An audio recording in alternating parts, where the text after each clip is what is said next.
Doesn't matter if you're a 1, 2, or a 3. It doesn't matter. It's still a standard. You got to take care of your business. So we addressed that this week, and hopefully it'll be better today. Well, what can you say about your quarterback last week? Not only did he have his career day, but I also saw he got statewide honors as well, statewide player of the week at 5A. And, of course, T.J. Hemmons last week, 21 of 29, 3 touchdowns and 370 yards. Man, I don't know if it was the route running, the execution, or the secondary coverage, but we had people running wide open in the secondary all night. Well, he did a great job of finding what the defense was taking away and then going away from that. Our guys, we threw and caught the ball, and we were in the right spot.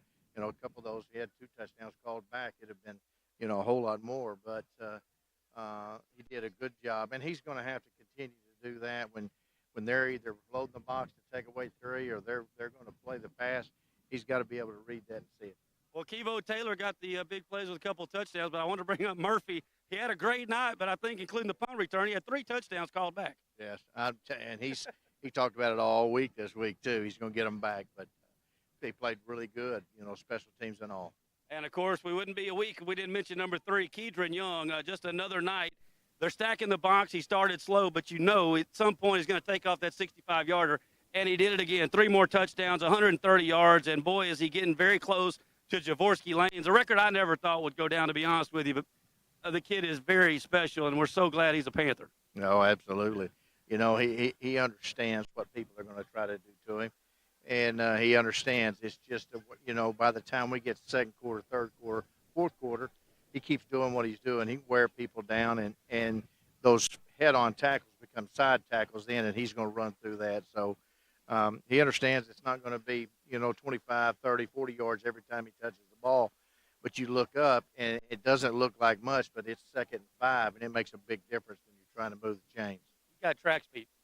He does. He does. He doesn't look like a track guy, but he does. He certainly does. And, Coach, we would be remiss if we didn't mention the defensive effort on Saturday night. NAC hung up a lot of points the previous week at Palestine, and midway through the second quarter, they had -6. I think it was 18 plays for -6 yards. And then they got a couple of late runs. The quarterback broke off a few scramble plays. But before that, while the game was still in the balance, the defense dominated the line of scrimmage. They could not move the football. Yeah, I was real proud. We played quite a few people up front, rotating them in, just trying to keep them fresh. But those guys controlled the line of scrimmage. We played on their side of the ball, and we made tackles when we got there. No doubt about that. Who played? I mean, I can say, obviously we called Menifee's name all night. Curl, whether it's first team, second team, or whatever, I seem to be calling his name a lot. Chris and I do both the first 2 ball games. No, there's no doubt. And the way we're rotating those defensive ends, we have 3 starters over there. They're rotating in. We can keep them fresh. Curl has a really good move off the edge. He's faster than most of the tackles, and he runs the curve really good. But those 3 guys there, it's kind of like the nose position also. We really have 2 starters. We have a guy that starts the game, but we have 2 that can play that and can come in. And if you can be fresh and you can play 3 and outs, you can really play good defense. Well, I listened to Chris Collinsworth last night talk about the dogs on those lines last night. We got some dogs over here. Well, we got us a dog too, and Zion Williams, man, I'm glad he's our dog because he was disruptive all night. I know Alexander played really well, but man, he can take on double teams and still make tackles when guys are trying to get by. And there's no reason. I mean, there's no wonder why he's getting offers from Georgia and everywhere else. This kid is a beast. Yeah, absolutely. The thing he does is he maintains the line of scrimmage. But what he does is if you chip off and go climb to the linebacker, he has the ability to make the play after you chip. So what they're doing is they're staying on him. Now our 2 inside linebackers, Hooper and Laura, they're just running. They're running free. So it makes a difference. He can handle the double, but because they have to stay on him, it frees up somebody else. Yep, no doubt about that. Just done a phenomenal job all the way down, Coach. And, of course, we had we talk about special teams all the time. We made our first 4 extra points and a little trouble there in the second half. But either way, you can see the progression getting better from week 1 to week 2. Yes, we're getting better at that. We're getting really put the clock on them this week and changed a couple of things up, what we're going to do up front. But that group's coming on. They have a lot of pride. They understand how important it is. 6-0 is like 0-0. You gotta be able to kick the extra points. They have to be automatic. So they have a lot of pride. They're working. No doubt about that. Well, before we take our first break, does somebody have a birthday this week? Yeah, sure did. 52 or 3? Yeah, close enough. We want to wish you a happy birthday on air, Coach, first of all. And one of our biggest friends, and of course, my old man is up at Woodland Heights right now. He's watching, so we're hoping he gets better. And he's gonna be watching the whole game tonight, laid up, and hopefully we can get him that W. Let's get it. Let's get it on. We'll take a quick break, Big G. We'll be right back. Don't go anywhere. We're halfway through our Taco Casa Todd Quick Coaches Show. Once again, the best tacos in town. Lufkin and Nacogdoches. That's right, baby. Stop by Taco Casa today. We'll take a quick break, and we'll be back with our head coach, Todd Quick, right after this. Panther fans, craving a game time snack? Head to Taco Casa, the official taco destination for Lufkin Game Time. Dive into a crunchy taco, indulge in a super burrito, or satisfy your taste buds with nachos or a chili burger. Serving Lufkin and Nacogdoches with excellence. Taco Casa, where it's always real fresh, real food, and real good. Taco Casa, proudly supporting our Panthers on Lufkin Game Time. Friend and fully committed to helping the communities we serve. You'll love the loving way. Loving Auto Group. Hey Panther fans, Big Nasty here. Need a short-term loan to cover some unexpected bills or maybe a little extra cash? Give Texan Credit a call today. Loan process that is easy from start to finish, and you will get your money fast. Texan Credit has been helping Texas residents for over 10 years by offering multiple loan options with easy low payment. Located in Lufkin at 509 South Timberland Drive, or look Texan Credit up online, TexanCredit.com. Trust me, if they'll loan me money, they will loan you money. Texan Credit, they say yes.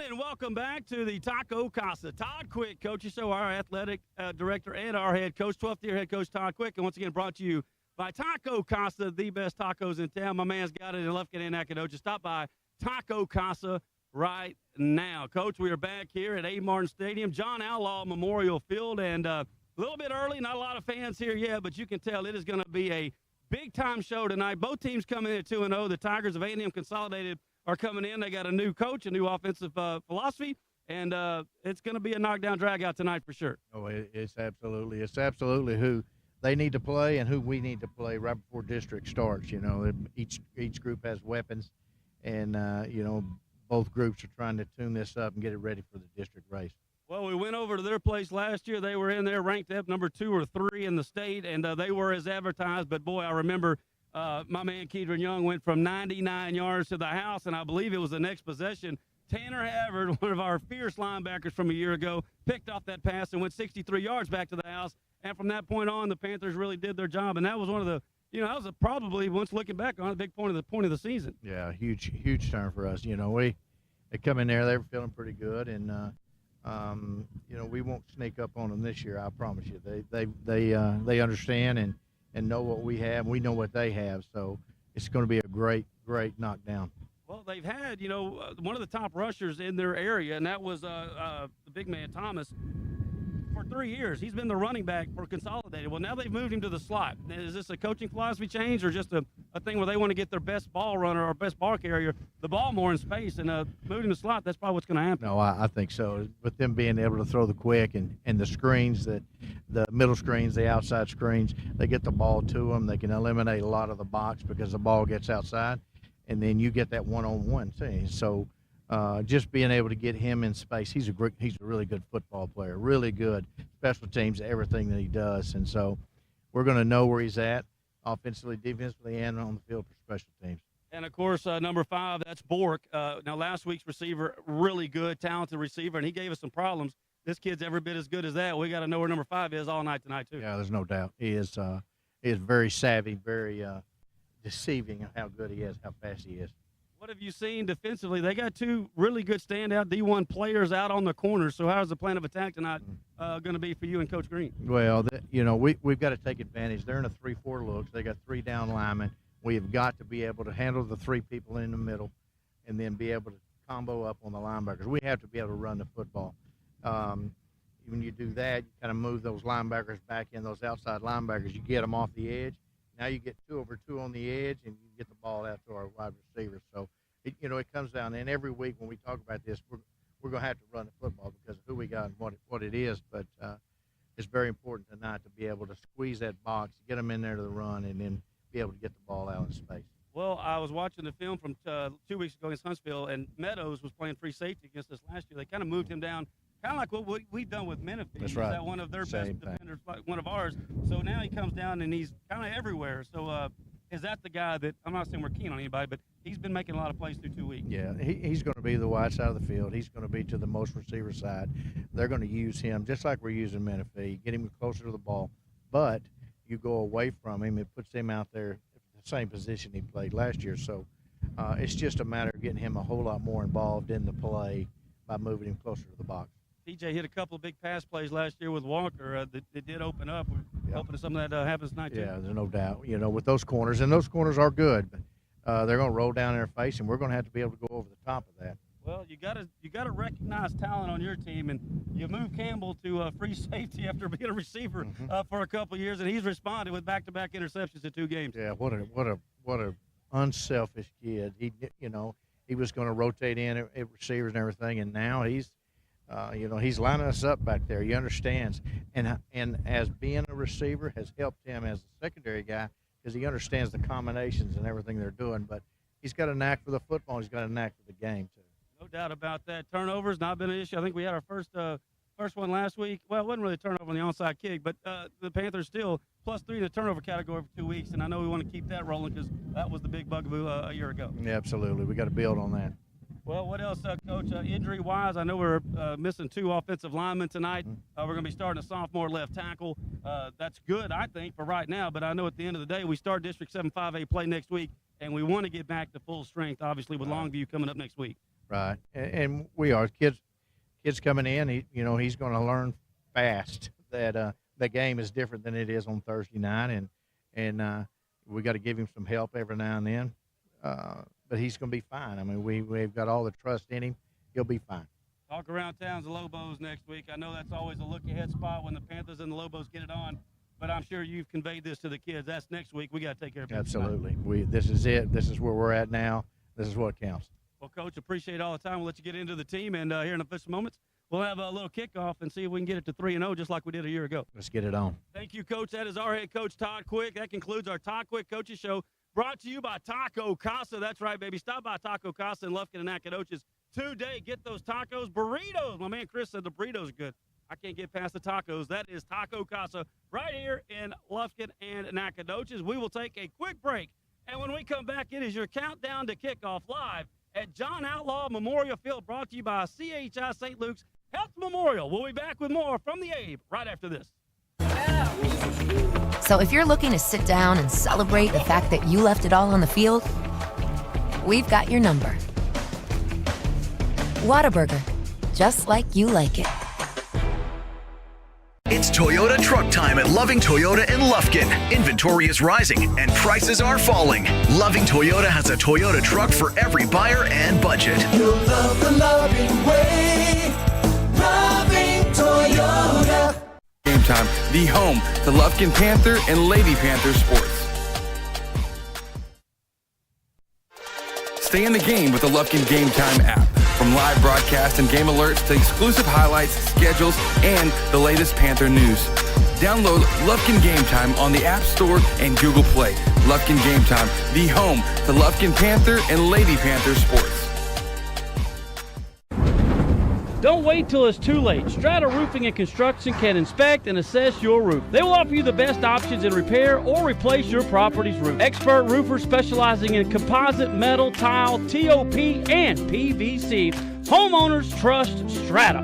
Residential and commercial, new construction or replacement. Located in Lufkin and serving all of East Texas. Efficient, affordable, Strata Roofing. 936-414-8172. It's Toyota truck time at Loving Toyota in Lufkin. Inventory is rising and prices are falling. Loving Toyota has a Toyota truck for every buyer and budget. You'll love the loving way. Loving Toyota. Well, everyone, the merger is now complete. Two East Texas insurance powers are now one. Morgan Insurance and Bartlett Baggett & Shands Insurance Agency are now just Morgan and Bartlett Baggett & Shands Insurance Agency. You can connect with them at 936-634-7755 or morganins.com. That's morganins.com. You can now get your free auto quotes courtesy of Germania Insurance. Serving Lufkin and Nacogdoches in all of East Texas, let the experts with over 150 years experience take care of you. It's the new East Texas Power. That's Morgan and Bartlett Baggett & Shands Insurance Agency here in Lufkin. Industry know-how. They got us a new car. They got us a new car. They got us a new car. No, this is your car. We just fixed it correctly. Thank you so much for our new car. No, this is your car. S&W Expert Collision Repair. You just might think you got a new car.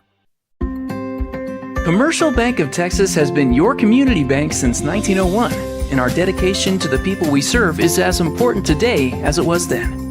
Today, CBTX brings you the latest technology, backed by personal customer service and #sealed with a smile. At Commercial Bank of Texas, banking is our business, but helping people succeed is our passion. It's time you experience banking Texas style. Stop by or give us a call today. You'll be glad you did.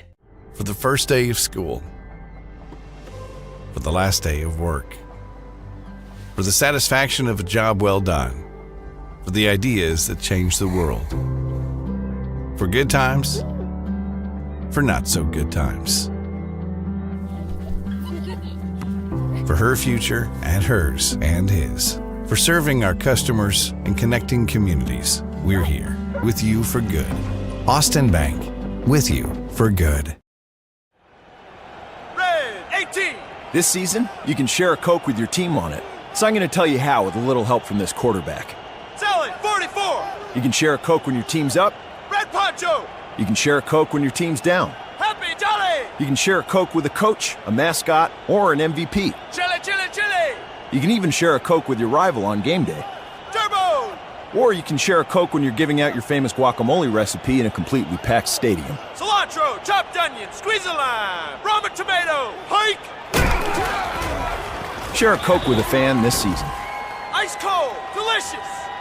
Share a Coke is back for the fall football season. We all know what comes with being a fan. The ups, the downs, and everything in between. Whether you've just won a big game and want to celebrate with fellow fans, or want to share a Coke with your best friend whose team just lost against their arch rival, Coca-Cola has something for you. Share a Coke with a teammate, rival, or best friend this season. Panther fans, it's game time. Need to make a winning play in the mortgage game? Shane Sepulveda with K&G Capital Mortgage has got your back. Offering VA, conventional, FHA, USDA loans, he's got the play for you. Looking for someone local? Choose Shane. You can text WINNERS to 33655. That's WINNERS to 33655 and make the right move. Your future? That's Shane's focus. Proudly supporting the Lufkin Panthers on Lufkin Game Time. Make your mortgage move with Shane Sepulveda at K&G Capital Mortgage. And MLS number 2143694.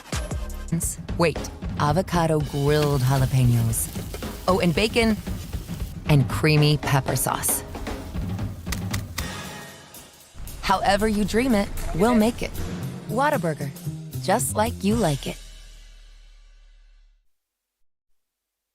Loving Auto Group is more than a great place to buy and service your vehicle. We're your neighbor, friend, and fully committed to helping the communities we serve. You'll love the loving way. Loving Auto Group. Hey, Panther fans, Big Nasty here. Need a short-term loan to cover some unexpected bills or maybe a little extra cash? Give Texan Credit a call today. Loan process that is easy from start to finish, and you will get your money fast. Texan Credit has been helping Texas residents for over 10 years by offering multiple loan options with easy low payment. Located in Lufkin at 509 South Timberland Drive, or look Texan Credit up online, TexanCredit.com. Trust me, if they'll loan me money, they will loan you money. Texan Credit, they say yes. This is a Whataburger table tent. An orange and white trophy for your made-to-order burger. It means we cook your meal up fresh. And don't get up, because we'll bring it right to you. So if you're looking to sit down and celebrate the fact that you left it all on the field, we've got your number. Whataburger, just like you like it.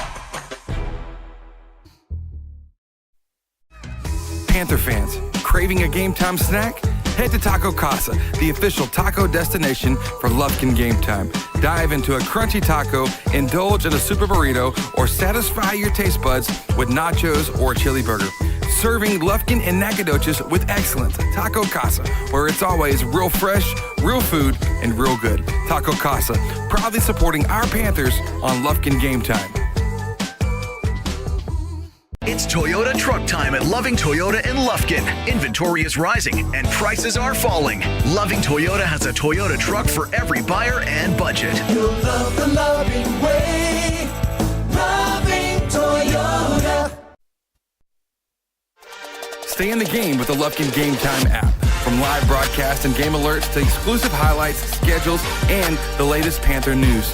Download Lufkin Game Time on the App Store and Google Play. Lufkin Game Time, the home to Lufkin Panther and Lady Panther sports.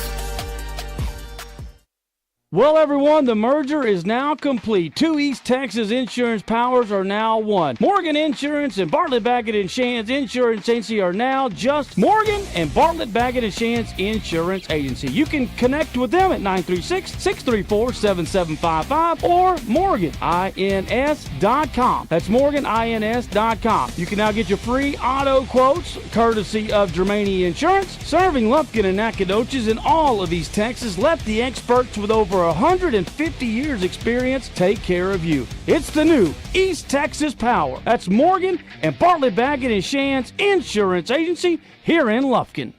When it comes to repairing your vehicle, you always have a choice.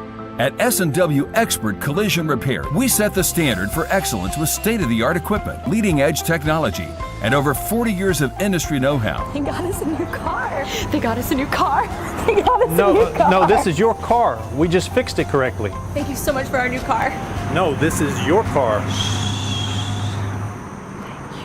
S&W Expert Collision Repair. You just might think you got a new car. Panther fans, it's game time. Need to make a winning play in the mortgage game? Shane Sepulveda with K&G Capital Mortgage has got your back. Offering VA, conventional, FHA, USDA loans, he's got the play for you. Looking for someone local? Choose Shane. You can text WINNERS to 33655.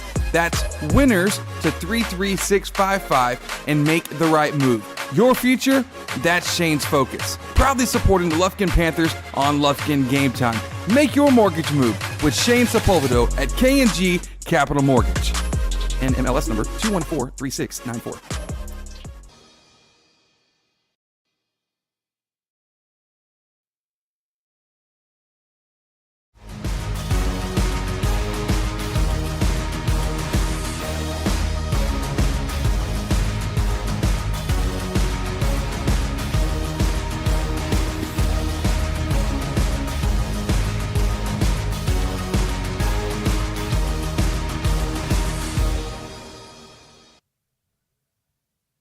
Panther fans, and welcome back into our countdown to kickoff, brought to you by St. Luke's Health Memorial, live right here on the track / turf here at Abe Martin Stadium, John Outlaw Memorial Field. Gary Ivins Jr. along with Chris Simmons here, getting you set for tonight's ball game. Chris, two teams coming in at 2-0, and with a lot of expectations in both teams in very tough districts, maybe the tough two districts in the state in 5A. This is going to be a good one tonight. It really should be. They're really, I think both these teams are very competitive. I think this is a very gritty team that you're going to see from A&M Consolidated. Getting to watch some film this week, I think they're just tough, man. I was watching just to see how many times do they get hit on the quarterback, just, slightly after, nothing dirty, but slightly after. They're going to be physical. They're going to bring it on the defensive side. They've got that Meadows kid that he kind of seems like he's all over the field. So really excited about tonight and see what we're going to get. They're probably going to have their stinger up. They were number 3 in the state last year, and we went in there and took care of business. I believe it was 28-14 was the final on that one. So they're coming in. They got a brand-new coach. Coach Schmidt comes in 7 years in Prosper, where he had a lot of success and has picked up his bags. He moved a little bit closer to home as he graduated from Sam Houston State University, and I guess he wanted to come back home because Prosper's got the best facilities I've seen in the state. And, oh, by the way, they're top 5 again in the state in 6A. So there's a reason he came back home, and it wasn't team, I don't think. I think you're right with that. I think you're 100% right on it. So he's got the guys playing good, playing hard.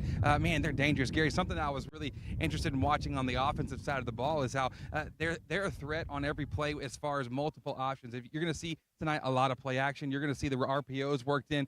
You're going to see them always have multiple options and seeing what the defense is going to give them. And so I think we have a tough challenge here tonight. Oh, it's going to be a good one, no doubt about that. And, of course, the number 2 team in the state, the Lobos, are on deck. So we got to keep that away from the kids' focus here and get ready for this one for certain. The district has lived up to its billing so far.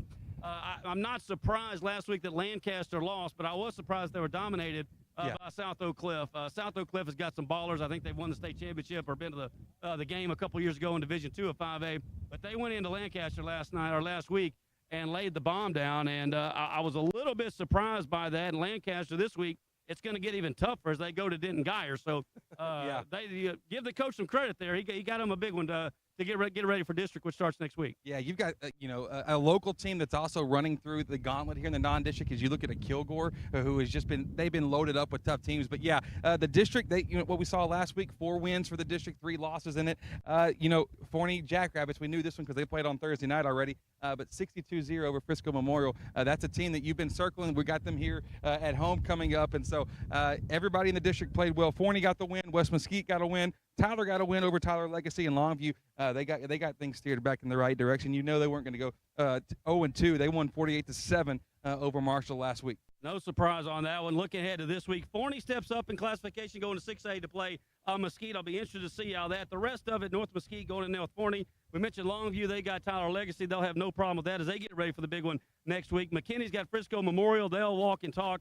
John Tyler's got Mesquite Horn, and West Mesquite plays Chisholm Trail. So it should be another good night around the district. Lancaster with one of the games of the state tonight, and that, of course, is against number 11, Denton Geyer. Well, if tonight's games are anything like what last night's games were across the state, I think we're in for a real treat. Last night, what we saw, a couple things. You may have seen it on ESPN2. You had Red Oak and Lake Belton. That was a 38-34 matchup. Just a heck of a ball game. Got to be on national TV. So that was cool. Frisco Lone Star and Frisco Reedy. Frisco Lone Star won 35-32. We had West Mesquite last night. They played in Thursday night action. They won 45-6 over Chisholm Trail, so not much of a competition there in that one. Cedar Park took it to Round Rock in a close game, 28-24, and then Friendship beat Lubbock Monterey 54-52. So a lot of close games within a touchdown. So if last night was any indication, tonight should be a good night as well. No doubt about it, and a lot of big games around the area. Diboll hosted number 1 Franklin, the Lions tonight down in Diboll, so that'll be a big one for Coach Morrison. Number 4 Centerville did knock off the Pirates of Crawford last week. They travel to Teague tonight. St. Augustine plays host to Alto. Huntington at home against Cleveland, and the big one around the state, Timpson plays host to Dangerfield as well. Yep. Coach Thurwanger's number 1 in the state in 2A Division I. But South Oak Cliff, who beat, obviously, Lancaster last week, they travel to number 3 DeSoto tonight, so another big matchup there, 5A versus 6A. There's a lot going on. I saw something today about that Diboll game, because, I'm all about, that's some of my people there with Coach Morrison and some of my guys. Their game, they had electrical issues happen this afternoon at their stadium, so they had to shift midday from playing in Diboll to traveling all the way to Franklin, which is about 2.5 hours. That's a logistical nightmare there for the team. So you hope that tonight, and you're already playing a juggernaut in Franklin. So Franklin, they're fine. They get to just chill at the house. But Diboll, it's a pretty big shift here for what's going to happen for them tonight. I think I'd have went manual scoreboard before I went over and played at Coach Hedrick's field over in Franklin. That triple wing option over there is not going to be fun to defend. I would have much rather had on the grass at home. It'll be a quick game, I can tell you that much, because that ball is going to get ran a whole lot. We have Huntington hosting Tarkington as well, the 4A and below games. Carthage is home to Cornerstone Christian. Well, Carthage 2-0, Cornerstone and Christian 0-3, soon to be 0-4. You would imagine Nacogdoches is hosting Lumberton. Groveton at Franks, and Cold Spring is at Corgan Camden, and Alto is at St. Augustine. Those are some other area games. Also, Kilgore, I mentioned them earlier. They went through the gauntlet here in pre-district. Well, they're going to Pine Tree here tonight. So, if their district is as tough as their non-district, That'll be a 30-point win for the Bulldogs. There we go. All right, we are live in your countdown to kickoff, brought to you by St. Luke's Health Memorial. They are there for you in your time of need. Stop by and see everyone at the emergency room and everything. If you need them, of course, that is St. Luke's Health Memorial back in the pack as we are live in our countdown to kickoff live here. field side as the Panthers are getting laced up. They'll be hitting the field here in just a matter of moments. Your Coca-Cola kickoff scheduled for 6:30 tonight, and we'll have all that for you, obviously, coming up right here on Lufkin Game Time. Thank you all for tuning in. We'll take a quick break. We'll look into some college games, and, of course, the NFL kicked off last night. We'll rep in some of that. Our Cowboys will be in action on Sunday night, and the Texans on the road as well. We'll take a quick break to break some of that down for you in just a matter of moments. Once again, you're listening to your Countdown to Kickoff, brought to you by St. Luke's Health Memorial. We'll be back with more right after this on Lufkin Game Time. Red 18. This season, you can share a Coke with your team on it. So I'm going to tell you how with a little help from this quarterback. Salad 44. You can share a Coke when your team's up. Red Poncho. You can share a Coke when your team's down. Happy Jolly. You can share a Coke with a coach, a mascot, or an MVP. Chili, chili, chili. You can even share a Coke with your rival on game day. Turbo. Or you can share a Coke when you're giving out your famous guacamole recipe in a completely packed stadium. Cilantro, chopped onion, squeeze a lime, Roma tomato, hike. Share a Coke with a fan this season. Ice cold, delicious. Share a Coke is back for the fall football season. We all know what comes with being a fan. The ups, the downs, and everything in between. Whether you've just won a big game and want to celebrate with fellow fans, or want to share a Coke with your best friend whose team just lost against their arch rival, Coca-Cola has something for you. Share a Coke with a teammate, rival, or best friend this season. Loving Auto Group is more than a great place to buy and service your vehicle. We're your neighbor, friend, and fully committed to helping the communities we serve. You'll love the loving way. Loving Auto Group. This is a Whataburger table tent. An orange and white trophy for your made-to-order burger.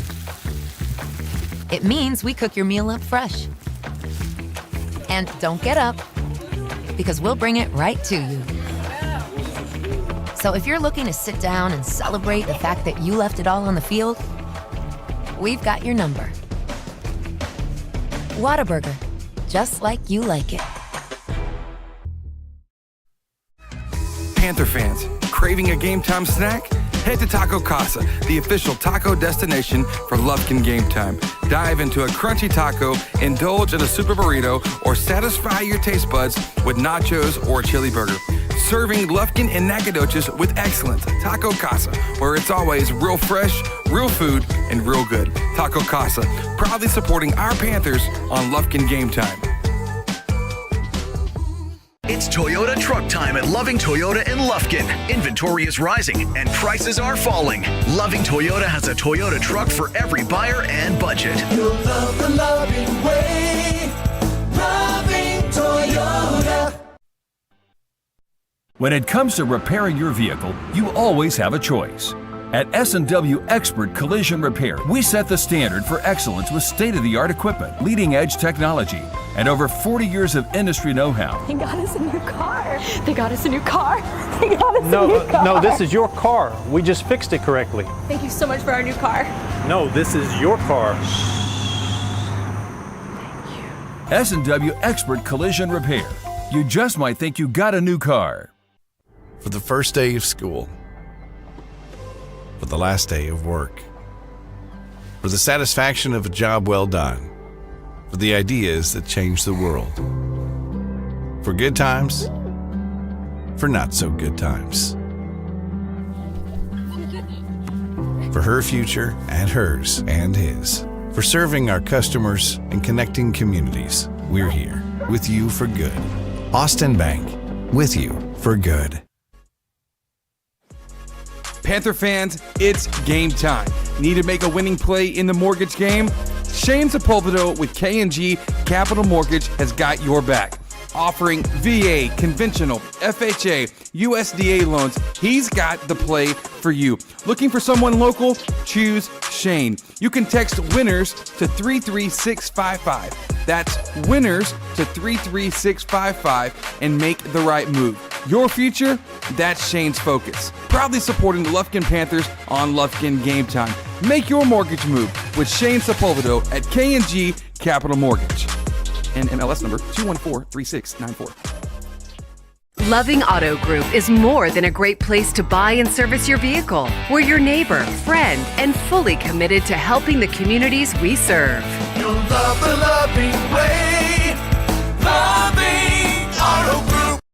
Hey, Panther fans, Big Nasty here. Need a short-term loan to cover some unexpected bills or maybe a little extra cash? Give Texan Credit a call today. Loan process that is easy from start to finish, and you will get your money fast. Texan Credit has been helping Texas residents for over 10 years by offering multiple loan options with easy low payment. Located in Lufkin at 509 South Timberland Drive, or look Texan Credit up online, TexanCredit.com. Trust me, if they'll loan me money, they will loan you money. Texan Credit, they say yes. This is a Whataburger table tent.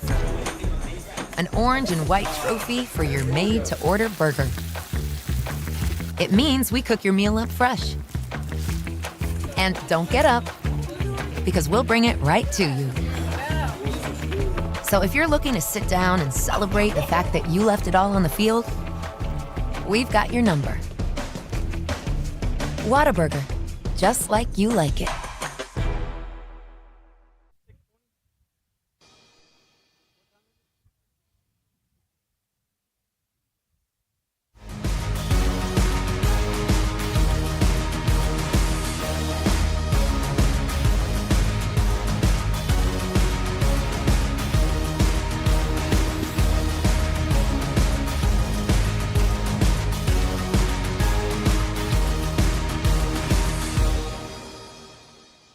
Welcome back to Countdown to Kickoff, brought to you by St. Luke's Health Memorial. As you see in the back, our Panthers are hitting the field for the initial warm-ups tonight.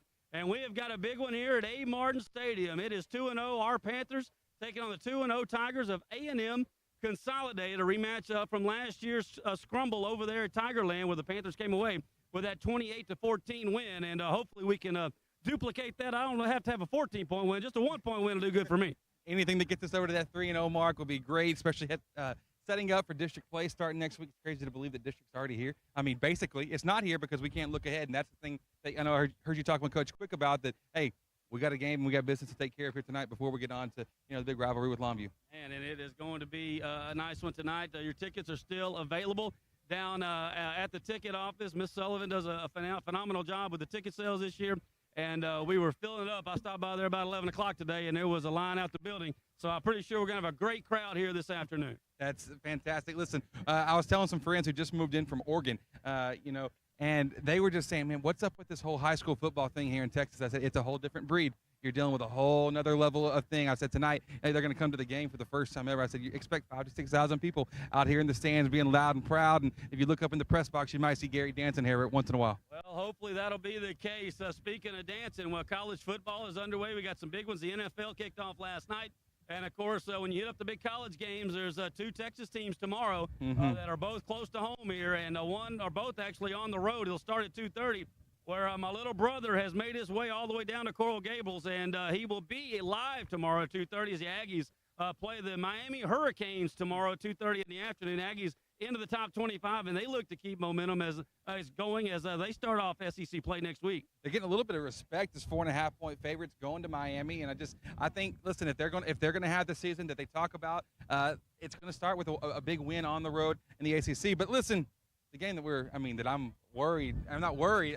I'm not worried. I'm excited. I'm amped. I'm pumped. Like this is that time. I felt good about it last year. Feel good about it this year. Alabama taking on Texas. Well, all I can come on now.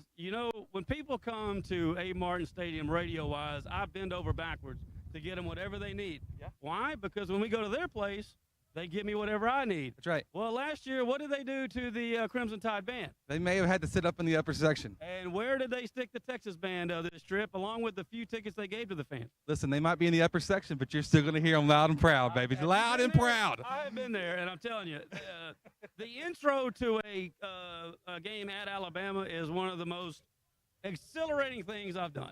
It's hair standing up on the back of your neck. You want to go suit up for Saban, I'm telling you. Well, listen, most of the time I like Saban. Most of the time I'm all about it. Let's go, roll Tide. But for this instance, I really feel good about our Longhorns. Even though, listen, we had a little struggle with Rice, which is crazy. It's not good. But it's week one. We also didn't look very good week one last year either. So I think there's a chance for this game to be special, to be fun, and maybe we just get a couple eyes opened. If we want to go make a run, they are in my college football Final Four.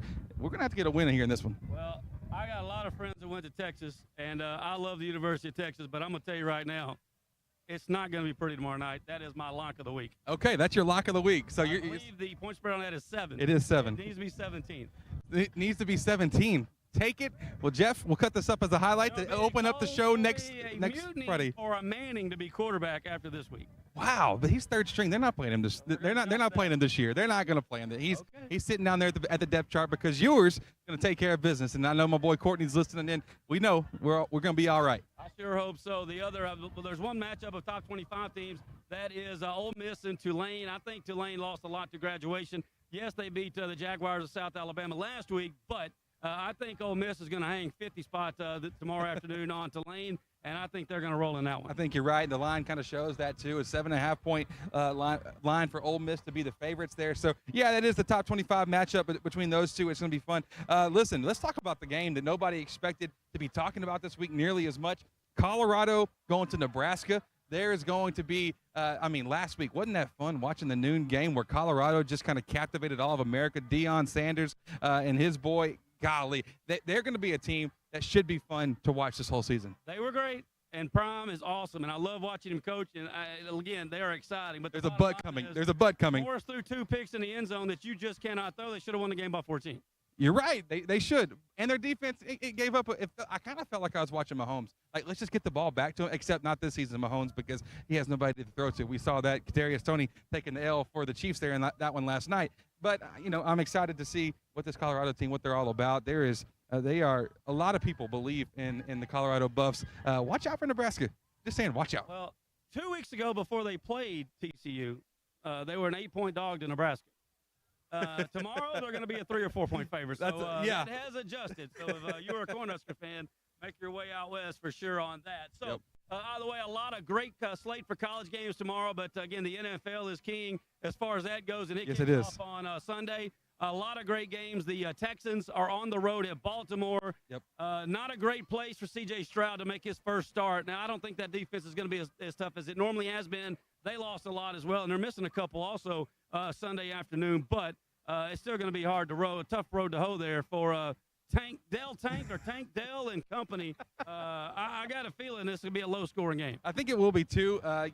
Ravens a 10-point favorite in that one. C.J. Stroud getting to see what he'll do. Dameon Pierce, a lot of fantasy implications there because a lot of people drafting him as a running back thinking he's going to be the standout guy because the offense has to go somewhere also. But I'm just saying, watch out for a wide receiver named Nico Collins. He's their number 1 dude, and he went like in rounds 9 and 10 in every fantasy draft across the board. He's a guy, might be a difference maker too. CJ has to throw the ball to somebody. He might just get it there to him. But it's not going to look good for the Texans. No doubt, no doubt. You got Pittsburgh and San Fran will be a great game, and you can watch all day and then camp it off with the Cowboys at the Giants on Sunday night, football night in America. Collinsworth and company will be up there for that. I don't know. I'm a Coach Dabo believer. The Giants coach he's the real deal. Yeah, he is very good. I don't think Mike McCarthy is the real deal. Listen, I think all of America, or definitely Texas, would agree with you on that part. But you did say the words. You did say we. You said we as in the Cowboys earlier. Is that your boys, or are they? It's just kind of like a respect thing. I used to love the Cowboys. Yeah. The Oilers were my team, but when they left, I kind of I like the Tech. I like everybody. I got you. The Oilers were my team though. Okay. Well, I can appreciate that. I didn't transfer that to the Titans. Which is okay. And I'm not on. I mean, again, I like the Texans. Don't get me wrong, but I'm not going to.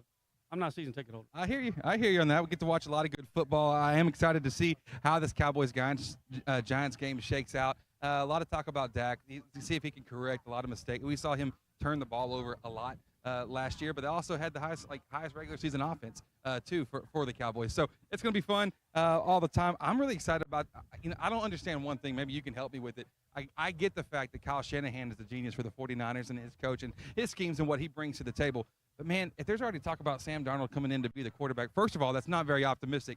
But secondly, how can this be a Super Bowl, capable team with a team that's like Brock Purdy, Sam Darnold? So I don't understand it. I'm very, very low on the 49ers this year and what they might do. And that's contrary to what a lot of popular, famous people think. Well, they got the best 52-man roster in the NFL. That covers up for a lot. Nick Bosa just got that big deal. So I don't know. I'm not ready to go out there, but that would be a good one to get at Pittsburgh. You'll get a quick tell early. I really think Pittsburgh wins that football game. I think they do too. I think Steelers are going to be. I think Kenny Pickett is interesting. I think George Pickens. We were talking about him last week with some fantasy stuff, and I think that that'll be a lot of fun. Another game that I'm really excited about is I'm ready to see my New England Patriots hosting the Philadelphia Eagles. That'll be a matchup. I'm a Patriot guy, but listen, let me just kind of give you a backstory. It's not a bandwagon Patriot fan. It was 2001. I really didn't watch football a whole lot. I won't even tell you my age because I don't want to get into all that. But in 2001, may have just turned double digits. My dad pulls me in the living room and says, "Hey, let's watch this game. That quarterback has a cool name." He shared a name. His last name was my dad's first name. We kind of started rooting for him at a very good time, and we got to have some cool moments there watching football together. And now we're just kind of a little bit in limbo, hoping that we can be good. But I think we're going to be a lot better this year than what we've been in years past. We shall see. That's why they play the games. That's why they play the games. On the turf. We're live here at Outlaw Memorial Field where the stadium is starting to pack up. Both teams, again, College Station's A&M Consolidated Tigers coming in at 2-0. Lufkin obviously coming in at 2-0. Both teams are out on the field. What is it, about 6:40-ish? 6:34 right now. We are a little less than an hour away from our Lufkin Coca-Cola kickoff. I see our man Kedron Young is down here fielding a few punts along with everyone else. We had that punt return for a touchdown last week. Unfortunately, got called back. It did. On one of the 15 accepted penalties that we had a week ago. 15 penalties, 131 yards that it cost us. We've got to play a cleaner game, and Coach Quick has been working on that with the guys throughout this year, throughout this week, in practice. So I'm excited to see what happens here. You see the guys jogging out behind us, and that means we're getting close. We're getting close to game time, baby. Panthers will be in that home purple with the white and gray numerals tonight, so that will be awesome. Little black stocking, so the Panthers dress for success tonight. And there's a big 17, Gavin Phillips. Or excuse me, that is my man Hooper. Hoop Dog is out there. That's Big Hoop. That's Big Hoop. So we're going to need some sacks from the big man tonight for certain. All the Panthers have made their way. The Panther Pride is out. Of course, head El Capitan, my girl Macy McManus. She is over here in the area as well. So we got a lot going on. The band's about to make their way. We've got one more segment, our countdown to kickoff. We'll take our final break. Once again, as your countdown to kickoff here live, field side right here at Abe Martin Stadium, brought to you by St. Luke's Health Memorial. We'll take one more break and get you set for the big one tonight. Don't go anywhere. We'll be back with more right here on Lufkin Game Time. Morgan and Bartlett Baggett & Shantz Insurance Agency. You can connect with them at 936-634-7755 or morganins.com. That's morganins.com. You can now get your free auto quotes courtesy of Germani Insurance. Serving Lufkin and Nacogdoches in all of East Texas. Let the experts with over 150 years experience take care of you. It's the new East Texas Power. That's Morgan and Bartlett Baggett & Shantz Insurance Agency here in Lufkin. These are Whataburger stickers. Proof that everything you dream up for your 100% fresh beef Whataburger is right under the bun. So go wild, burger lover. Avocado, jalapenos, and no onions. Wait, avocado grilled jalapenos. Oh, and bacon and creamy pepper sauce. However you dream it, we'll make it. Whataburger, just like you like it. Used car buyers love shopping at the Loving Auto Group. Shop all the brands you love from a name you trust. Cars, trucks, SUVs, all makes and models. You'll love the loving way. Loving Auto Group. Don't wait till it's too late. Strata Roofing and Construction can inspect and assess your roof. They will offer you the best options in repair or replace your property's roof. Expert roofers specializing in composite, metal, tile, TOP, and PVC. Homeowners trust Strata. Residential and commercial, new construction or replacement. Located in Lufkin and serving all of East Texas. Efficient, affordable, Strata Roofing. 936-414-8172. When it comes to repairing your vehicle, you always have a choice. At S&W Expert Collision Repair, we set the standard for excellence with state-of-the-art equipment, leading-edge technology, and over 40 years of industry know-how. They got us a new car. They got us a new car. They got us a new car. No, this is your car. We just fixed it correctly. Thank you so much for our new car. No, this is your car. S&W Expert Collision Repair. you just might think you got a new car. Hey, Panther fans, Big Nasty here. Need a short-term loan to cover some unexpected bills or maybe a little extra cash? Give Texan Credit a call today. Loan process that is easy from start to finish, and you will get your money fast. Texan Credit has been helping Texas residents for over 10 years by offering multiple loan options with easy low payment. Located in Lufkin at 509 South Timberland Drive, or look Texan Credit up online, TexanCredit.com. Trust me, if they'll loan me money, they will loan you money. Texan Credit, they say yes. It's Toyota truck time at Loving Toyota in Lufkin. Inventory is rising and prices are falling. Loving Toyota has a Toyota truck for every buyer and budget. You'll love the loving way. Loving Toyota. Commercial Bank of Texas has been your community bank since 1901, and our dedication to the people we serve is as important today as it was then. Today, CBTX brings you the latest technology, backed by personal customer service and #sealed with a smile. At Commercial Bank of Texas, banking is our business, but helping people succeed is our passion. It's time you experience banking Texas style. Stop by or give us a call today. You'll be glad you did. Stay in the game with the Lufkin Game Time app. From live broadcast and game alerts to exclusive highlights, schedules, and the latest Panther news. Download Lufkin Game Time on the App Store and Google Play. Lufkin Game Time, the home to Lufkin Panther and Lady Panther sports. Panther fans, craving a game time snack? Head to Taco Casa, the official taco destination for Lufkin Game Time. Dive into a crunchy taco, indulge in a super burrito, or satisfy your taste buds with nachos or a chili burger. Serving Lufkin and Nacogdoches with excellence. Taco Casa, where it's always real fresh, real food, and real good. Taco Casa, proudly supporting our Panthers on Lufkin Game Time. For the first day of school, for the last day of work, for the satisfaction of a job well done, for the ideas that change the world, for good times, for not so good times, for her future and hers and his, for serving our customers and connecting communities. We're here with you for good. Austin Bank, with you for good.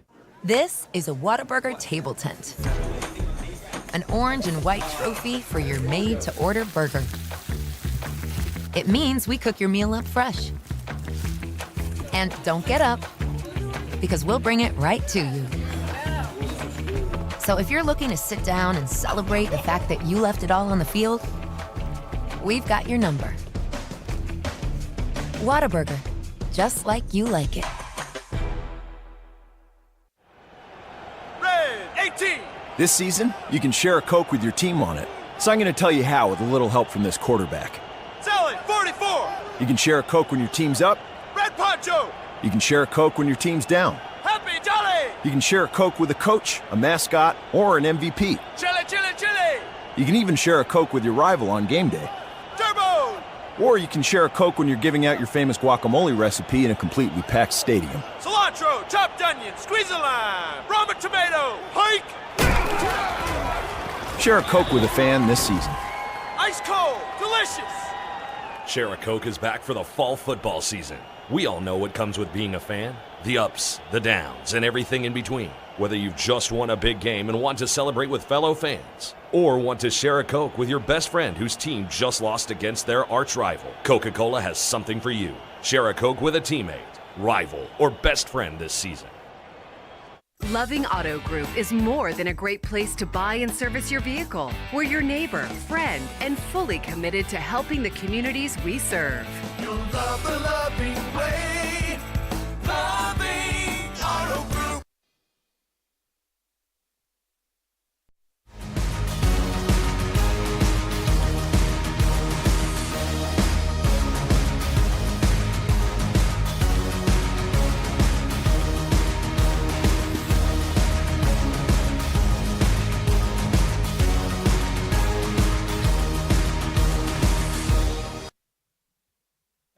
Welcome back. It's our countdown to kickoff brought to you by St. Luke's Health Memorial as we get you set for our Cafe Del Rio pregame show. And coming up at 7:30, it is our Coca-Cola kickoff. Welcome in our sideline, call to the sideline, man. Of course, that is Jeff Todd. Jeff, you were down on the sideline last week, and, man, first half especially, that defense was really getting after it. Yeah, the defense did, and I know they wanted to keep that 0 on the other side of the scoreboard last week against Nacogdoches, but yeah, they were. The defense played well. I know the offense came off a little disappointed in that first half. Felt like they should have put the ball in the end zone 2 or 3 more times at least, Gary. 3 touchdowns called back, 15 total penalties accepted on the Panthers last week. We talked to Coach Quick earlier, and he said that's 2 weeks in a row we've kind of been sloppy on the penalty side. We got to get that corrected. Yeah, and not to criticize the officials, but there seemed to be in the end there are way too many flags thrown. But I'll leave it at that. No doubt about that. Well, the Panthers have started off 2-0 now. You've been on the sideline for both games. It does seem like, especially defensively, week to week, they've really gotten better and have played very well both 2 weeks. I know they had some big plays in the second half, but we were playing a lot of people, and you get up that big, I think concentration level might have left the building there starting the fourth quarter. Yeah, and there was a lot of jawing going on as well, and with the score get kind of out of hand there in the third quarter. And you're right, a lot of guys got to play, young guys, and that's a good thing for down the road when you get into this tough district schedule we're about to get into after this week. But it's a great effort by the defense again, and for both weeks, and they've improved off of week 1, and they say that's when you see the most improvement is from week 1 to week 2. No doubt about that. And, of course, we looked at tomorrow's games, and last week our boy Jalen Polk found the end zone on a big one, shot the arrow up. Well, we saw that. It was good to see him get in the end zone in the first game last week, too. Well, yeah, we know he's a playmaker. He was a playmaker as a true freshman at Texas Tech and made some plays last year for Washington. And, of course, played against Texas and against his old teammate and classmate, Jaron Thompson, in the Alamo Bowl. So that was good to see. And, he's going to continue to just make plays for him, especially with the quarterback they have there at Washington. And I know I kind of figured you might be on your way to Alabama after tonight, but you pulled up. But speaking of big plays, we're going to need Buck Thompson to make some big plays tomorrow. He'll be leading that defense out there against Alabama and company tomorrow night on prime time. And you're not even going to go. I cannot believe it. Well, yeah, I did. I was going and decided a couple of months ago it just wasn't a good time for me to go. And, of course, I knew I'd have to get up and leave early Saturday. I wasn't going to leave you guys hanging here on Friday night. I've got to be here for the support the Lufkin Panthers. And I don't have a good feeling about it, but, that's the pessimistic side of me. And the battered fan syndrome of a Texas fan since 2011, that's just part of it. Well, at least you got that one title in our lifetime. Yeah, and I was there for that. And you were there. And I was there for the one we lost in 2010 to Alabama, which was Nick Saban's first title at Alabama. I was sitting at Del Rio, so you win.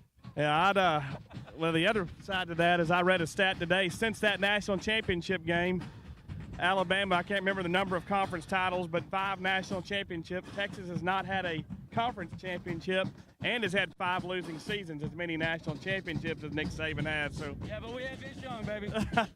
Well, back then, and well, no doubt, that was some good times, and it runs in cycles. So hopefully, Texas is on the way up as a program. I like what I see so far. No doubt about it. That is the big one on tomorrow. Well, our band is making their way up to their stands around the track, and it's going to be a packed house tonight, no doubt about it. And hopefully, our Panthers, just like we did a year ago, can get this thing to 3-0 as we start district play next week at the number 2 rated Lobos. Yeah, in the Lobo Den, right? I haven't won there yet. Well, you and I both. We may be I think you and I may be the common denominator in this. 2007 was our last win in Longview. I remember the Coach Outlaws last year. We won here. Right. My first Lobo game was here. Yeah. Yeah. And we won here. Went up there, and I said something about slap a Lobo, and lately it's been get slapped by a Lobo up there anyway. And I think you started that trend. Hopefully we can reverse it next Friday night. All right, partner, well, I'll let you get set up here. We'll be going live from up top of the stadium. You're down here, and with our pregame show in a moment, and let's hope we can get a W.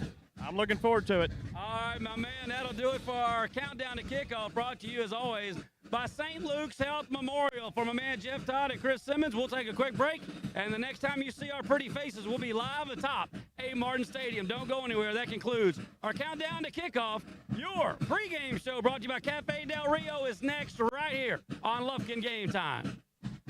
Well, everyone, the merger is now complete. Two East Texas insurance powers are now one. Morgan Insurance and Bartlett Baggett & Shands Insurance Agency are now just Morgan and Bartlett Baggett & Shands Insurance Agency. You can connect with them at 936-634-7755 or morganins.com. That's morganins.com. You can now get your free auto quotes courtesy of Germania Insurance. Serving Lufkin and Nacogdoches in all of East Texas, let the experts with over 150 years experience take care of you. It's the new East Texas Power. That's Morgan and Bartlett Baggett & Shands Insurance Agency here in Lufkin. These are Whataburger stickers. Proof that everything you dream up for your 100% fresh beef Whataburger is right under the bun. So go wild, burger lover. Avocado, jalapenos, and no onions. Wait, avocado grilled jalapenos. Oh, and bacon and creamy pepper sauce. However you dream it, we'll make it. Whataburger, just like you like it. Used car buyers love shopping at the Loving Auto Group. Shop all the brands you love from a name you trust. Cars, trucks, SUVs, all makes and models. You'll love the loving way. Loving Auto Group. Don't wait till it's too late. Strata Roofing and Construction can inspect and assess your roof. They will offer you the best options in repair or replace your property's roof. Expert roofers specializing in composite, metal, tile, TOP, and PVC. Homeowners trust Strata. Residential and commercial, new construction or replacement. Located in Lufkin and serving all of East Texas. Efficient, affordable, Strata Roofing. 936-414-8172. When it comes to repairing your vehicle, you always have a choice. At S&W Expert Collision Repair, we set the standard for excellence with state-of-the-art equipment, leading-edge technology, and over 40 years of industry know-how. They got us a new car. They got us a new car.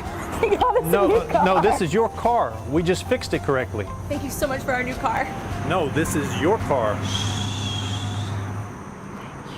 S&W Expert Collision Repair. You just might think you got a new car.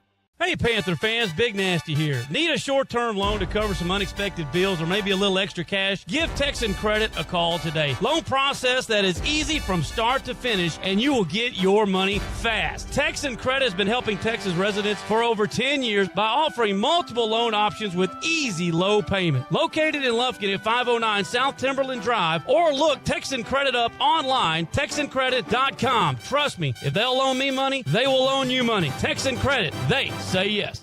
It's Toyota truck time at Loving Toyota in Lufkin. Inventory is rising and prices are falling. Loving Toyota has a Toyota truck for every buyer and budget. You'll love the loving way. Loving Toyota. Commercial Bank of Texas has been your community bank since 1901, and our dedication to the people we serve is as important today as it was then. Today, CBTX brings you the latest technology, backed by personal customer service and #sealed with a smile. At Commercial Bank of Texas, banking is our business, but helping people succeed is our passion. It's time you experienced banking Texas style. Stop by or give us a call today. You'll be glad you did. Stay in the game with the Lufkin Game Time app. From live broadcast and game alerts to exclusive highlights, schedules, and the latest Panther news. Download Lufkin Game Time on the App Store and Google Play. Lufkin Game Time, the home to Lufkin Panther and Lady Panther sports. Panther fans, craving a game time snack? Head to Taco Casa, the official taco destination for Lufkin Game Time. Dive into a crunchy taco, indulge in a super burrito, or satisfy your taste buds with nachos or a chili burger. Serving Lufkin and Nacogdoches with excellence. Taco Casa, where it's always real fresh, real food, and real good. Taco Casa, proudly supporting our Panthers on Lufkin Game Time. For the first day of school, for the last day of work, for the satisfaction of a job well done, for the ideas that change the world, for good times, for not so good times, for her future and hers and his, for serving our customers and connecting communities. We're here with you for good. Austin Bank, with you for good. This is a Whataburger table tent. An orange and white trophy for your made-to-order burger. It means we cook your meal up fresh. And don't get up, because we'll bring it right to you. So if you're looking to sit down and celebrate the fact that you left it all on the field, we've got your number. Whataburger, just like you like it. Red 18. This season, you can share a Coke with your team on it. So I'm going to tell you how with a little help from this quarterback. Selling 44. You can share a Coke when your team's up. Red Poncho. You can share a Coke when your team's down. Happy Jolly. You can share a Coke with a coach, a mascot, or an MVP. Chili, chili, chili. You can even share a Coke with your rival on game day. Turbo. Or you can share a Coke when you're giving out your famous guacamole recipe in a completely packed stadium. Cilantro, chopped onion, squeeze a lime, Roma tomato, hike. Share a Coke with a fan this season. Ice cold, delicious. Share a Coke is back for the fall football season. We all know what comes with being a fan. The ups, the downs, and everything in between. Whether you've just won a big game and want to celebrate with fellow fans, or want to share a Coke with your best friend whose team just lost against their arch rival, Coca-Cola has something for you. Share a Coke with a teammate, rival, or best friend this season. Loving Auto Group is more than a great place to buy and service your vehicle. We're your neighbor, friend, and fully committed to helping the communities we serve. You'll love the loving way. Loving Auto Group. Well, everyone, the merger is now complete. Two East Texas insurance powers are now one. Morgan Insurance and Bartlett Baggett & Shands Insurance Agency are now just Morgan and Bartlett Baggett & Shands Insurance Agency. You can connect with them at 936-634-7755 or morganins.com. That's morganins.com. You can now get your free auto quotes courtesy of Germania Insurance. Serving Lufkin and Nacogdoches in all of East Texas, let the experts with over 150 years experience take care of you. It's the new East Texas Power. That's Morgan and Bartlett Baggett & Shands Insurance Agency here in Lufkin. These are Whataburger stickers. Proof that everything you dream up for your 100% fresh beef Whataburger is right under the bun. So go wild, burger lover. Avocado, jalapenos, and no onions. Wait, avocado grilled jalapenos. Oh, and bacon and creamy pepper sauce. However you dream it, we'll make it. Whataburger, just like you like it. Used car buyers love shopping at the Loving Auto Group. Shop all the brands you love from a name you trust. Cars, trucks, SUVs, all makes and models. You'll love the loving way. Loving Auto Group. Don't wait till it's too late. Strata Roofing and Construction can inspect and assess your roof. They will offer you the best options in repair or replace your property's roof. Expert roofers specializing in composite, metal, tile, TOP, and PVC. Homeowners trust Strata. Residential and commercial, new construction or replacement. Located in Lufkin and serving all of East Texas. Efficient, affordable, Strata Roofing. 936-414-8172. When it comes to repairing your vehicle, you always have a choice. At S&W Expert Collision Repair, we set the standard for excellence with state-of-the-art equipment, leading-edge technology, and over 40 years of industry know-how. They got us a new car. They got us a new car. They got us a new car. No, this is your car. We just fixed it correctly. Thank you so much for our new car. No, this is your car. S&W Expert Collision Repair. You just might think you got a new car.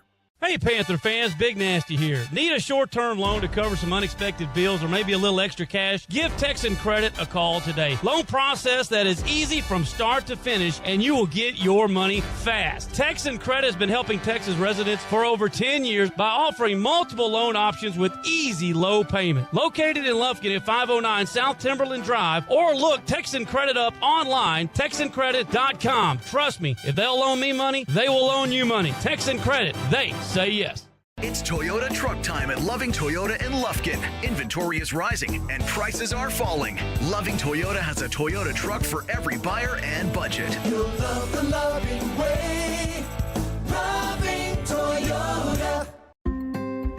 Commercial Bank of Texas has been your community bank since 1901, and our dedication to the people we serve is as important today as it was then. Today, CBTX brings you the latest technology backed by personal customer service and #sealed with a smile. At Commercial Bank of Texas, banking is our business, but helping people succeed is our passion. It's time you experienced banking Texas style. Stop by or give us a call today. You'll be glad you did. Stay in the game with the Lufkin Game Time app. From live broadcast and game alerts to exclusive highlights, schedules, and the latest Panther news. Download Lufkin Game Time on the App Store and Google Play. Lufkin Game Time, the home to Lufkin Panther and Lady Panther sports. Panther fans, craving a game time snack? Head to Taco Casa, the official taco destination for Lufkin Game Time. Dive into a crunchy taco, indulge in a super burrito, or satisfy your taste buds with nachos or a chili burger. Serving Lufkin and Nacogdoches with excellence. Taco Casa, where it's always real fresh, real food, and real good. Taco Casa, proudly supporting our Panthers on Lufkin Game Time.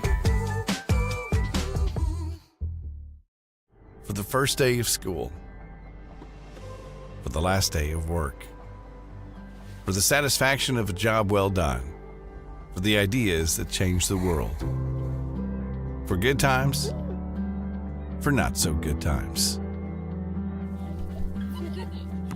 for her future and hers and his, for serving our customers and connecting communities. We're here with you for good. Austin Bank, with you for good. This is a Whataburger table tent. An orange and white trophy for your made-to-order burger. It means we cook your meal up fresh. And don't get up, because we'll bring it right to you. So if you're looking to sit down and celebrate the fact that you left it all on the field, we've got your number. Whataburger, just like you like it. Red 18. This season, you can share a Coke with your team on it. So I'm going to tell you how with a little help from this quarterback. Selling 44. You can share a Coke when your team's up. Red Poncho. You can share a Coke when your team's down. Happy Jolly. You can share a Coke with a coach, a mascot, or an MVP. Chili, chili, chili. You can even share a Coke with your rival on game day. Turbo. Or you can share a Coke when you're giving out your famous guacamole recipe in a completely packed stadium. Cilantro, chopped onion, squeeze a lime, Roma tomato, hike. Share a Coke with a fan this season. Ice cold, delicious. Share a Coke is back for the fall football season. We all know what comes with being a fan. The ups, the downs, and everything in between. Whether you've just won a big game and want to celebrate with fellow fans, or want to share a Coke with your best friend whose team just lost against their arch rival, Coca-Cola has something for you. Share a Coke with a teammate, rival, or best friend this season. Loving Auto Group is more than a great place to buy and service your vehicle. We're your neighbor, friend, and fully committed to helping the communities we serve. You'll love the loving way. Loving Auto Group. Well, everyone, the merger is now complete. Two East Texas insurance powers are now one. Morgan Insurance and Bartlett Baggett & Shands Insurance Agency are now just Morgan and Bartlett Baggett & Shands Insurance Agency. You can connect with them at 936-634-7755 or morganins.com. That's morganins.com. You can now get your free auto quotes courtesy of Germany Insurance. Serving Lufkin and Nacogdoches in all of East Texas, let the experts with over 150 years experience take care of you. It's the new East Texas Power. That's Morgan and Bartlett Baggett & Shands Insurance Agency here in Lufkin. These are Whataburger stickers. Proof that everything you dream up for your 100% fresh beef Whataburger is right under the bun. So go wild, burger lover. Avocado, jalapenos, and no onions. Wait, avocado grilled jalapenos. Oh, and bacon and creamy pepper sauce. However you dream it, we'll make it. Whataburger, just like you like it. Used car buyers love shopping at the Loving Auto Group. Shop all the brands you love from a name you trust. Cars, trucks, SUVs, all makes and models. You'll love the loving way. Loving Auto Group. Don't wait till it's too late. Strata Roofing and Construction can inspect and assess your roof. They will offer you the best options in repair or replace your property's roof. Expert roofers specializing in composite, metal, tile, TOP, and PVC. Homeowners trust Strata. Residential and commercial, new construction or replacement. Located in Lufkin and serving all of East Texas. Efficient, affordable, Strata Roofing, 936-414-8172.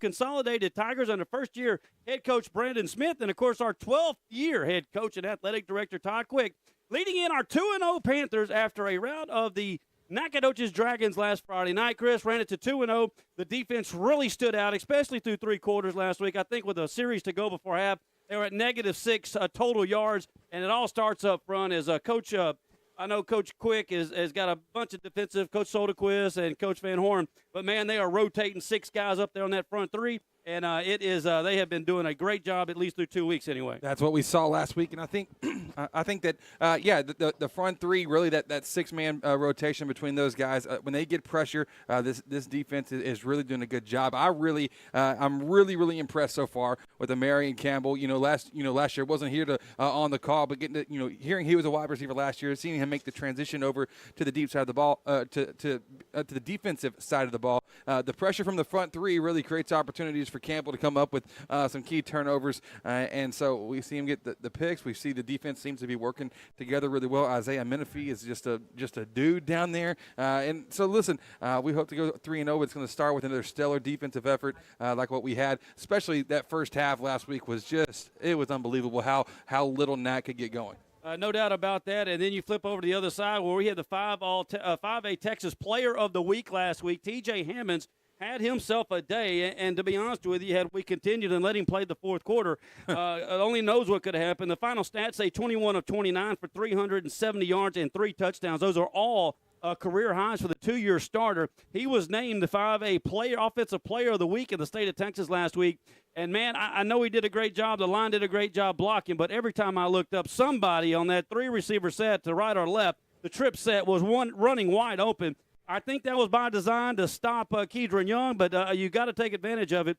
And boy, oh boy, did T.J. Hammonds do exactly that a week ago. What they said last week was that they weren't going to let Kedron Young beat them. Well, Kedron still had one heck of a night. Don't get me wrong, 3 touchdowns for him, but he didn't get it really going until that second half because they were so sold out and committed to shutting him down. Well, when they do that, T.J. Hammond has to step up, and that's what he did, throwing the ball, slinging it all over the yard. But really, he can sling it all over, but he can also if he's overthrowing it by 10 yards, 20 yards, it does no good. He was accurate. He was poised when a little bit of pressure got to him. There wasn't a whole lot last week. When a little bit of pressure got there, he was poised and put it right in the pocket. But listen, somebody I'm looking forward to seeing playing here tonight and who had a heck of a game last week. I'm going to say his name a whole lot, I have a feeling, because he just seems like a playmaker. It's Braden Murphy. 6 receptions, 118 yards, and a touchdown. But that's not even scratching the surface. That's not even counting the fact he had, 2-3 touchdowns called back last week. The dude can play. He is a playmaker, and I think he might avenge some of that here tonight. We certainly hope so. We'll go down to Jeff Todd here. Jeff, last week the Kedron Young watch continues. 19 carries for 137 yards. That's 37 totes for 286. 3 touchdowns on the season. And, we talk about some of the great all-time Panthers of all time. Javorski Lane, Des Bryant obviously sit right there at the top. But 752 yards to go for the senior Kedron Young. That is all he needs to eclipse the record set by almost 20 years ago by, again, one of the best Texas high school football players, not only in Lufkin but in the state of Texas, Javorski Lane. And that's Kedron doing that, too, with everybody lining up. Even last year, everybody lining up to try to stop him. And that's the first thing that defenses are going to concentrate on against Lufkin is making sure number 3 doesn't get his yards, but he's been able to do it so far. And, again, I expect Consolidated to do the same thing tonight. It's been really – he's got, 286. 3 of those rushes have gone for 45 or plus. The other 34, they've done a really good job, but he's so fast. If he busts one, he's got a nose for the end zone. Well, last year, this A&M Consolidated team, we saw him do that. We saw his longest run of the year, the 99-yarder. against these Consolidated Tigers over there at their place last year that he took to the house. So he is a game breaker for sure. And that game against back the Legacy, that first game of the year, that long run, he got over to the left side, and there was nobody that was going to catch him. A few guys looked like they had the angle, and he ran by him.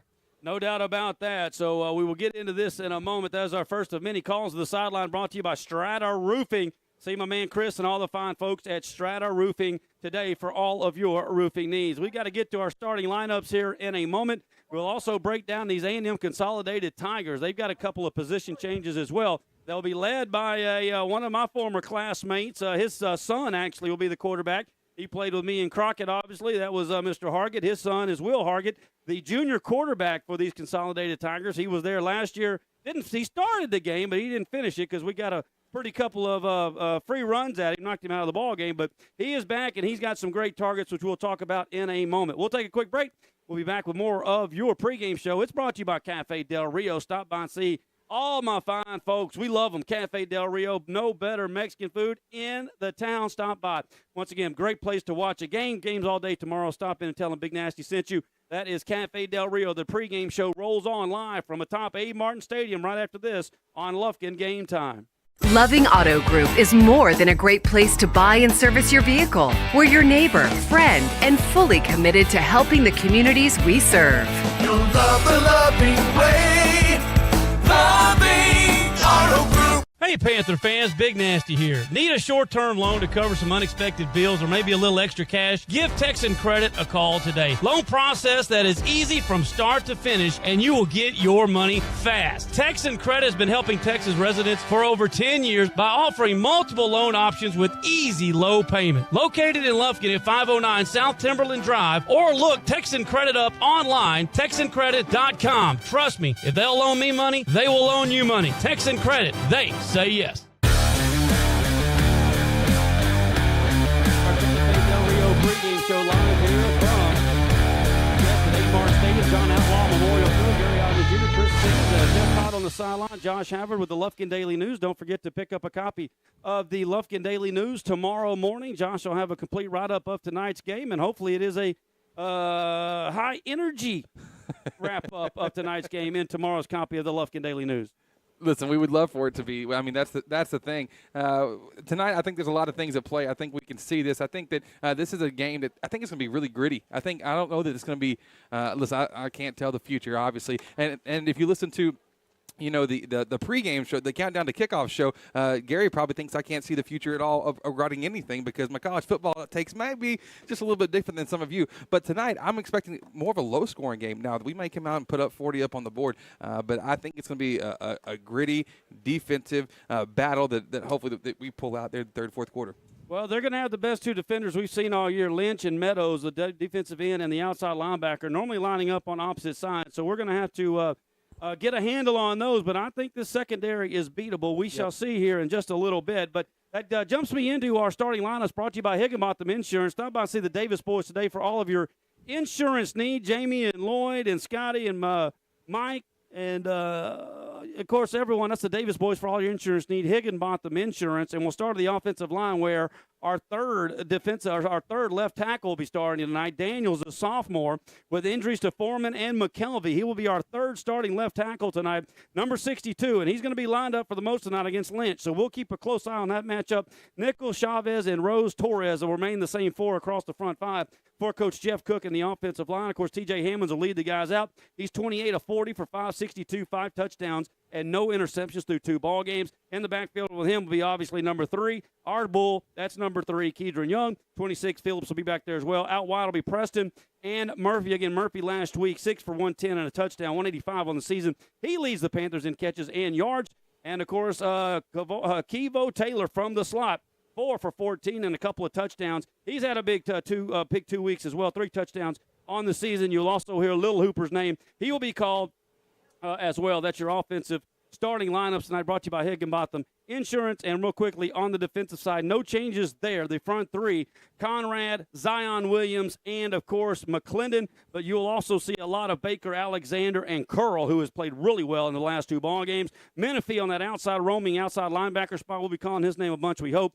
And then, of course, the middle 3 linebackers, Big Hoop, Hooper, Laura, and Davis, the 3 inside, or the 3 linebackers across the middle there for Coach Todd Quick's offense or defense that'll be making some plays. And the back 4, Timmons, Young, and, of course, we mentioned Amarion Campbell, number 13, 2 interceptions through 2 weeks for the Panthers in his first action at safety. Again, he was a slot receiver for the previous 2 years. And, of course, Mosley, and we'll see Hatton back there as well as the other free safety here for the Panthers. And that is your starting lineup tonight, brought to you by Higginbotham Insurance. Again, for all of your insurance needs, give the Davis boys a call today. That is Higginbotham Insurance. And, Chris, you look at this team, and they have got 2 really good receivers. We saw both of them a year ago.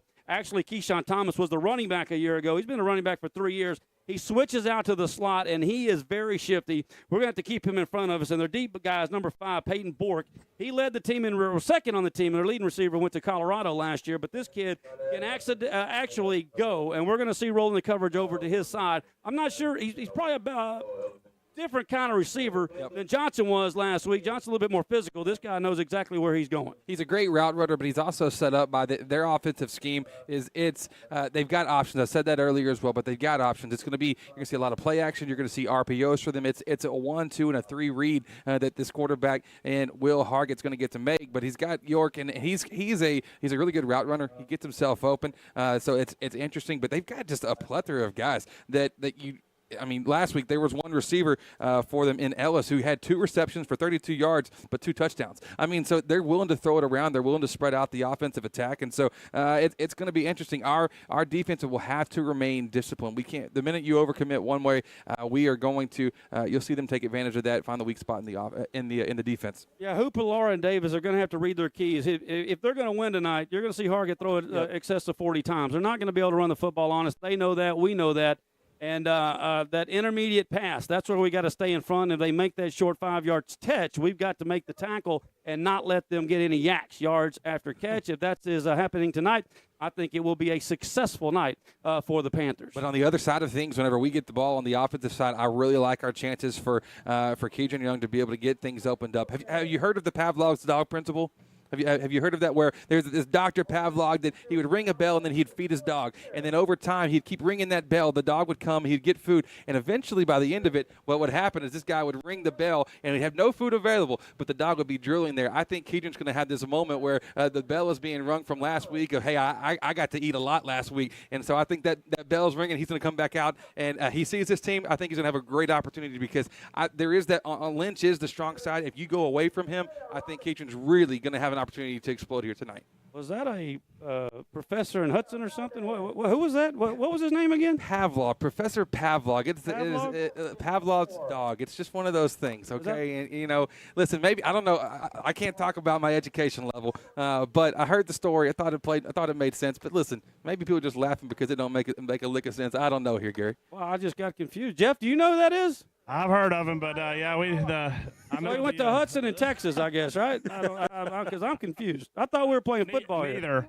That's a good point. I saw us start barking or something. We are playing football tonight, and maybe we do bark whenever we get a touchdown. How about that? He must be is he a baseball coach? Nope, definitely not a baseball coach. Not a baseball coach. All right. Either way, we are in our pregame show brought to you, as always, Cafe Del Rio. See my girl. Stop in there and watch a game and get those 2 crispy tacos with no tomatoes, or those paquito, what is it called, Jeff? The paquito fajitas? How do you pronounce that? I know how to eat it. Fajitas picosis is what you're going for. That's what it is. Picosis. And what you got against tomatoes here, Gary? We got them on CDR Sundays. Yeah, CDR Sundays. We may not know how to pronounce it, but when we walk in, they know exactly what to get us. So that's what all accounts, and it is all at Cafe Del Rio today. We are live. We're about 13 minutes from kickoff, as you can see on our Austin Bank scoreboard at the bottom. Mr. Luce and the guys right there at Austin Bank there for you for all of your banking needs. mortgages, checking accounts, they got it. And I see another good sponsor walking up, and Mr. Brown, man, we got them all over the place. And we appreciate all of our local sponsors helping you to bring you this great broadcast that Jam Digital Media does, and we are so lucky to be a part of right here on Lufkin Game Time. Once again, about 12 and a half minutes away from our Lufkin Coca-Cola kickoff. Panthers are making their way out to the tunnel. We'll take a quick break, and we'll come back and have our boys breaking through the sign here. Your Panthers take the field in just a moment right here on Lufkin Game Time. It's Toyota truck time at Loving Toyota in Lufkin. Inventory is rising and prices are falling. Loving Toyota has a Toyota truck for every buyer and budget. You'll love the loving way. Loving Toyota.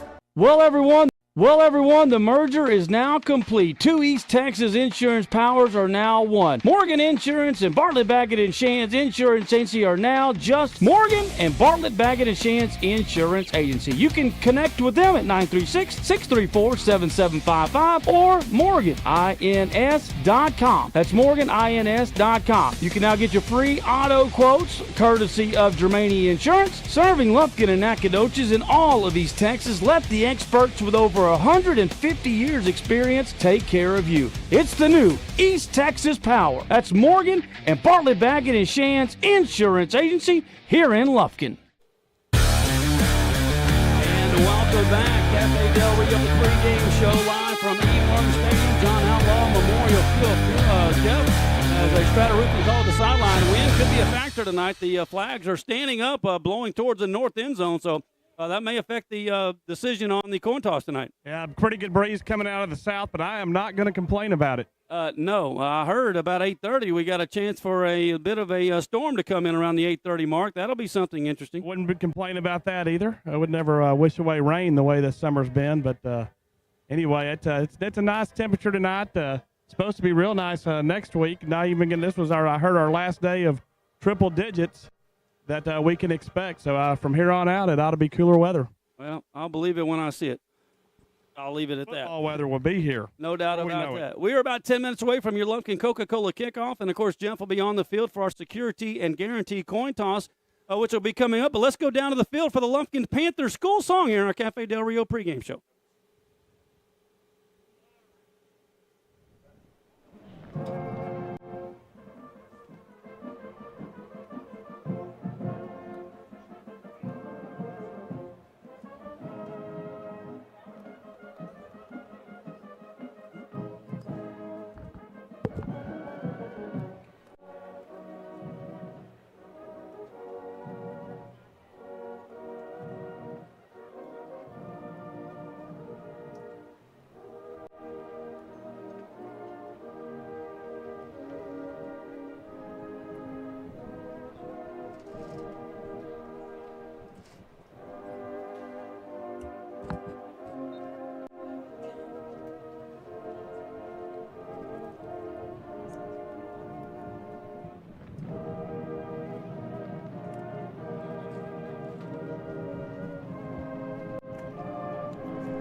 And welcome back in. That is our Lufkin Panther School song performed by our Lufkin Panther Band under the direction of Mr. George Little. They do a phenomenal job, and, of course, they are an award-winning band as always.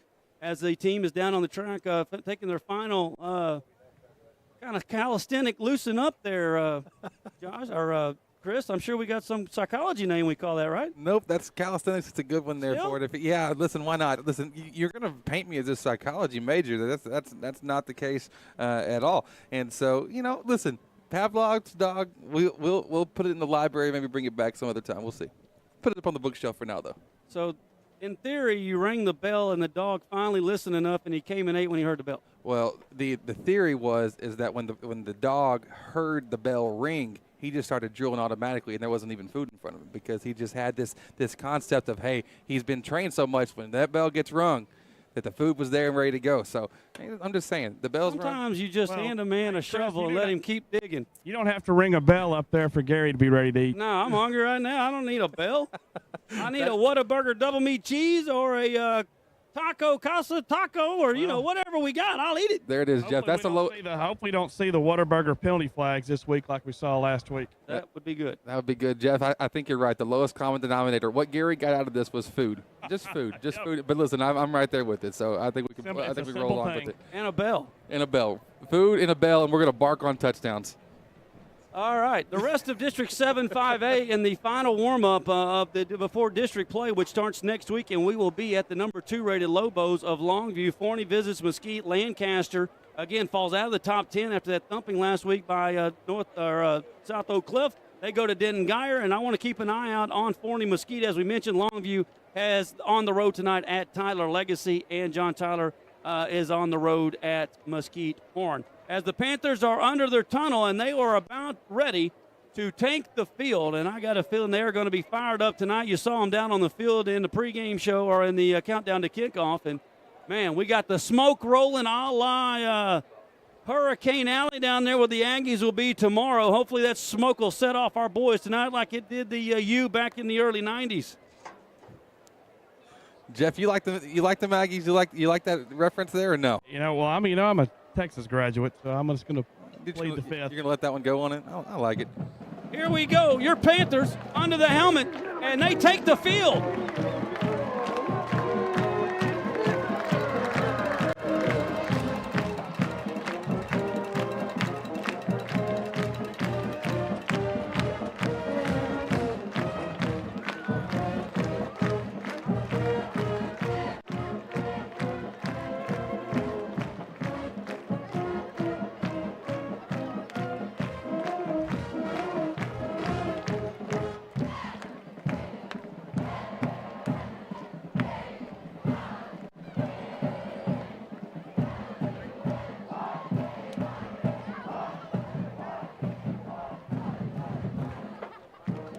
Panthers getting their final preparation, thanking the man. We'll take a final break. When we come back, we'll have your national anthem and, of course, our security and guarantee coin toss. We are 5 minutes away from the Lufkin Coca-Cola kickoff. Don't go anywhere. More of your pregame show brought to you by Cafe Del Rio right after this on Lufkin Game Time.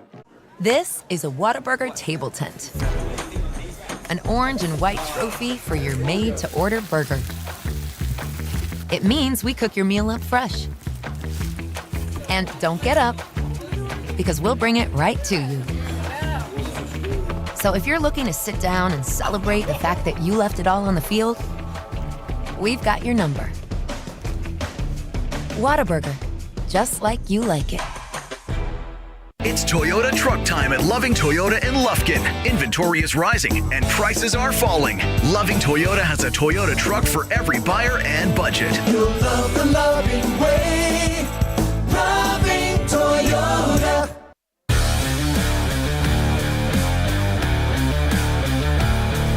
As our Panthers are set ready, as the Panthers make their way to the field on the far side, kind of looking like those A&M Aggies. They've got their maroon and white tops with the white numerals as they make their way down. Our Panthers are in line for tonight's national anthem. Again, wind howling out from the south, headed north, so we'll see what goes down in this coin toss, brought to you by Security and Guarantee here in just a matter of moments. As Jeff Todd will make his way out after we have our national anthem for tonight's ball game, which we always keep right here. Again, a Friday night in Lufkin Panther territory. What could possibly be better? And I just don't know what it could be. Not a lot of stuff going on here that's more exciting, more fun than this right here.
Man, oh man, I got to play a little bit back in the CKT, but boy, would I like to suit it up for one more play here in front of the Panther faithful. Nothing gets you fired up like that, Jeff. You got a chance to play for the Pack back in the day. It's had to be fun. It was back in the day for sure, and it was fun. It's always good here to be in Lufkin, like you said, on Friday nights. We have a moment of silence here.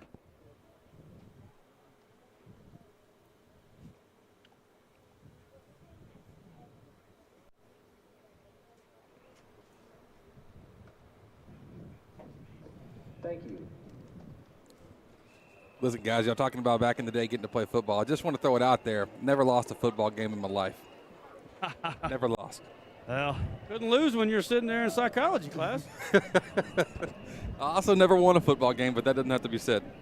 We are just about set for our security and guarantee coin toss tonight. It looks like the captains for the Panthers will be number 57. That is Marcus Wood, the senior defensive lineman. And I'm having a little trouble seeing our other two captains. Actually, it's 59. Yeah, Marcus Woods, 59. It's number 24, Jeremiah Johnson, and number 29, that would be Amari White. That's your captains for tonight. Coach Tom Quick in his 12th year as Panther head coach. All the Panthers will make their way out, and we will go down to our 50-yard line with our correspondent, I like to say that word, Jeff Todd, with our security and guarantee coin toss for tonight's ball game. You make me sound like I should be on a national news broadcast as a correspondent. That might be the nicest word he's ever used to describe you, Jeff. No questions. The captains are meeting here at midfield, and we'll know the outcome of our security and guarantee coin toss here in a matter of moments.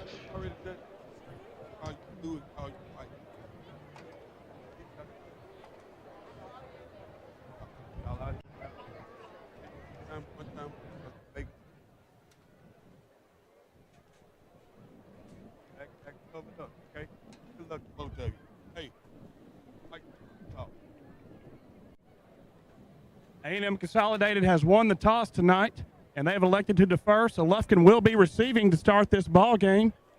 Consolidated will kick from the south end going to the north.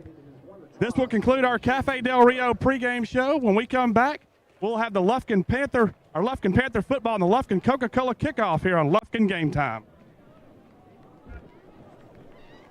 When it comes to repairing your vehicle, you always have a choice. At S&W Expert Collision Repair, we set the standard for excellence with state-of-the-art equipment, leading-edge technology, and over 40 years of industry know-how. They got us a new car. They got us a new car. They got us a new car. No, this is your car. We just fixed it correctly. Thank you so much for our new car. No, this is your car. Thank you.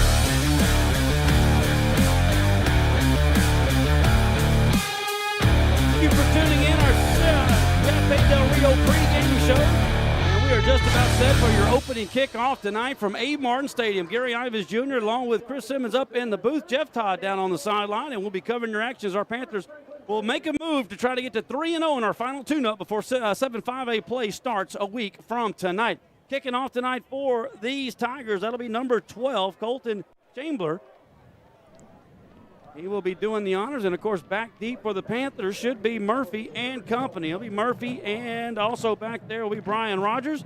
But if it goes the way we want it, Mr. Murphy will fill that thing with a head of steam at about the 7-yard line and hopefully open us up with a big bang. He's my guy to watch tonight, Gary, and a player for the game to watch. Yep, that's going to be Braden Murphy back there. Lufkin Coca-Cola kickoff is a low-line driver. It hits. It's fielded 2 yards deep in the end zone. Murphy brings it out. He's on the right side at the 20, and he will be hammered at the 20-yard line, brought down to the 22-yard line, brought it down 2 yards deep. It'll be 3 yards short of where we would have taken it there.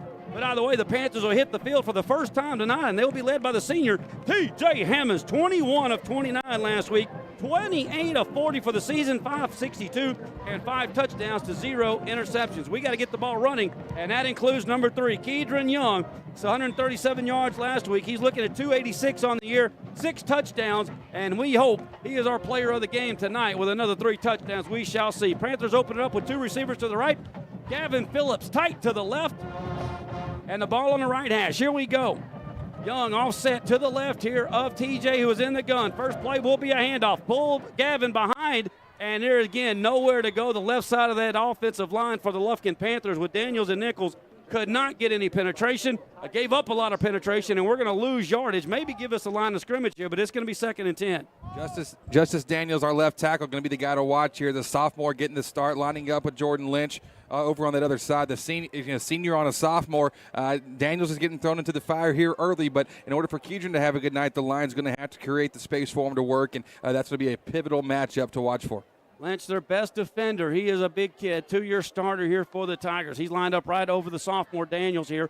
On 2nd down and 10, 2 backs in the backfield. Motion goes left or right to left. That is Young. Handoff inside goes to Phillips. Phillips takes the handoff out past the 25. He'll be brought down at the 26-yard line, gain of about 4, and that'll set up 3rd down and 6 for the Panthers, who were 6 of 9 on 3rd down conversions a week ago in Nacogdoches. You know, when we've seen these teams try to pack the box and get and prevent Kedron Young from doing something, we've seen Kedron go out to the flat like that. And so, listen, I think it's we've got a lot of tools in the toolbox here. We're still in the non-district schedule, so we'll see what all is being left in there. But I like to see how we can get Kedron going here. 20 personnel in motion now, going out left to right. Phillips, the lone back, is going to be Kedron.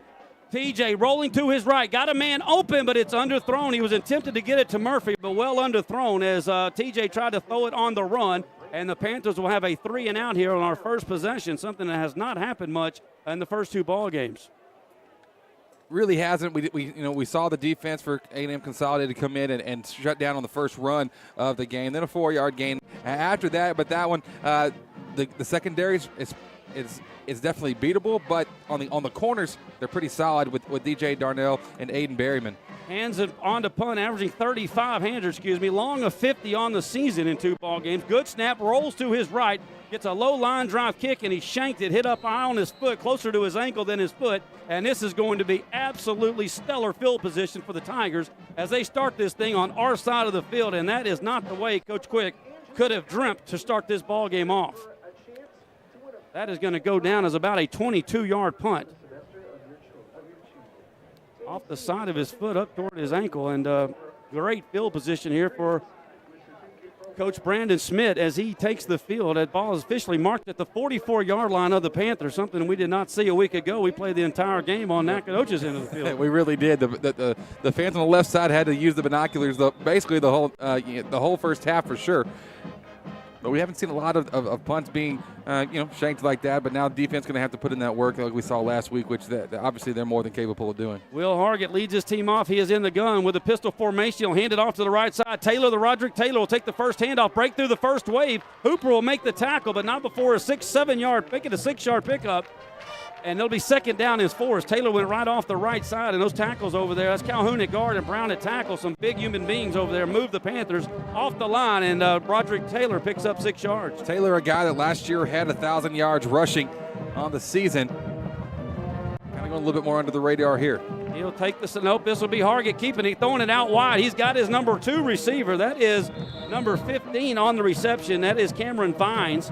And he will pick up 5 yards on a quick RPO. He saw the wide open receiver out wide and pulled it back out of the belly of Taylor and threw it.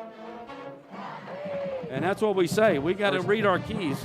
There's going to be a lot of that tonight. A lot of play action, a lot of RPOs. We'll see. They do a lot of play action here until you get to the red zone. That's when it becomes RPO territory for the most part here. We'll see what happens. 2 receivers either side. Hargett is in the gun. Ball down to the Panther 31-yard line. He wants to throw straight drop back. Looking to the flat. Nope, goes down the field. Almost intercepted. I think we didn't get a play on the field, but boy, a good turnaround right there. Great defensive play by Evan Young to tip it away. It'll be 2nd and 10. Evan Young just showing off the athleticism there. He ended up getting. Normally, you don't see him in the middle of the field. I don't know if that was on purpose, if that was the right.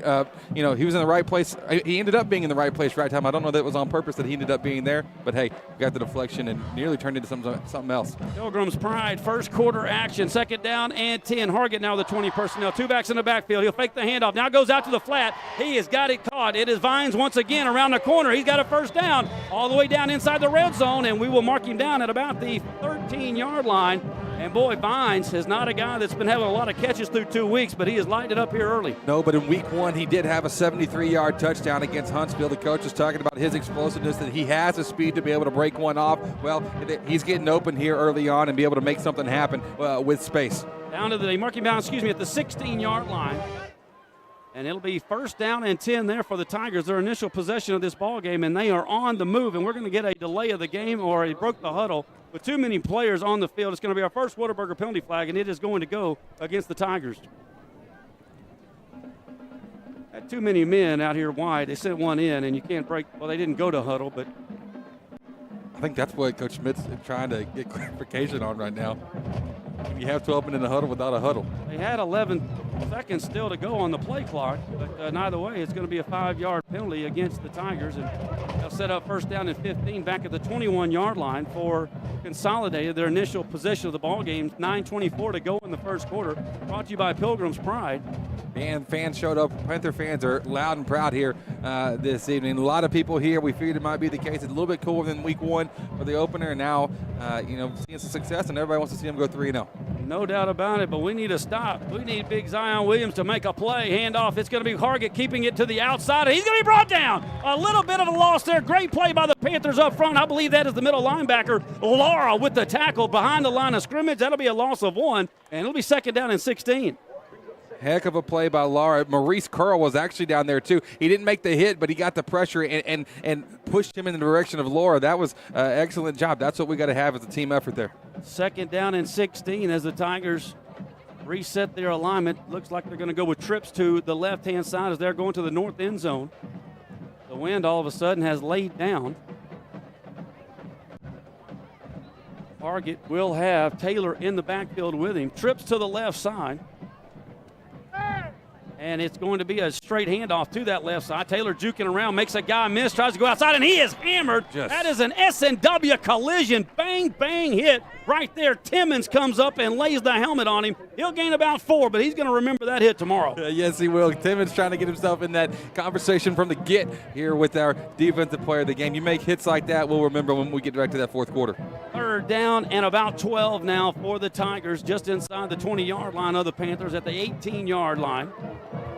Hargett will be in the gun. Taylor is long back as they are in the pistol formation. 2 receivers to the right, ball on the left hash are going north. He's looking left the whole way, going up to his number 1 receiver, but it is thrown on the back shoulder out of bounds, and it's going to be third down and long, and they appear to be bringing on the field goal unit for the Tigers. We saw them actually last week.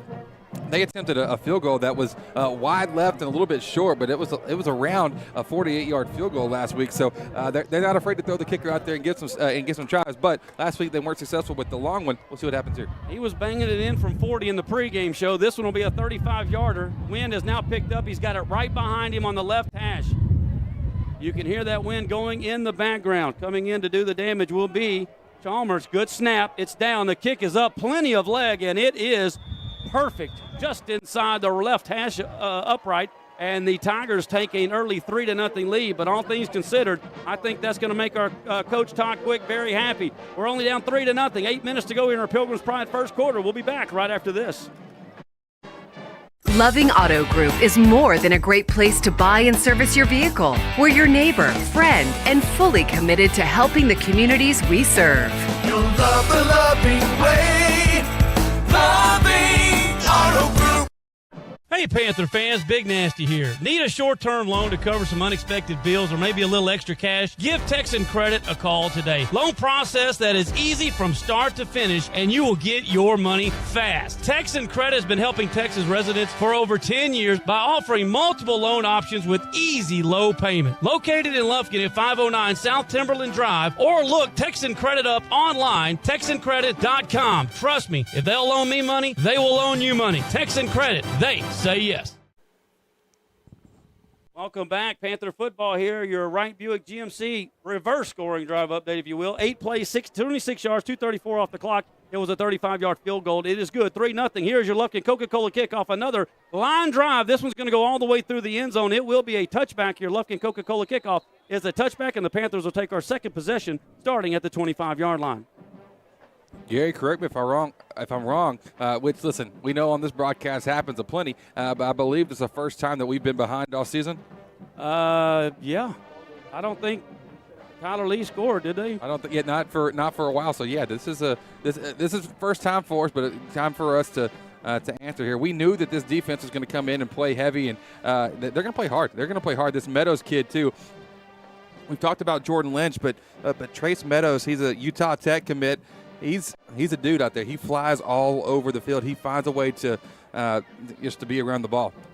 Panthers will have their second possession going into the win. I know Coach Green talking to him in pregame. He wants to go deep, but you can't go deep into about a 15, 18-mile-per-hour wind, so we'll see if that affects our play calling here as it did in the first drive. Second drive, quick out to the left-hand side. It is caught, and that's Murphy making a guy miss, trying to get to the corner. He spun down at the 30-yard line, inbounds, they say. There'll be a 5-yard gain on first down, so positive yardage there for the Panthers senior, and that's his 11th catch of the season.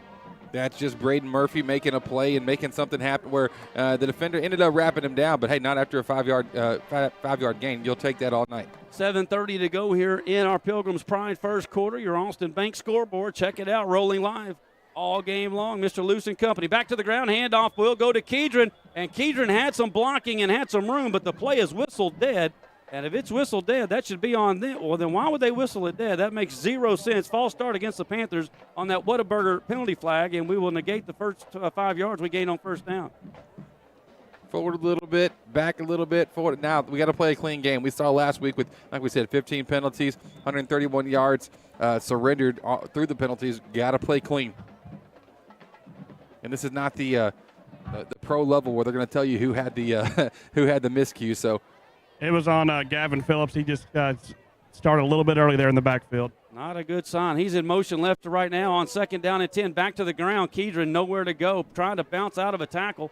He will gain a yard, but just as it been in the previous 2 ball games, the sled is very tough to push here in the first quarter. It'll be 3rd down and 9 after the 1-yard gain for the senior.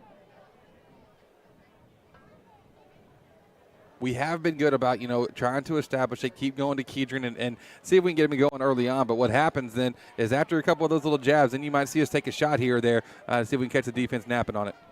5-6 in the box with the safety walking down, but it's an empty backfield now. Hammond's looking left the entire way, trying to go out wide, and it is not a very good throw into double coverage, trying to force it into Murphy. I believe that's Murphy on the far side. Either way, it doesn't matter. It's incomplete. And it will be another punting situation here for the Panthers. So I believe that's Kevo Taylor, right? Yeah, Kevo's normally been in the slot, but he lined up out wide in that play. And TJ eyes up on him from the minute the snap was gone, and it just led the safety right over there, threw it into double coverage. We're probably lucky the ball wasn't his first interception of the night. And speaking of, here's our second punt of the night. We need this one to be a little bit better than that 25-yard first one. Good snap, rolls right, and this one will be a much better punt. It's going to hit at the 45, take a big Panther bounce, but it hits our Panthers. Hooper's going to hit him in the back. That ball's going to be whistled dead back at the 32-yard line when Hooper touched it, but still, much better punt here, and it will put the Tigers in a little bit worse field position than they had in the first possession.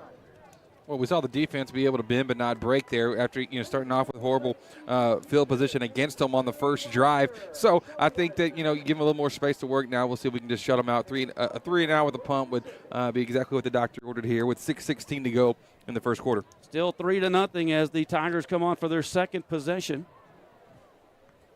They had a very short field after the 3 and out by Lufkin and the short punt. They were able to take advantage of it and get a field goal. That's where we stand here in our Pilgrim's Pride first quarter. 1st and 10, Hargett in the gun, in motion left to right. That's Chalmer, the punter. Quick throw out to the left-hand side. It's a wide receiver screen. They got a man open. It is a pitch and catch, finally brought down. Host of Panthers over there on the far side making that tackle, including Evan Young. Gain of about 3. Should set up 2nd and 7. On the reception, Cameron Vines, who said his name now 3 times for this Consolidated Tiger offense.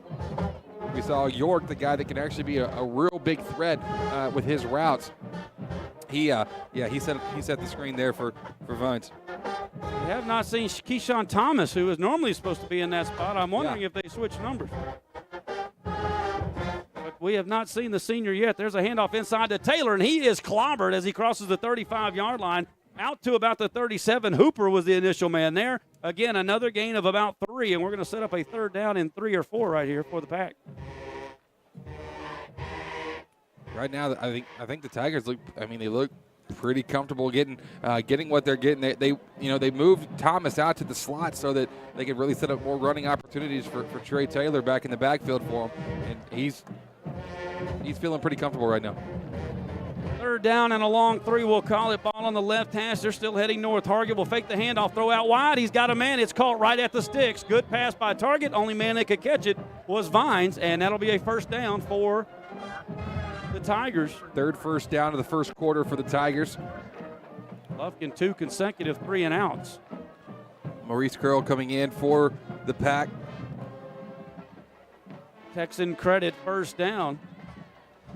Stores in Lufkin and Nacogdoches and all over East Texas. Texan credit for that quick loan. They'll take care of you.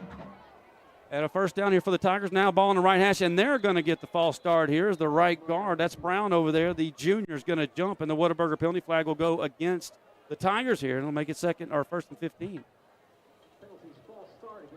That's something that Consolidated has to be very frustrated about, because on both drives so far that they've had, they've got themselves first down. They've felt pretty good about things, and then they have a penalty to follow it up. That's a drive killer. It's a momentum killer for sure for them.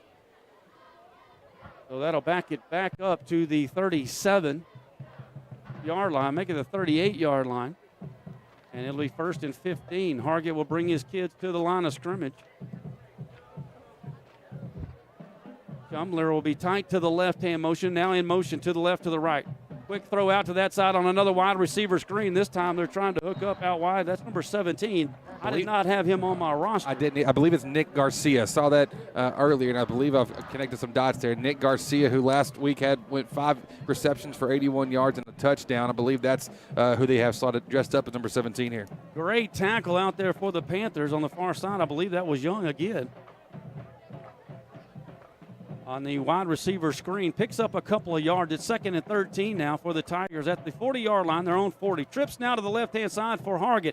He will run a draw play, then throw it out wide, and it is great coverage over there again by Evan Young. Ball thrown a little bit before he got out of the break. It's incomplete, and they'll stop the clock with 3:39 to go in our Pilgrim's Pride first quarter. It'll be third and 13. 2 times now for Evan Young to be able to answer the call whenever he needs to defensively. He's going to be tested. They are going to throw it out there several times. You'll see him go deep. You'll see him run the deep slants.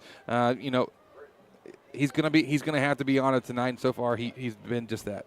Let's see if big man Zion Williams can get a little push over Creel to center here on third and 13. Hargett will have trips to his left-hand side, ball on the right hash. He's looking right all the way, going deep for his target on the right side. It's going to be overthrown by about 8 yards. He had a step on Evan Young, but the ball was well overthrown, and they will have to punt now for the first time. That was a little scary. We got a gift there from Hargett. He, just slightly overthrowing it. But nonetheless, here we go with the punt squad. Seemingly coming out, and Camillear. Is that how you're saying his name? I don't know. Chmlear. Josh, can I get official ruling? I like how Josh is the tiebreaker. That's a good one. I don't know. Roll for it. I'm just saying that I would do it if it were my name. We'll just call him Chameleon. I can get that out pretty easy. He will be standing at the 25-yard line. 3 upbacks in this formation. The snap is a high one. He retreats back 2 steps, goes and gets it, and then gets a good kickoff. It's going to hit the 25-yard line, take a huge consolidated bounce, and the punt will roll dead at the 14-yard line. Panthers deep in our own end, down 3-0, 3:25 to go in our Pilgrim's Pride first quarter. You listen to Panther football right here on Lufkin Game Time. For the first day of school, for the last day of work, for the satisfaction of a job well done, for the ideas that change the world, for good times, for not so good times,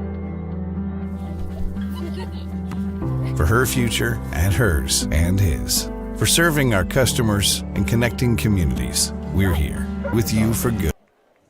And welcome back as we were underway, and it is Javion Johnson in for the first time here tonight. He'll give the handoff inside to Kedron, I believe, and Johnson getting some action in the first quarter. I'm pretty sure Coach Green not wanting to throw it into this wind, but we'll see. But the sophomore's got unlimited potential, and he is in for his first possession of the first quarter. Yeah, he brings a different look for the defenses to have to be aware of. He can, TJ Hammond can, he'll light it up, he'll go deep, but Johnson is somebody that he'll make the passes he needs to, but he's got a speed to him that brings a new element. And they're running a blitz here, and Johnson drops the ball and has to go down and get it. Javion wanted to throw it, but when he brought it up to chunk it out to the right, it hit his thigh pad and came loose. He had to fall on it, and this has been another horrific drive here for Lufkin. It's going to be third down and very long inside the 10. That's tough. You don't know if that's nerves, if that's just it just happens, but nonetheless, you got to shake it off here on third and long and do something and really make something happen here for the team. Three receivers here for right, to the left now for the youngster. Ball on the right hash. It's officially 3rd down and 17. It's a sprint option out to the right-hand side. Javion trying to get to the corner. He throws. He's got a man open at the sticks, but he threw it well wide, and it'll be incomplete. And for the 3rd time tonight, the Panthers have gone 3 and out. And just like the Dragons were last week of negative yardage through first quarter action, we are going to be negative yardage through first quarter action unless we get something kind of striking here in the last 2 minutes and 12 seconds. I mean, we've only had the ball for a minute and 30 seconds on each drive so far. It's not lasted very long at all. No doubt about that. And the Panthers, again, will be punting. This time, Hanser will be standing in his own end zone about 6 yards deep. Diaz with a good snap, rolls out, low kick. He shanked this one again out of bounds, and my goodness, they're going to have the best field position that they've had all night, and that's saying something. It's in at the 30-yard line is where they will start their 3rd possession of the ball game. We've got a 20-yard punt, and now we topped it. That's going to go down as about a 16-yard punt. A lot of questions here as far as offensively, how do we get something going? But the defense has to come out and you know, they just forced the punt on the last time they were on the field. It's going to be a lot to ask for here for them to. I mean, a field goal is a win right now for us in this one. No doubt about that. Ralph and Kay Kuz with our remarkable replays. Hopefully one of those will be coming up here in a moment with a remarkable play by this defense. The Panther defense has been magnificent here through this first quarter, but they are going to have to take another test right here. Hargett's in the gun. He will hand it off inside to Taylor, dancing around, trying to go outside, but there is a host of Panthers there at the line of scrimmage. That will be no gain on the play. And Pig Williams getting up off the back of the bottom of that pile. Yeah, man, he got a good hit in there, and Taylor's gonna feel that too. It's gonna be 2nd down and 10 coming up here. This Panther defense.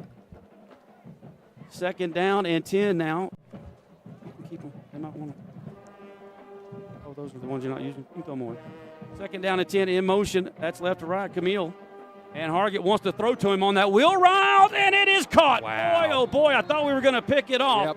But we jumped just a little bit too early over here. Who is that? Campbell. Campbell almost had his 3rd interception of the season. He jumped a step too early, and that's going to get him down to the 11-yard line. I really thought he was going to pick that off. Really close read, but an even more impressive catch by Camillier.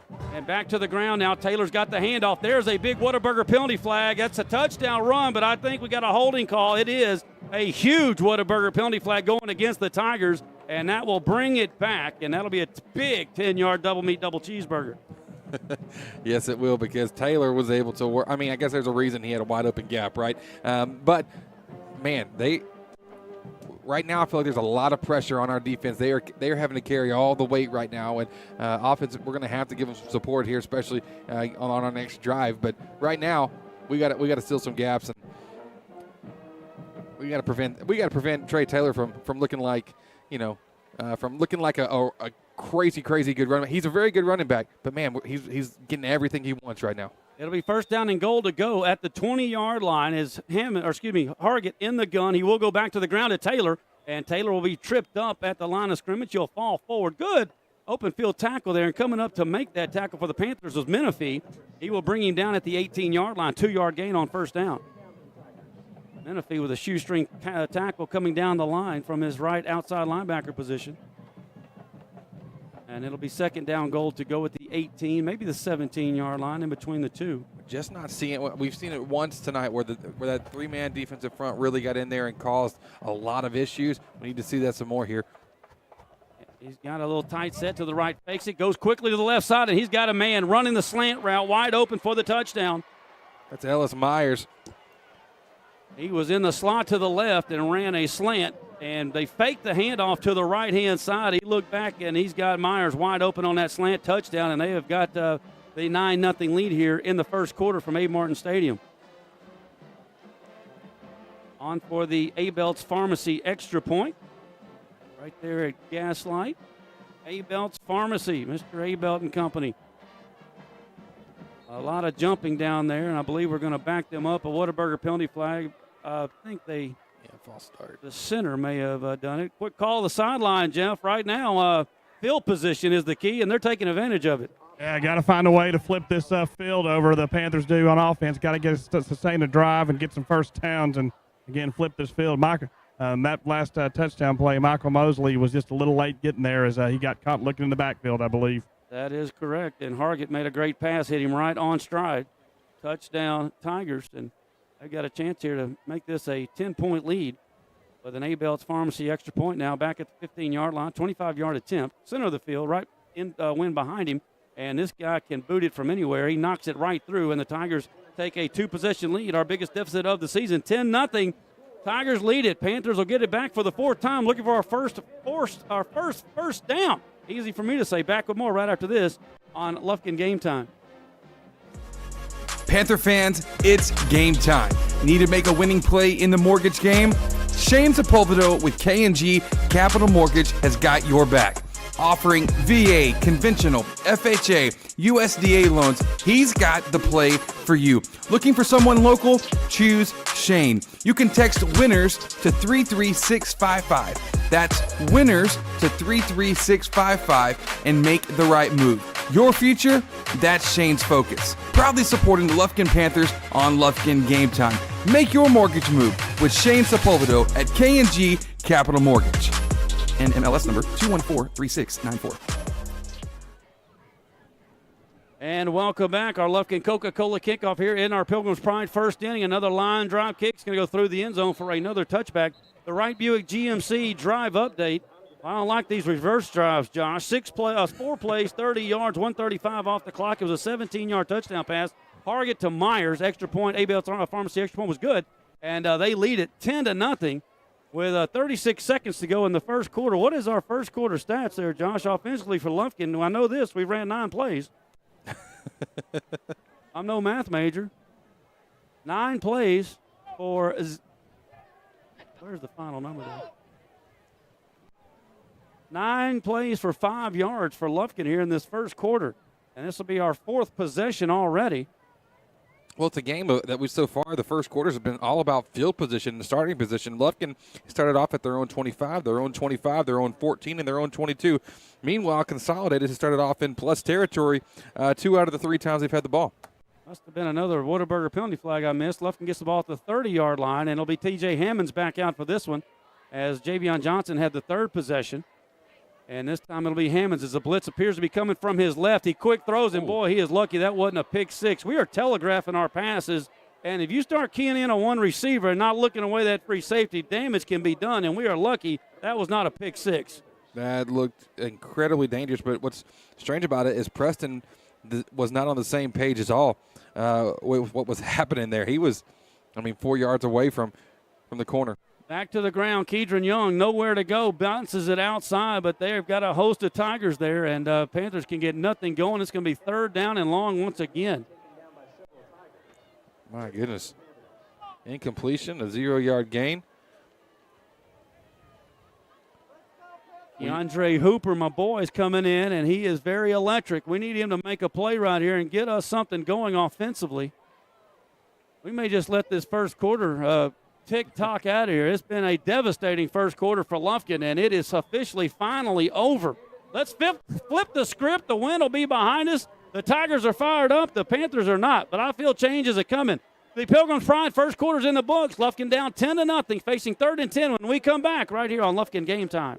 Loving Auto Group is more than a great place to buy and service your vehicle. We're your neighbor, friend, and fully committed to helping the communities we serve.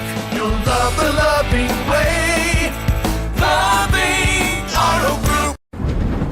Don't wait till it's too late. Strata Roofing and Construction can inspect and assess your roof. They will offer you the best options in repair or replace your property's roof. Expert roofers specializing in composite, metal, tile, TOP, and PVC. Homeowners trust Strata. Residential and commercial, new construction or replacement. Located in Lufkin and serving all of East Texas. Efficient, affordable, Strata Roofing. 936-414-8172. Welcome back to Panther football. We'll go through your first quarter stats there, partner. They won't take very long. No, they won't. But all of our stats are brought to you by Shane Sepulveda with K&G Capital Mortgage. Shane Sepulveda, the guy to go to for all your home mortgage needs. You can text the word winners to 33655. 33655. Text the word winners to that to get the process started. And that ad read will take longer than our stats because, honestly, we had no first downs. We had 6 rushes for no yards, 5 passing yards, 5 attempts, 1 completion, and that was for 5 yards. So 11 11 plays for us, 5 yards in the first quarter, not very pretty. On the other end, Consolidated had 17 plays for 84 yards. Those are your first quarter stats brought to you by Shane Sepulveda with K&G Capital Mortgage. Trips to the left side for Hammonds. He wants to go deep down the right sideline, and it is caught. Our man Kevo Taylor jots inside and catches the pass, and it is our first positive play.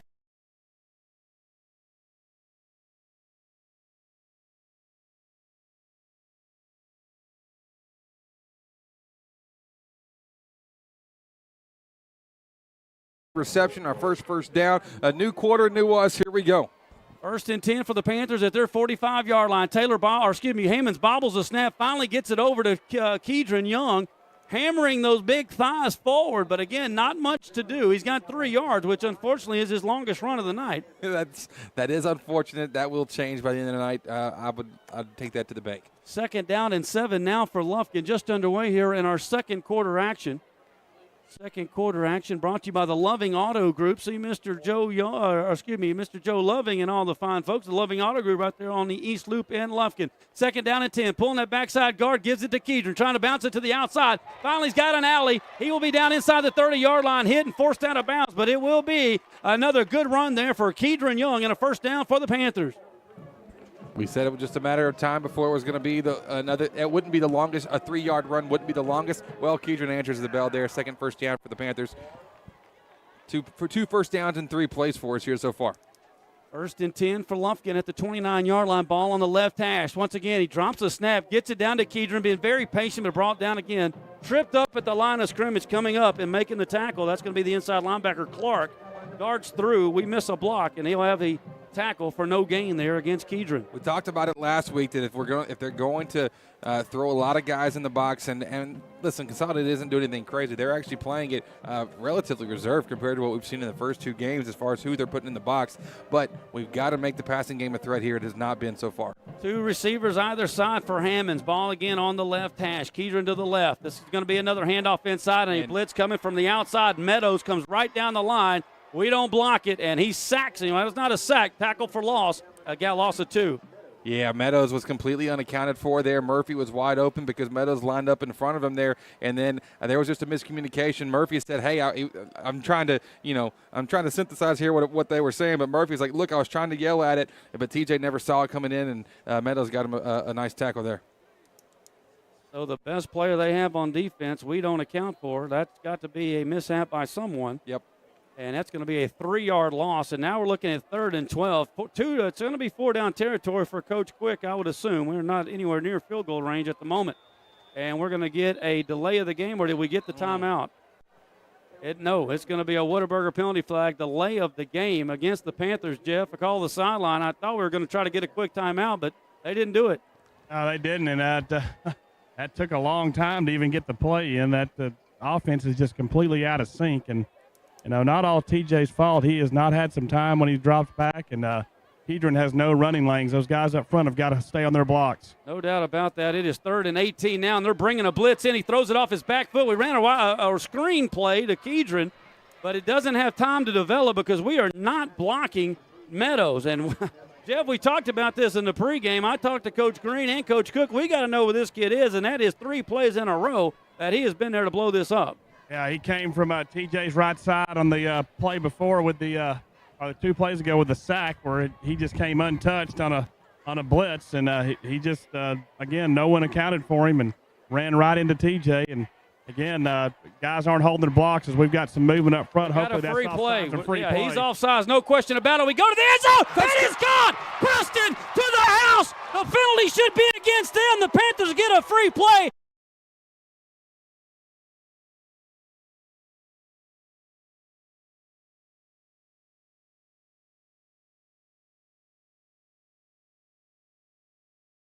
Will take it, and the Panthers are on the board. You could tell these Panther fans were waiting for something to cheer about. Well, they got something on that one, a 40-plus yard touchdown reception, and that's Hammonds knowing the situation, knowing it's a free play. He's got nothing to lose, but it helps the fact that Kershawn Preston was able to get himself so wide open deep down the field. Second touchdown of the season for Preston. Sixth passing touchdown for Hammonds. Hold your breath. Here's an Abel's Pharmacy extra point. The kick is up. Uh-oh, did it sneak in? Yes, barely. It's got yellow paint on it, but it got through the left upright. Panthers cut the lead 10-7 on a big bomb. Hammonds to Preston, baby. Here we go. Back in it. Back with more right after this. A&W Expert Collision Repair. You just might think you got a new car. It's Toyota truck time at Loving Toyota in Lufkin. Inventory is rising and prices are falling. Loving Toyota has a Toyota truck for every buyer and budget. You'll love the loving way. Loving Toyota. To Panther football, your Wright Buick GMC scoring drive update. Finally, a good one for the Panthers. 9 plays, 75 yards, 3:37 off the clock. It was a 37-yard touchdown pass on 4th and 18. Hammonds to Preston, and the Panthers are back in it 10-7. Longest drive of the game by far. Got the ball with 36 seconds to go in the first quarter. Now there's 8:59 to go here in the second. So able to put some plays together. A couple things broke our way, and now maybe we're to get out of that funk and get it going. We didn't need it. We had to have it, baby. 10-7. Pack back in it. Let's get a stop. Hands it in for the Lufkin Coca-Cola kickoff. Going to the north end zone with the win. Low line driving kick. It's going to be fielded at the goal line. No, it's dropped, and he will run it out. We could have some drama right here. He's out past the 50. Breaks a tackle to the 25, and luckily the Panthers got him. Boy, when you see a fumble in the end zone like that, you see a little timing get off. But luckily for us, the timing was just about perfect, and we brought it down to the 25. Yeah, we'll take the play all day long. Making the tackle, Michael Mosley getting down there. We thought we might could, like you said, that drop always opens some eyes, and you start sensing blood in the water there. But hey, Consolidated able to salvage it, and then starting at the 25. This is for them. This is their worst field position they've started with. Yeah, it brings that average of at our 30 back a little bit as they're at their own 25. We'll see if they can muster a drive. Hargett now into the win. He's got his man in Vines in motion left to right. He's going to keep it. Hargett up the middle. He'll be out past the 30, and we ease him down to the turf like we were playing powder puff football down to the 32-yard line. Well, you get that running back running the second level, somebody needs to deliver a blow. I'm just saying. Gary, I got to know, powder puff football games. Did you were you one of the cheerleaders for those games? Absolutely not. I actually played, Pod. You played powder puff? No, I played football. I know you played football, but in a state title game, by the way. I know. Listen, I'm not trying. I just want to throw that out there. I am not stepping on the legend of Gary Ivins. No psychology class going on back there in 1990. You just mentioned powder puff, and I'm listening for Hudson. That's we tackled right there like paddle puff. That's true. I mean, there's some girls at Hudson that when we played powder puff, they would get after it. It was kind of scary. We honestly picked him up and laid him on the turf, is what it looked like from up here. I want to see some hitting. And we got an official St. Luke's Health Memorial timeout on the field. We'll keep it right here with 8:10 to go in the second quarter. It's our Loving Auto Group second quarter. The timeout was called by Consolidated. So Coach Schmidt wanted to see something. He'll be looking at 2nd down and 3 after the 7-yard scamper by Hargett. 1990. That was a long time ago, Josh. You want to hear some? No, you don't. I don't think you I'm going to tell you anyways. I was born in 91, Gary. I'm not surprised.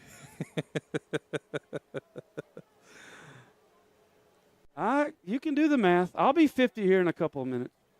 I grew up with his daddy in the neighborhood. So, how soon are we going to get to have an on-air birthday party, or what are we doing? We're going to miss it by a couple of days, thank goodness. Oh, man, that's unfortunate. That's unfortunate.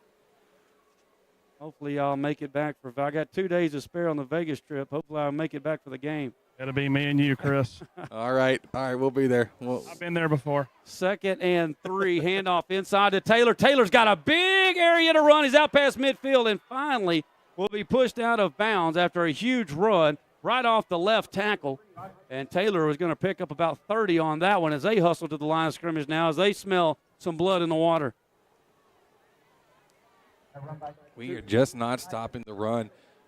He wants to throw here. We got a Whataburger penalty flag, and I hope it's against them because they got a man wide open down the field. He's going to be tackled at the 5-yard line. It was a very quick flag. We might have been lined up offsides. There's actually 2 flags on the play, And they could both go against us. There's one back here almost, so I think he just couldn't get the flag out there in the same play. Well, they're dropping them way down here. Yep, against the Panthers. Yeah, we're in trouble now. They're going to get that all the way down to the 2-yard line as the big receiver, Bork, got behind the defense. We forced him out of bounds finally, but not before he gets down to the 2-yard line. Well, they'll be looking at 1st and goal. Might recognize that name. His dad, Ross Bork's the athletic director at Texas A&M. I did know that. I just forgot to bring it up. I was told, well, I didn't know it, but I was told that today by some Aggies. By some Aggies. You just got to classify them all together? Well, I have a bunch of Aggies, but it was a particular thread that I'm on.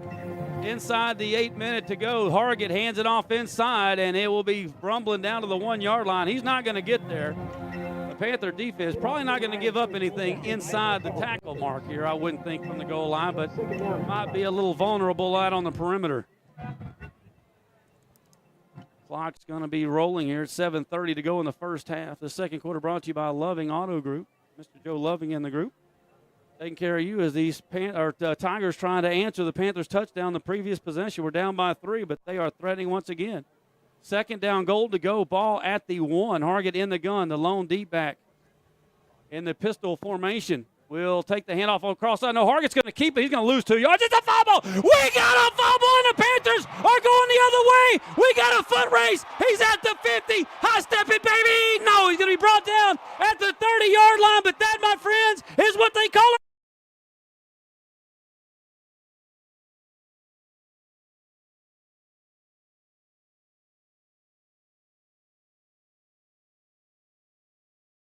From McClendon, but I'm not 100% sure. Well, you're 100% right. It was I McClendon. figured I was.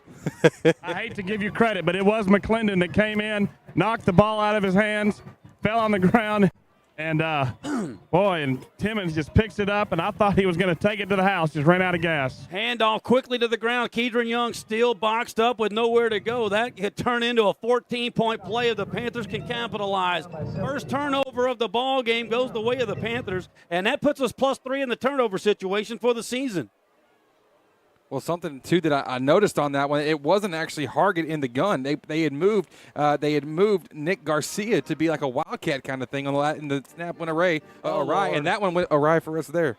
Well, they try to run the speed option, the read option, and gives it to Young, but the handoff was not secure. And boy, you get an advantage, but you're still looking at 4-down territory. But we've lost 4 yards on 1st and 2nd down combined. It's going to be 3rd down and 14. Boy, outside of a fluke 4th down play on a penalty, the Panthers have not done much here offensively in the first half. Hopefully we can get another big 3rd down here. 20 personnel. Hammonds wants to throw. Deep drop. Goes down the middle of the field into double coverage. Whoa. And again, if the safety doesn't slip back there, Bellard in the backfield, in the back, he might pick that off. That was a pass. He is making his decision who he's throwing to before he takes the snap, and you just can't do that.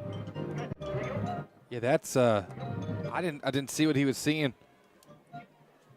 I didn't either. I'm telling you, if Bellard doesn't slip on the back end of that, that could have been a pick. The 4-down territory we're going to go for here, 4th and, 14? Well, 4th and 14 at the 34-yard line. Expect a hard count here. We got him off sides the previous one. Trips now to the right side for Hammonds. He's in the gun. And we don't do the hard snap. They bring 3. We're going to throw it up for grabs on the left side. Preston, and then again, it is 10 yards overthrown. Going for Taylor. And we get the big turnover there, and it is 4 and out for Lufkin. You know, on 4th down, you got to at least throw it. If it gets intercepted, it gets intercepted at the goal line, but you got to give your receiver a chance, and that ball was overthrown from the jump. Yeah, unfortunate there. We got a gift in the fumble, and this offense just a little bit out of sync. I mean, a lot out of sync here from what we said. We've seen a 25-yard play, 10-yard play, 46-yard touchdown, our lone score. But man, those 3 plays are about. I mean, that's all you're getting as far as the positive side goes. 1st down and 10. Tigers back on the field now. The turnover didn't cost them any points. A delayed handoff. A draw play goes around the corner to Taylor. And Taylor is smashed. Isaiah Menifee with an S&W collision. Once again, if you have a wreck, you know where to take it. Give my boy Corey Pig and the guys a call today. That is S&W collision right there, or right here, I might say, on the loop in Lufkin. The 8-yard, or excuse me, 2nd down and about 7 now after the 3-yard gain. And, of course, See my man Dr. Warren and all the fine folks at East Texas Foot Associates. Fake the handoff, go out wide. He's got his man open in the flat, trying to get around the corner, and we are not able to catch up with that little shifty it's Ellis receiver. Yeah, Myers is another one of these guys that just like we said last week. He's got speed. A lot of these wide receivers they're similar builds, similar frames, and they're shifty. They got speed, and the quarterback is he's going to find the right open guy. Remember, they will get the ball to start the second half. Lufkin Coca-Cola kickoff will be going their way. We need to play some defense right here. Final 5 minutes to go in this Loving Auto Group second quarter. Two receivers to the left now here for Hargett. Ball on the left hash. He wants to throw the wide receiver. He wanted to throw a screenplay to Taylor, but he overthrew him by about 5 yards. And, boy, they're lucky something bad didn't happen on that. Well, the reason why they overthrew him on that, Zion had a clear access to the quarterback in the backfield. He was just playing hot potato with it, trying to get it out of his hands before he got thrown into the turf. So he did get rid of that quickly. I'm telling you, we got some free running licks on him last year, and I'm sure he hadn't forgot about any of those. Hargett will be in the gun. He'll have Taylor offset to his right. Two receivers to the right. They're headed to the pack end zone. Take the handoff, though. That wide receiver slant inside again. It is caught once again by Myers. He is thrown to the turf after that 5-yard catch, and it's going to set up third down and about 4. I was a little concerned coming in tonight to see how we'd be able to read, as a defense, read an offense that's going to throw a lot of play action at you. And they're just, I said, it's options, and they're beating us to it right now. Third down and 4 for the Tigers, just on our side of midfield, down to the 46-yard line. Trips now to the right-hand side for Hargett. Lone back is Taylor in the pistol. Going to fake the handoff quick out to the wide receiver screen, and it is. Had him wide open. Myers felt like he should have caught it, but, man, that was a high pass from Hargett. And you get those hands up in the middle of the field. You want to get them down quick. And that's what happened right there. It's going to be 4th down and 4. Ball ricocheted. I mean, if I saw that right, it felt like it got tipped, and then it went right over in the direction of Myers, and he wasn't able to rein it in. He got his hands up. It was tipped in the line of scrimmage there. Gotcha. Oh, it was? Yes. Well, he still got both hands on it. Yeah. Maybe that's what made the ball go high. Either way, they're going to bring on the punter. Lufkin not anticipating a punt here. As finally will drop back deep. And they will punt the ball, and it's going to be a boomer all the way over our head. Hopefully that'll get to the end zone. It will not. Hooper will let it roll dead, and we're going to be pinned back deep inside our 6-yard line. Gary, there's a Whataburger penalty flag. Well, I hope it's not against us, because if it is, it's a first down. I believe it's a false start. Well, let's punt it again. Third down and 4. Check the penalty. The referees are converging at midfield here. I saw him point. It is. Your good call there, Jeff. A Whataburger penalty flag goes against A&M Consolidated, and I am almost certain we will make them punt that again. Yeah, we will try to improve that field position for sure.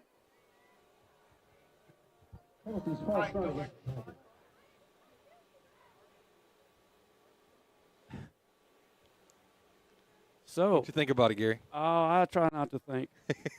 I say what I see.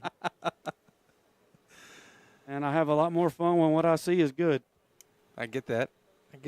Well, little Murph back now. This will be our main returner back there. Back to 3rd and 9, but, boy, this punter/kicker, I think they got him off the Olympic team or something. He can boot it. Yeah, he's solid. He's also low snap. We got another Whataburger penalty flag. Well, I think they brought him in from the Cowboys to suit up tonight, and he's going to fly up to New York on Sunday. I can boot it. Well, the field position just keeps on improving for Lufkin. Well, we can get about 10 more of those. We can get them to their end zone. Another false start by the Tigers. We'll back it up now. What was 3rd and 4 is now 3rd and 14. That snap was a little shaky. Going to probably get some work down the rotator cuff surgery for the deep snapper with this rate. Panthers show to be blinging the blitz, and we do. Some coming up the front, middle, and we know they just get it off. A good kick there off to the right-hand side. It was non-returnable, and it will roll dead at about the 17-yard line, and the Panthers will take over right there with 3:44 to go here in our Loving Auto Group second quarter action. Once again, you know where to go. Dr. Warren and his guys at the East Texas Foot Associates. will take care of you. Got some ankle pains, some phalange problems. Wow, phalanges. I Really getting there. Anatomy 1, 2, and 3 at Tarleton there, partner. Attaboy. Good job, Gary. Proud of you. Metatarsals, all that stuff. Or is that the hand? I don't really know. Back to the ground in Kedron. Kedron trying to spin out of a tackle. He's going to be out to the 25-yard line. It looked like he was going to get nothing, but somehow picked up about 7 yards on first down. And Lufkin going to be looking at 2nd down and 3. And we've got some extracurricular activities. A Whataburger penalty flag. There were some punches thrown there. Well, Kedron is clapping his hands. There's another. The official's out of flag, so he throws his hat. Oh, if he throws any more, he's going to have to take his shirt off. Personal foul is the call against College Station. Personal foul is the call out of the ball game. So a double tech. That's going to be 30 yards, and he is tossed. Who was it, Jeff? Number 1. Number 1. That's a big deal. That is the cornerback. That's DJ Darnold. He threw a punch, and now he is continuing to. Boy, and he's going to miss some time against Georgetown in the district opener next week. May not get back on the bus. They could go over there in a coach's face now. I did not see what happened, but I saw. He got tied up at Kedron and threw a punch.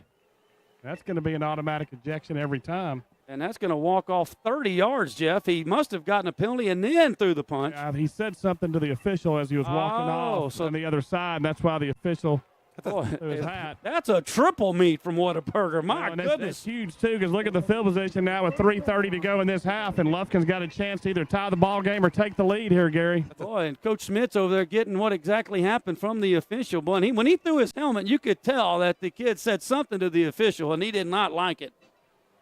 I mean, that's a 30-yard swing right there. He threw that hat with authority.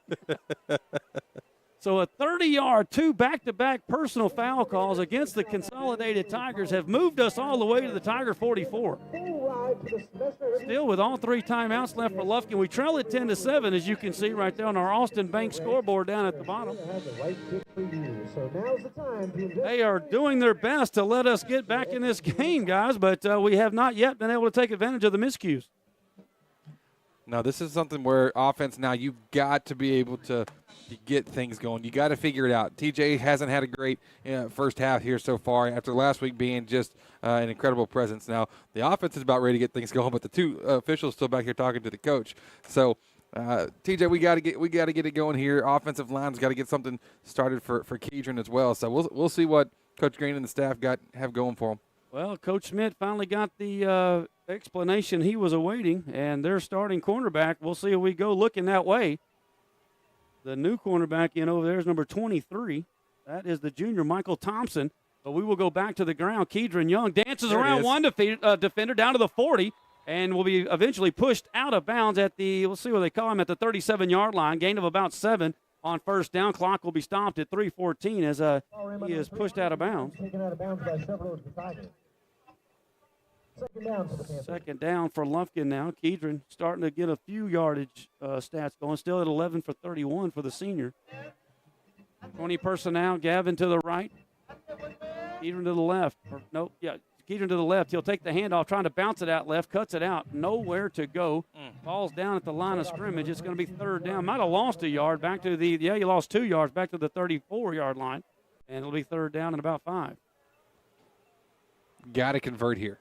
Got to figure out a way on the ground, in the air, whatever. We got to convert this. I think everybody's feeling it. We want something to cheer about. We saw it with Preston's touchdown not too long ago. I mean, feels like it was a long time ago now, but really in game time wasn't that long ago. Got to get something here. 3rd down and just under 5 yards to go for Lufkin. Hammond's in the gun. Kedron offset to the left, trips left. Take the handoff. Quick wide receiver screen out to the left. It is caught down the left side. It is our man. He is going to go. 5. Touchdown into the house. Braden Murphy. No flags on. Oh, yes, we do. We got a Whataburger penalty flag at the 35. Please don't tell me we're calling back another penalty. Another touchdown. It's going to be a holding call right there on the edge. It was the block that helped spring him. My goodness, for the 3rd time in 2 games, Murphy is going to have a touchdown call back on a penalty. Let's ask our man, Mr. Havard, how many? What's the record for touchdowns called back in a season? Not sure if we got that stat or not. I But think we're at it already. Well, that's 4 in 2 weeks. That would have been a touchdown, obviously, but they're going to mark this off, and it's going to set up 3rd down and 11.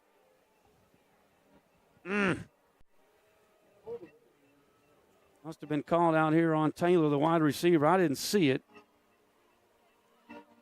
Either way, Murphy has had a season career here of touchdowns called back in 2 games. So now we got to regroup. 2:29 to go in the first half. Lufkin had a chance for our first lead, but we're looking now at 3rd down, and we'll call it 10.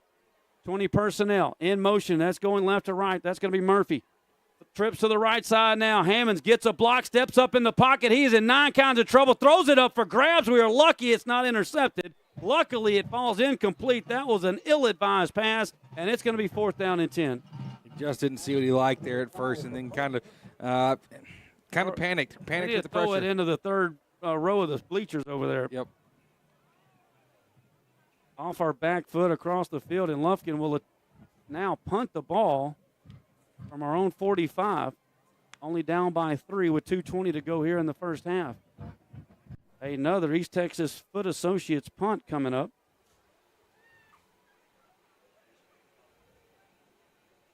Anzard gets the snap, rolls to the right, gets rid of it. There we High, go. boy, boots that one. It's going to hit at the 8. Will it take a Lufkin roll? No, it's into the end zone. It'll be a touchback. And they will get the ball here with 2:14 to go in the first half and a 3-point lead. Don't forget it, we got our Morgan Bartlett Baggett and Shands Insurance Agency halftime show. We'll have our halftime stats, have some scores from around the area, and, of course, the second part of our halftime show, we'll have our Lufkin Panther Band along with the Panther Pride doing their thing out there in the second half. And, of course, that's all brought to you by Morgan Bartlett Baggett and Shands. That is the super agents there right here in Lufkin. The big merger came together a couple years ago, and, man, they are handling all of your insurance needs for you. That's my man, Mr. Horn, and, of course, Mr. Morgan, all the fine folks at Morgan Bartlett Baggett and Shands Insurance Agency right here in Lufkin. Really important possession here defensively, as you mentioned not too long ago. Consolidated getting the ball when we come back to the second half, so need to have a defensive stop here with 2:14. Taylor gets the ball going around the left end, gets to the corner, eventually pushed out of bounds out there. Good pursuit by Conrad. No one's going to get credit for a tackle, but he made him retreat out of bounds. Minimal gain over there on the far side. That's what you want. That's the kind of defensive pressure we're good with. We closed up the middle, tried to bounce it outside, and lock that down as well. That's okay. You can deal with that. Gain of 1. Clock stop. 2:08. They're getting close to. I mean, it's taking a while for them to get their play in. Now with not on the play clock. Target will take the snap. He wants to throw. Want to go that quick receiver screen, then drops it outside to Vines, and a little too hard for Vines to handle. But the Panthers had it very well defended coming up there to put a little pressure on him for the Panthers. That is Mosby. And his free safety spot, like I said, even if he caught it, it wasn't, unless he broke a tackle, he wasn't going to go very far. This could work out really well for us if we can get the turn, have a stop here on 3rd down, get the ball back. The clock has stopped the last 2 plays, so we have some time to make something happen offensively if we can just get the ball back. Trying to throw a quick wide receiver screen to the other side, and Zion Williams is out there to put those paws on him, and he did not want to juke around with that. He goes straight to the ground quickly when you see big Zion coming, and it's going to be 4th down and long, and I would think they'd have to punt. You would think so. We should probably take a timeout right here, huh? He did. I was sitting here thinking that, and it wasted about 10 seconds, but they have called a timeout now. That'll be our first timeout with 1:45 to go. We'll take it with them. 1:45 to go in the first half. Lufkin trying to get our first lead of the ball game. It's your Loving Auto Group second quarter. Lufkin down 10-7 here on Lufkin Game Time. These are Whataburger stickers. Proof that everything you dream up for your 100% fresh beef Whataburger is right under the bun. So go wild, burger lover. Avocado, jalapenos, and no onions. Wait, avocado grilled jalapenos. Oh, and bacon and creamy pepper sauce. However you dream it, we'll make it. Whataburger, just like you like it.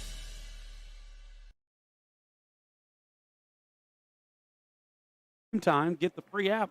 Tell your friends and everyone, download the free app in the App Store. It's Lufkin Game Time, and you can listen, watch. The games are archived right there for you. That is Lufkin Game Time. So, We will have us an East Texas Foot Associates punt here with Summer standing at the 10-yard line. Murphy back deep for Lufkin. Lufkin setting up the return. Low snap, low line driving kick. It will take a consolidated bounce and roll all the way dead inside the 40-yard line, but this will be by far outside of that turnover, best field position, starting field position for Lufkin at the 39-yard line. Still plenty of time with 1:43 to go and 2 timeout. Keedron's proven this season. We've seen Krishawn Preston prove it as well. Murphy, we don't have to have a lot of time on the clock. We can have the explosive play. We just haven't had that up to this point.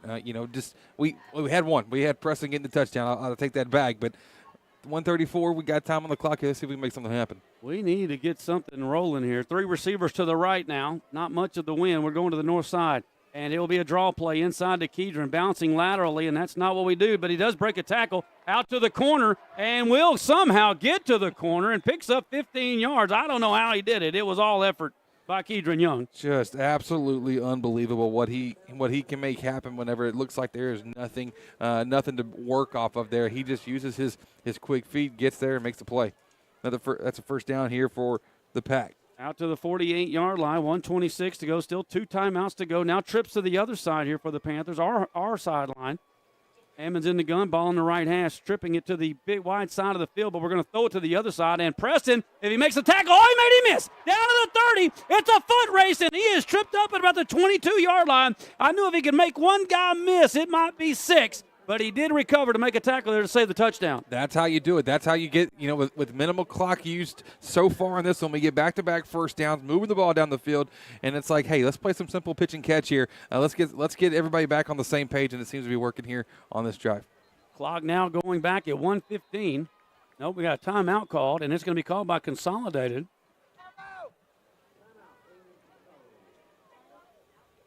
And the Panthers are looking at first down and 10.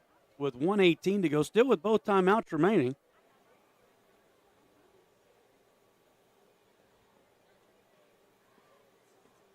Well, Jeff, what do you, as a Strata Roofing call to the sideline, what do you expect Coach Quick will have to say here at the half?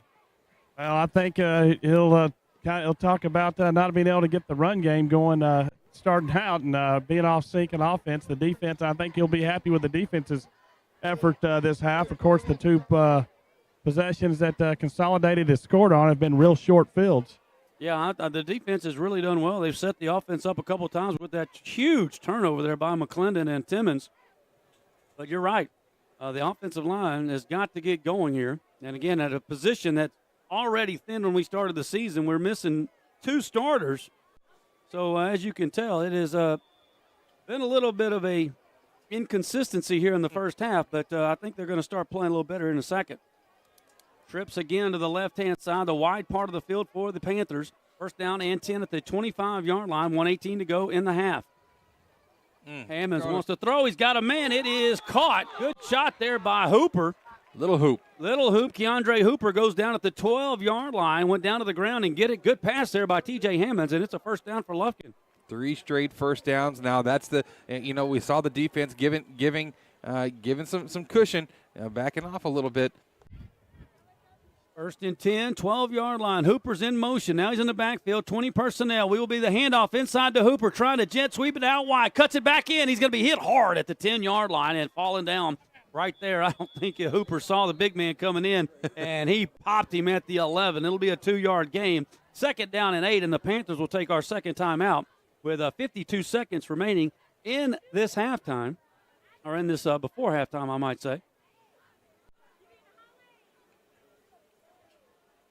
Panthers, of course, we will start District 7 5A play. It seems like we just started the season yesterday, but yes, it does. It will start for real next Friday night. And, boy, you'll be rooted with a wild awakening.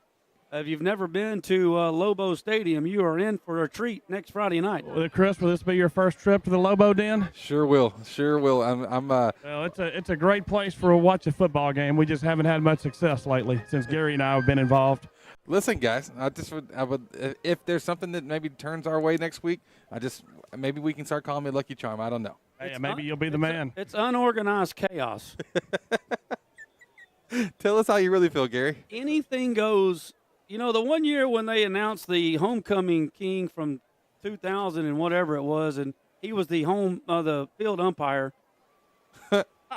You remember that, Jeff? The return, the homecoming return. Yeah, they were doing something. It was a homecoming night, and they were said former homecoming king from 1978. He was the field judge. Oh, that's not a joke. That's legit. No, it was it happened. There's a quick pass behind it, man. Oh man, he was trying to get Murphy. Murphy takes a big lick there after the play was thrown. The ball was thrown behind him, and that's probably a good thing because if it was thrown in front of him, it probably was going to be intercepted or really gotten Murphy knocked out of this week. Meadows makes his presence felt everywhere he is on the field. He's just been flying all over. He's starting off on the right side, ends up over by the left hash, or by the right hash. Just crazy. Blitz coming. Hammond steps up. He hits as he's thrown, and now hopefully that's going to be an incomplete pass. But Hammonds is absolutely laid out. Nobody on the left side of the line this time blocks. And man, oh man, Hammonds is lucky he isn't injured there as he threw that as he dropped back, and he is limping off the field. Yeah, again, Meadows coming in hard, and it's untouched. I need somebody on the line to go, number 9's over here. Number 9's over here. He should be accounted for in every play. For the love of God. They were going to try this field goal here to tie this ball game up. Oh, boy. Hey. Abel's Pharmacy field goal. This will go down as a 27-yarder. Ball's on the right hash. Murphy will hold. Diaz will snap. The snap is down. The kick is up. It's a line drive way off to the right. No good. Got a flag. We got a Whataburger penalty flag. The kick was low and hard to the left. No good. They're going to get to redo it. Offsides on the Consolidated. We may go for it. It's going to be 4th and 4. I know you want to tie this game up, but, man, our kicking game, whew. But that time it was just a quick kick. The snap was good. The hold was down. Hanser just came through it too fast and pulled it. I mean, it's kind of unbelievable to me right now that it just kind of I raised my eyebrows a little bit there because when you said that we could have a chance to tie this game, we have not played in a position to be able to tie this game. It doesn't feel like, but this is a great opportunity here. So we're going to try it again. This time 24 yards out. Ball's at the 14-yard line. Just inside the right hash. Another good snap, another good hold. This time the kick is up, and it is through. And the Panthers somehow have tied this game up with 38 seconds to go before the half. You're right. I feel like we're down 21, but somehow the score is now tied at 10. If we can get out here with 38 seconds, I will feel like that is a win. We'll call it 0-0 is what we'll call it. Yeah. Start over. So that drive, we'll get a Wright Buick GMC scoring drive, 7 plays, 56 yards. 56 seconds off the clock, and it culminates in a 24-yard field goal by Hansard. His first field goal of the season. He has a career long of 37. That was obviously a year ago when I think he only missed one kick. Of course, we had Mark McKenna as our deep snapper last year, and he was perfect. A baseball player. So we'll have hopefully one final Lufkin Coca-Cola kickoff here in the first half. It's unbelievable that we're tied right now. Yeah, it's a good thing. It's a good thing. Maybe we can press the reset button, come back out second half. I think the coaches will just talk about, hey, number 9's on the field a lot. Just watch out for him and see what can happen. But, man. I just hope he's not on oh, my God, he's on the kickoff team. Oh, Don't kick it to 9. Hey, he's a great punt returner, too. He's a great punt returner. Watching on film, he's fantastic. He's just an athlete all over the place.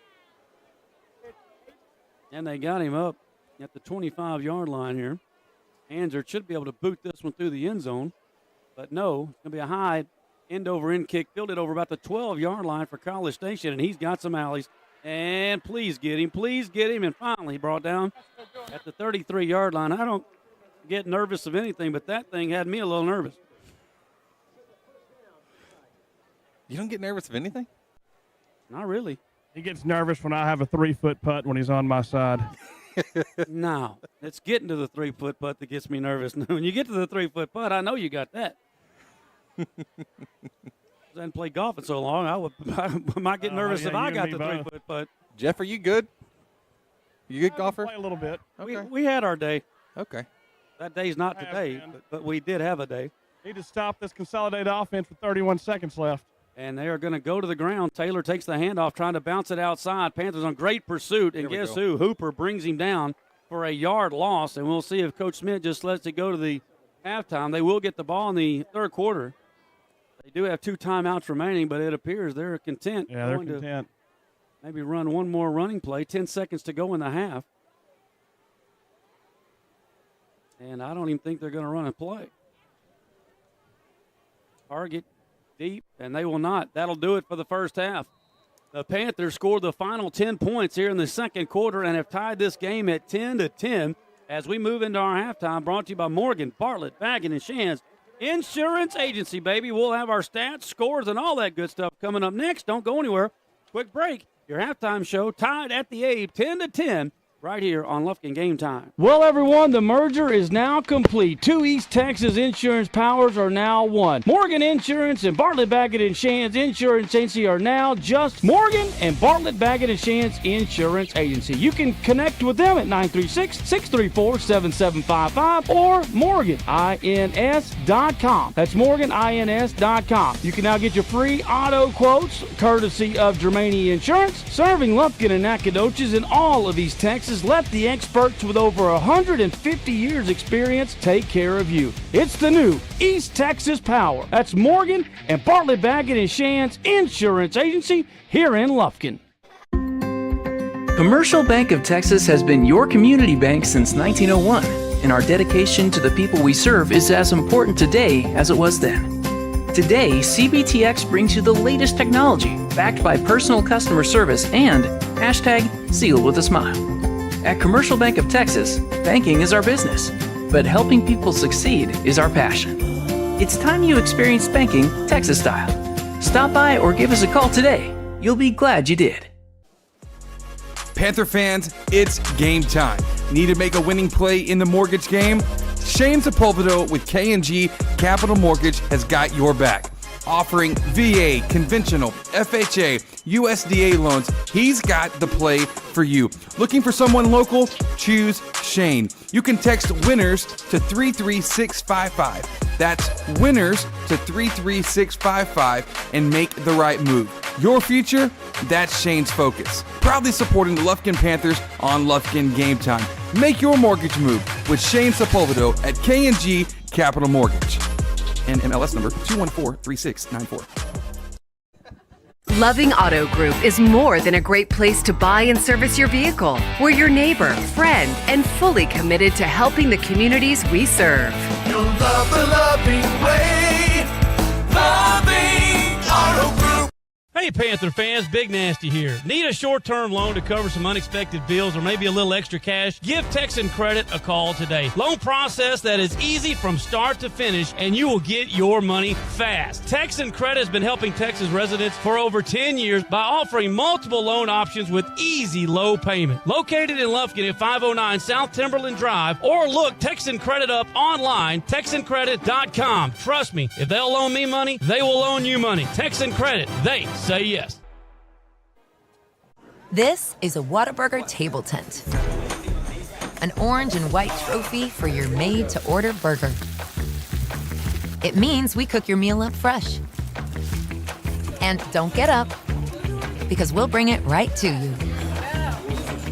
So if you're looking to sit down and celebrate the fact that you left it all on the field, we've got your number. Whataburger, just like you like it. And welcome back. We are at the half. Morgan, Bartlett, Baggett, and Shands Insurance Agency halftime show.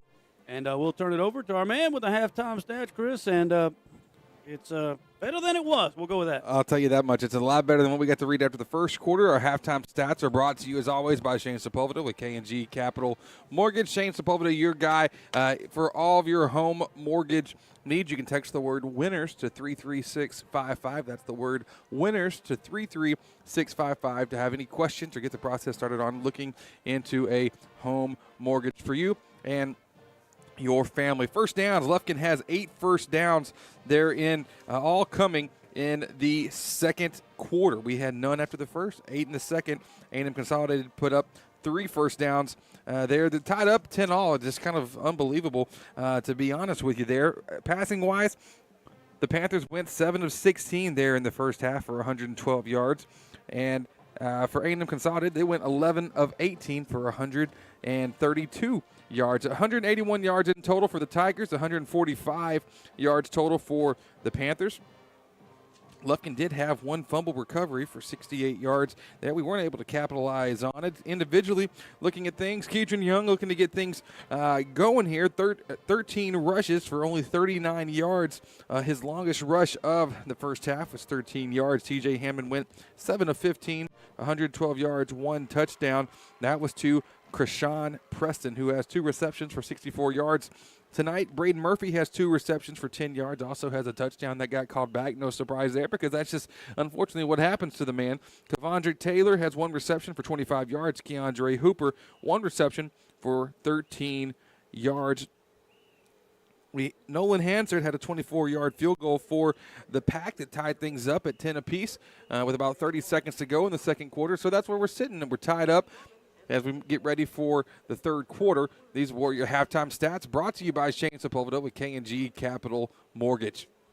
Well, it was, again, compare those to the first quarter, it is looking magnificent. Their your halftime stats. Once again, we're in our Morgan Bartlett Baggett and Shands Insurance Agency halftime show, and we'll get to the scores from around the district as obviously district play gets underway tomorrow night. And when you look around our district, that is District 7. And not much standing out to me. I didn't think this was going to be a very tough night for the Panthers district. But obviously with the Panthers here, I knew this game was going to be a little tougher, but I wasn't quite expecting this. But how about Forney? Mesquite Poteet, not what they're used to being, but they are rolling again and hammering up the points, 39-0 at halftime. And Lancaster hanging with Denton Geyer this week. That is a scary score right there at 14-7. Yeah, that one's crazy. Denton Geyer has been in a couple of crazy matchups last week. Aledo, number 1 team in 5A Division I, beat Denton Geyer. So just, Lancaster to be holding their own with them, that's a big deal.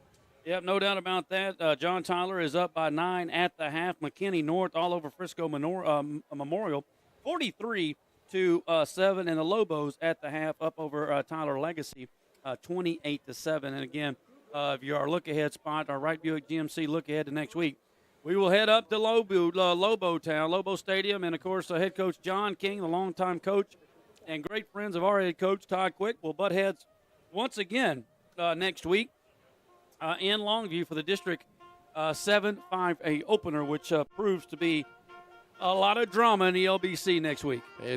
I can't wait. I'm ready to experience it for the first time, Gary. I think it's going to be it'll be something. I don't know what it'll be. I'm expecting it to be something, and we'll.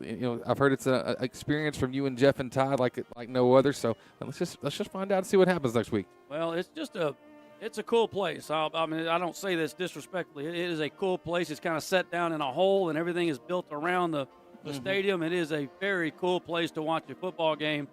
Again, unfortunately, I got here in 2008, and we have not won there since 2007. Wow. So I think I'm 0 for 13. It's not 13, but it's over. I do know that. It's over.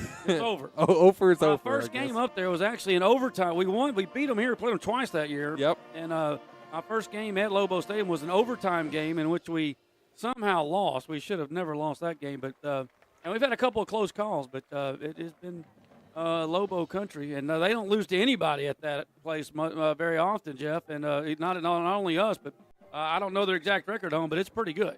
Yeah, I don't lose to anybody. It's a tough place to play, just like Abe Martin is, and Lufkin doesn't lose at home very often.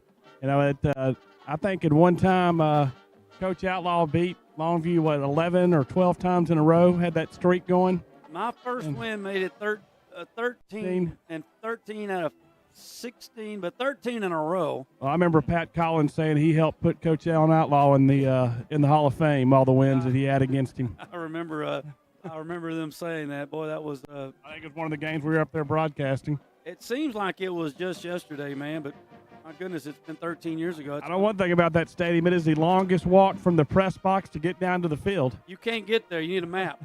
Well, it's a maze. Luckily, I've remembered you can get lost, and luckily I know the hallway to go down now. Yes, that is true. So we will be up there next Friday night. The Lobos rated number 2 in all the land. They've got It'll be running back next week. Is Tatum committed yet, Jeff? Yeah, Oklahoma. Oklahoma and Notre Dame, 2 Division I running backs will be on the field, but the issue is they've got 3 Division I players over there on the defensive side that can go pretty much. Yeah, I think wherever Willie they Nelson, want. the defensive backs, committed to Oklahoma State maybe, and they are loaded. There is no doubt about that. Hey, I know one thing. Camden Perry can't make a catch. He is ineligible. Man, he's gone, isn't he? He is gone. My goodness. I don't remember a lot of receivers over the years from Longview, but you know what? I remember him. Yeah, he was. He had 23 one night. He caught a big one in that regional final that year. That was, out of the most painful losses we've had, that is at the, if not the top of the list. That was a tough game to swallow. Had it. What? This is a.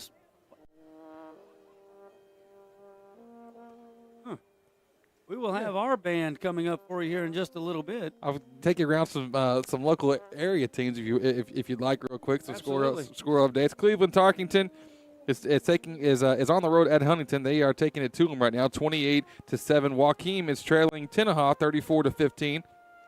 Alto is trailing St. Augustine 21-7. Dangerfield and Timpson, that's a real big matchup tonight. Dangerfield is leading 18-12 as they are in almost halfway through the third quarter. Diboll Lumberjacks are on the road at Franklin. It was supposed to be a home game, got shifted today because of some electrical issues. Franklin is leading 21-0 at halftime. Palestine and Livingston. Palestine is up 14-7, 3 minutes to go in the second quarter. Talking about the CKT earlier, Gary, back in the day for you, they are trailing Buna at halftime, 12-0. Lumberton is trailing Nacogdoches in the second quarter, 16-6. And the Aledo Bearcats, they're not a local team, they're just a big team. It's kind of starred them, just kind of keep an eye on them. They're playing the Northwest Texans, and they are winning 17-6 at halftime. That's all I got. Our Bulldogs are in for a mighty long year. Been a couple of them like that here recently. Not in 1990, baby. Not in 1990. I can only imagine. The town is just completely different than it was in 1990. Bulldog Frog still around? Bulldog Frog. He used to live across the street from me. I'm not sure. That's a great question. I hope so. I always remember playing it. Crockett used to be in our basketball district, and it was always the toughest place to play. You never knew what was going to happen. They had one kid that was a sophomore that was huge, about a 6'8" post that played on their sophomore team at 5 o'clock and then went over their varsity that later on that night to play too. He just was a beast of a human. We got 2 of them. I'm telling you, that dude was something. We are at the half, the Morgan Bartlett Baggett and Shands Insurance Agency halftime show. Panthers tied 10-10. They scored the first 10, and the Panthers reeled off the next 10. Yeah. There are some bright sides. The more we get away from the actual action that happened, you kind of think about it, broad perspective. Hey, it's a tie ball game. Start off the second half with a fresh start, but we're going to start it with our defense. And honestly, we've missed. Hammond hasn't had a great, first half. I think he can come back and I think he gets back on track. I think he he doesn't has get to. any more time than he got in the first half. He's not. That's true. It's not his fault. Right. Some people are beating the snapback. Yep. We can't have that. Yeah, and we got to figure out where Trace Meadows is. I mean, if anything, we got to watch out for him because he goes everywhere on the field, and when he's left unchecked, boy, it can be dangerous. Thank you, partner.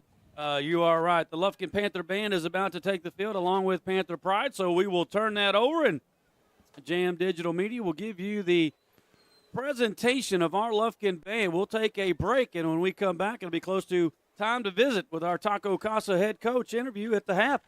Todd Quick, once again brought to you by Taco Casa. It is your Morgan Bartlett Baggett Shands Insurance Agency halftime show. Let's go down to the field for the Lufkin Band.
Lufkin ISD is proud to present your award-winning Panther Pride drill team. Officers from left to right are Lieutenant Emily Autry, Lieutenant Kennedy Haythorne, Lieutenant Emily James, Lieutenant Ashley Hernandez Rojo, and in the center our captain, Miss Macy McManus.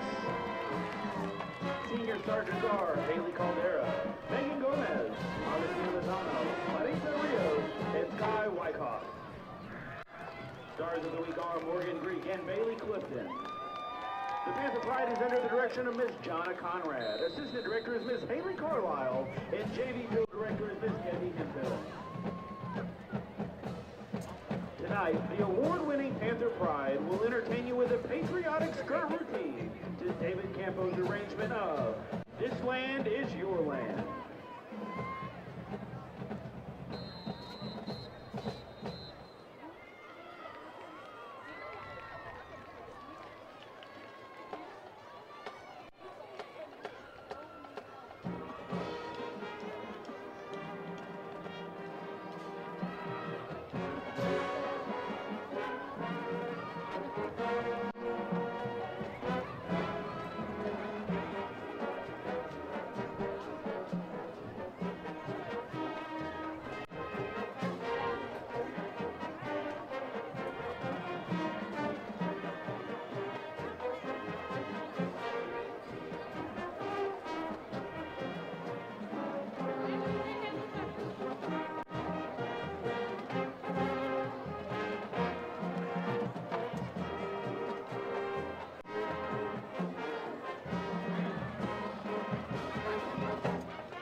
Now taking the field is the Lufkin High School Majorettes. This evening, the Majorettes will perform a twirling routine to a Tom Wallace arrangement of Land of a Thousand Dances.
The Lufkin High School head majorette is Abby Kerr.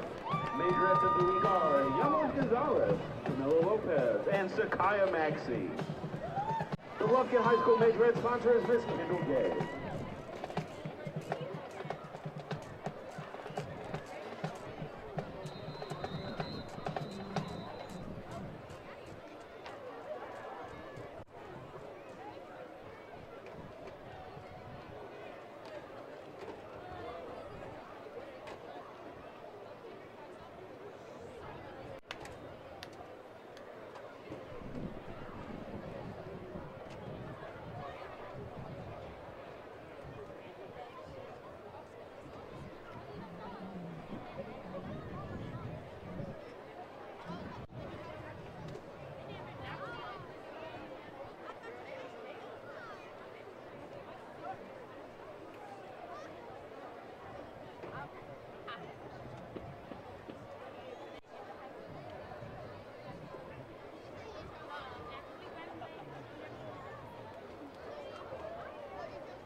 And now, under the field direction of senior drum majors Miss Callie Lawrence and Mr. Nathan Elliott, the Panther Band will perform a precision military marching routine to Legacy Fanfare, Bravura March, and Symphonians. Ladies and gentlemen, please make welcome to the field your Lufkin High School Panther Band.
Ladies and gentlemen, your Lufkin High School Panther Band.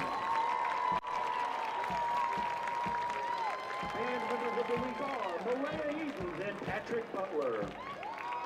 Directors of the Panther Band are Mr. George Little, Mr. Brandon Beavers, and Ms. Aubrey Ann Clark. Thank you for your courteous attention during tonight's halftime performance. And as always, go Pack!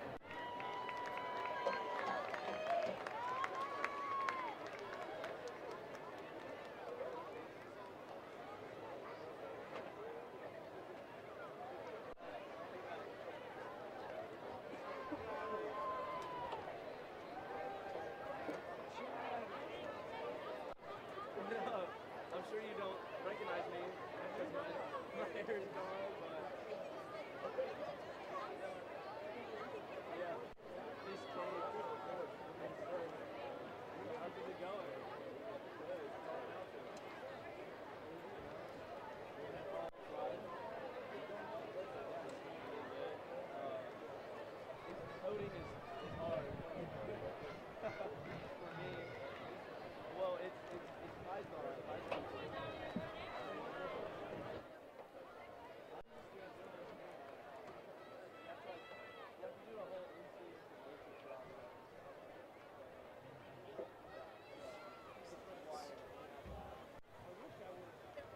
You ready to come back? We're back now.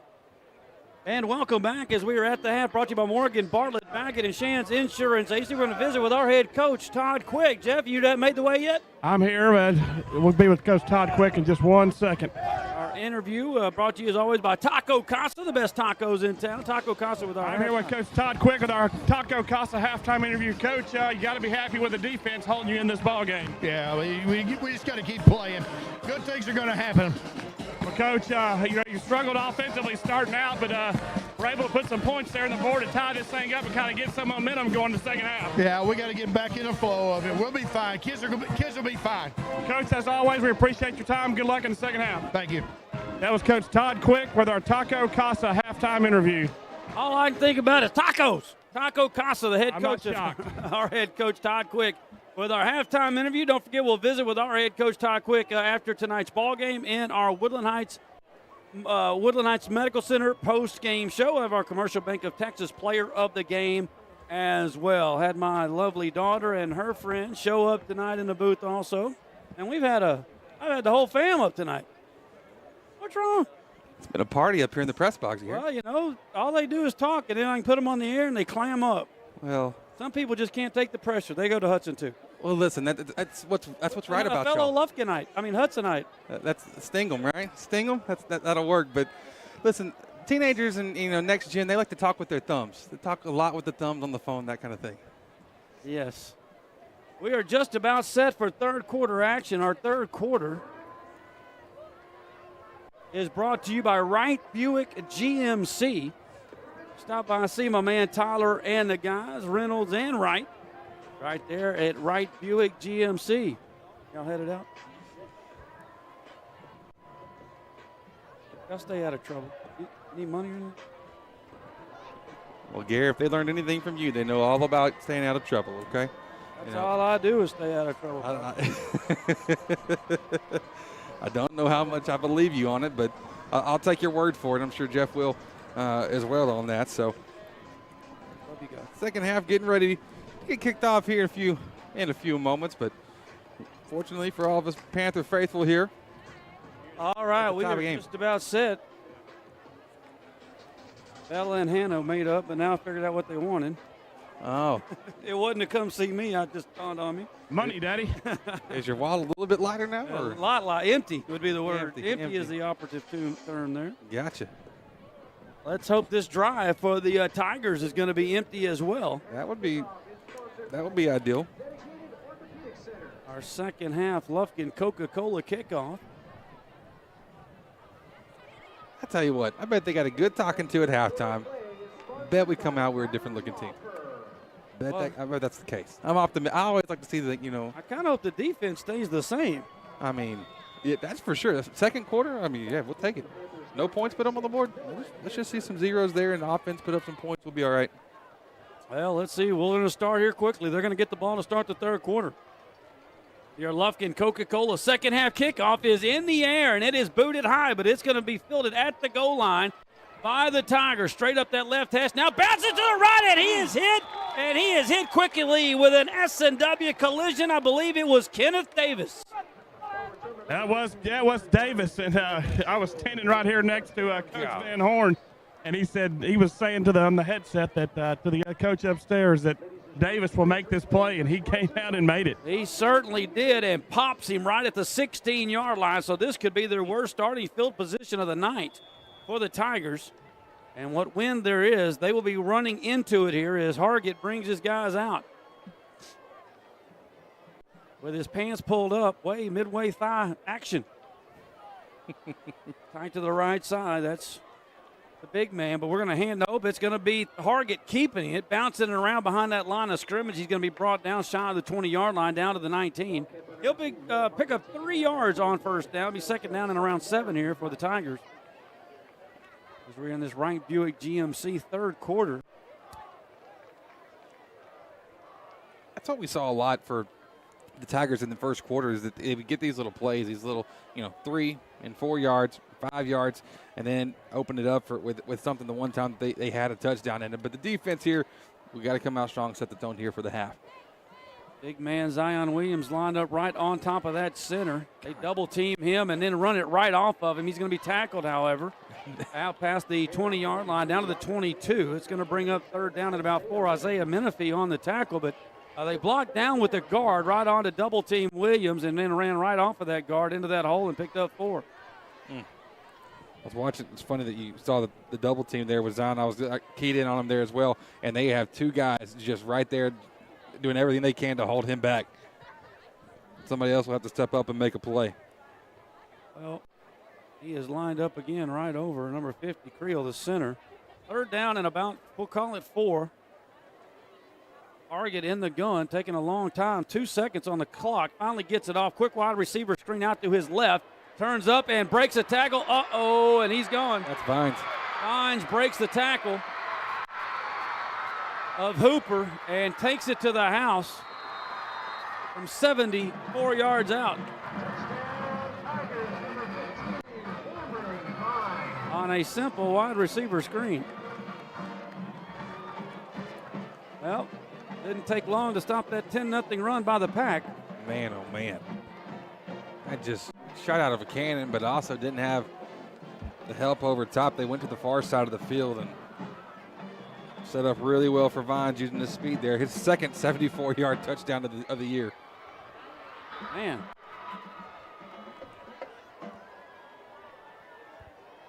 And the 8 Belts Pharmacy extra point is perfect. Just a little left the center, but just like that, 1 minute 40 seconds in, they go 96 or 76, and they have regained the lead 17-10. Early third quarter action brought to you by Wright Buick GMC. We're back right after this.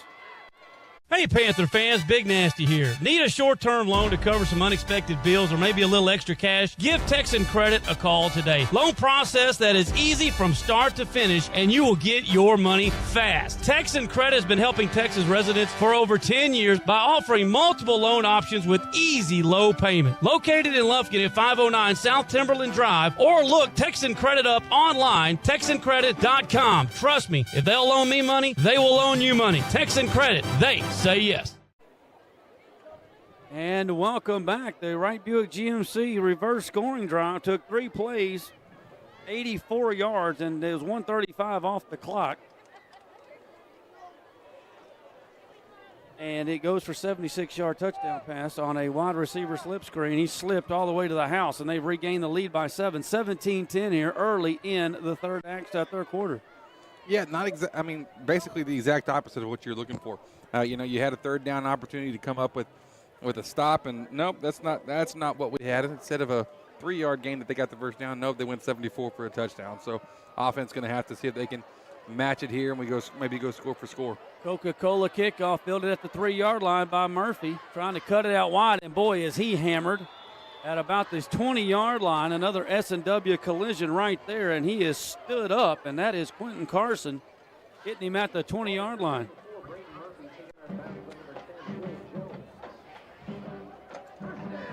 The offense really one fluke play on 4th and 18 from being shut out of the end zone in the first half. It's got to get something going here. Hammonds will be in the gun. 20 personnel, split backs with him. 2 receivers to his right, ball on the left hash. Hammonds takes the snap, goes to Young. Kedron cut back, out past the 25, and will bounce it right. He'll have the 31-yard line, good for 12 yards and a first down. That's Kedron being Kedron, making something happen and doing a really good job. I'm watching every single play to see where Meadows lines up. He, as an outside linebacker, he's lined up on our slot guy. But what we'll see is sometimes he matches up with Braden Murphy right now, but then other times, man, he will just dart in for a blitz that we just apparently can't see. And we're going to run it right at him by Gavin Phillips, and that didn't work. Well, if you're going to run at him, let's try to block him first. Typically a pretty good idea. If we were naming the Commercial Bank of Texas player of the game for the Tigers, we know who that is. Yes, we do. He is, he's been a dude. He's been a dude in the first 2 games of the year, and that's continuing on here tonight. First game of the year against Huntsville, he had 9 tackles, and one of those a tackle for loss. But now he's on the right side, and this could be dangerous. They're going to fake the handoff, pump fake, going deep down the right sideline. Got his man beat on the double move, but again, pressure made Hammonds throw it before he was ready. Preston beat his man on the double move, the in and up. But, again, pressure makes him throw it before he's ready, and it's thrown out in front, incomplete. Just need a half a second more. Just a half a second more to give him that time to get open. And, I mean, the route was good. The creating the space was there. Just a little bit more time needed for TJ back in the pocket. Perryman bit on the flake.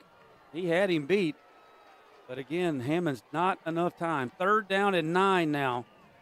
9:18 remaining in the third quarter. All on the right hash. Hammonds wants to throw, looking out wide. Pump fake, and he is sacked. They brought a blitz backside, and the Lufkin offensive line is in shambles right now, not picking it up at all. They brought in the outside linebacker, Riley, on the blitz, untouched, and he planted Hammonds like a row of corn back out in the back 40. Lucky he didn't fumble. That was a huge S&W collision right there. Hammonds had no chance. No chance at all. And that was almost one of those things. Okay, so maybe you figured out where number 9 is on the field, but, man, we didn't look at it all on the opposite side, and Riley had just a free lane to the quarterback. Panthers will have to punt again. Tied the game at 10, but there's a high one.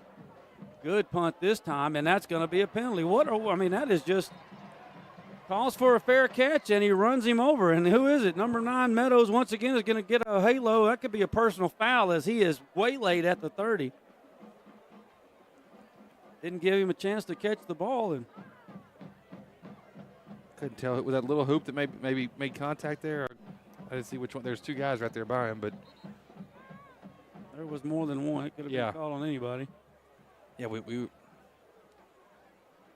was a very late fair catch signal. But we don't know. He could be yelling fair catch, and we can't hear it, obviously, from up here. But either way, this is going to get them close to midfield. Yep. Going to be a Whataburger penalty flag against the Panthers. Could be 2 of them. It is. Nope, there's going to be offsetting. Whoa. Jeff, what was the call down there? The other one was a dead ball foul. After the play. Oh, okay. Well, that's in a personal foul against Consolidated. I think there was some shoving we couldn't see that went on afterwards. Well, they over the other side, over towards the Consolidated sideline, and may not have liked the fact that we hit their best player late. Now, why are we marking? Oh, we hit him early. Yeah, that's what I meant. I'm sorry. So they mark off the 10 yards against us, and then mark off the. I guess they just. Yeah, because that's a dead ball foul. Well, I know, but why didn't we just take 5 yards from where it was and let's go on down the road? They wanted to make sure they had the math right. He's trying to get his steps in. Well, it's 10 yards both ways. Were they both 15-yard penalties? Why step anything off? Yes. Yep, that's comical. He's trying to get his steps in for the day, y'all. Come on, now give him some credit. All right, empty backfield now for Hargett. They're going to run a receiver screen out to the right side. Instead, it goes to the running back, however, Taylor. Boy. And that is defended very well by the Panthers this time. First to get there for us, Keith and Davis. But, man, a whole slew just came in right after. That's going to lose about 3 yards on that one. It'll be second down and 13 now for Consolidated. Panthers in dire need of a stop here, down by 7 after the big dynamic play in the previous possession. Then Lufkin goes 3 and out here in this third quarter, right Buick GMC third quarter. Second down and 13, wide receiver screen, same play they scored on, going out that side to Vines. Vines gets some good yardage back. He's going to be brought down to 39, gain of about 10, and it's going to be third down and 4. Got a lot of that yardage back, 9-yard gain. But here's a 3rd and short situation. And it's one-on-one coverage on the outside. With a cushion. We need to get some pressure. And a quick receiver, same play of the other side, and he tripped. Wow.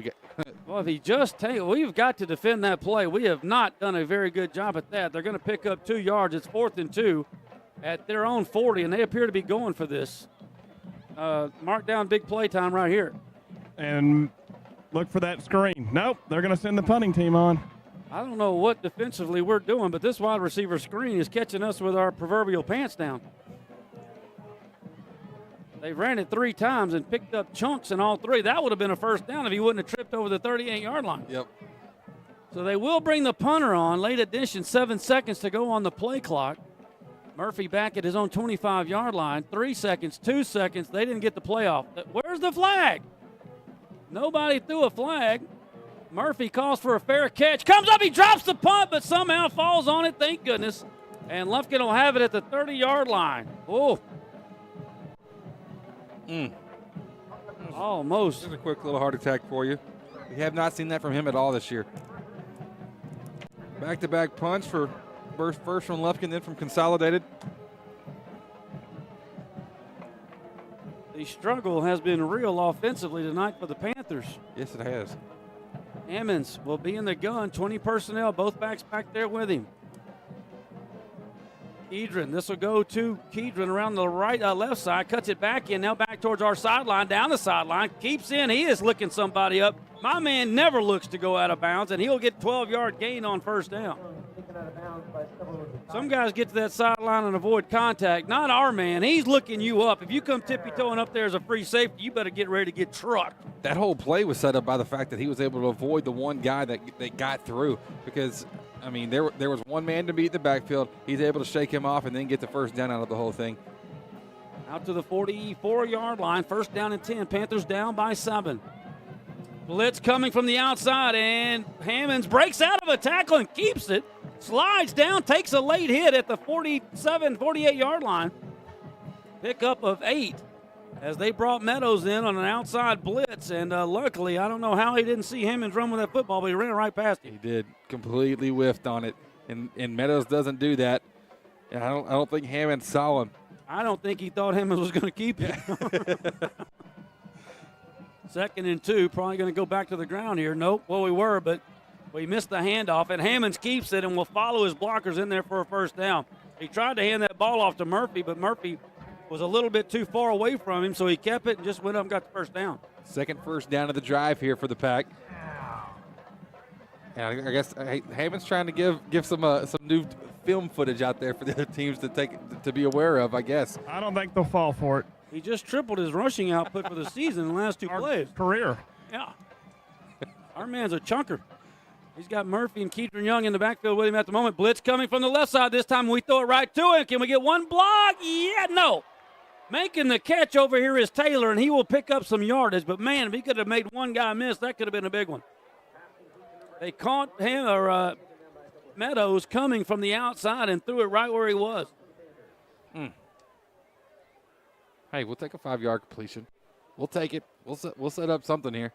2nd down and 5. Clock ticking away here in the quick third quarter. Only 5.5 to go. 2 receivers, 2 running backs. Now both split to the right-hand side of Hammonds. Ball on the left hash. And back to the Young. Back to the ground. Young trying to bounce outside. Stiff arm one guy down to the 30. Hands it down inside the 25.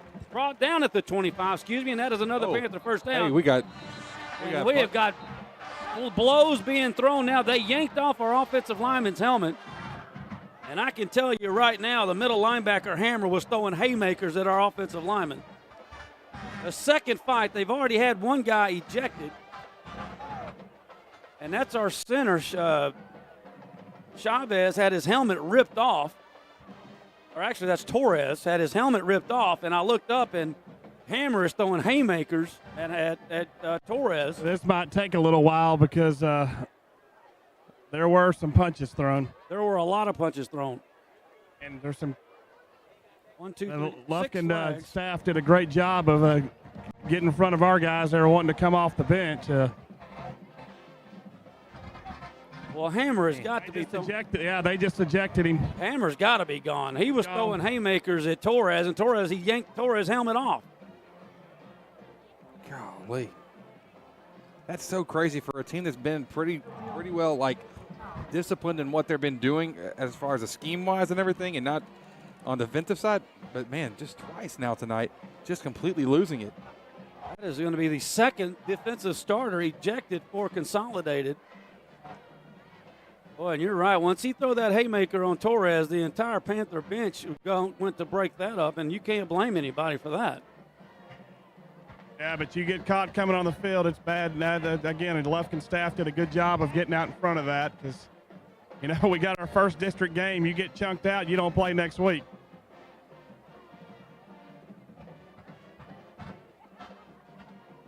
Well, yeah, they have ejected the second Consolidated defensive player of the night. And the Consolidated staff is not happy. Well, Well, they ought to be a little bit angry with their two players throwing haymakers. Sort of threw it pretty quick, though. I mean, a little surprised, actually. Well, the Panthers had the first down, and they have not marked off any Whataburger penalty yards yet. They're writing in their notebooks and had to turn the page. So now they're going to walk off 15-yard penalty down inside the red zone, down to the 15-yard line. As, again, the middle linebacker, I believe it was Hammer, number 13, has been ejected. He joins Darnell. Eight they ejected, I believe. Well, 13 was throwing haymakers at Torres. I saw it with my own eyes, and he is not in the ballgame. They pulled. 8's back on the field. He walked off for a minute. Yeah, 13. It was 13. I think has been ejected. You're correct. I love hearing that.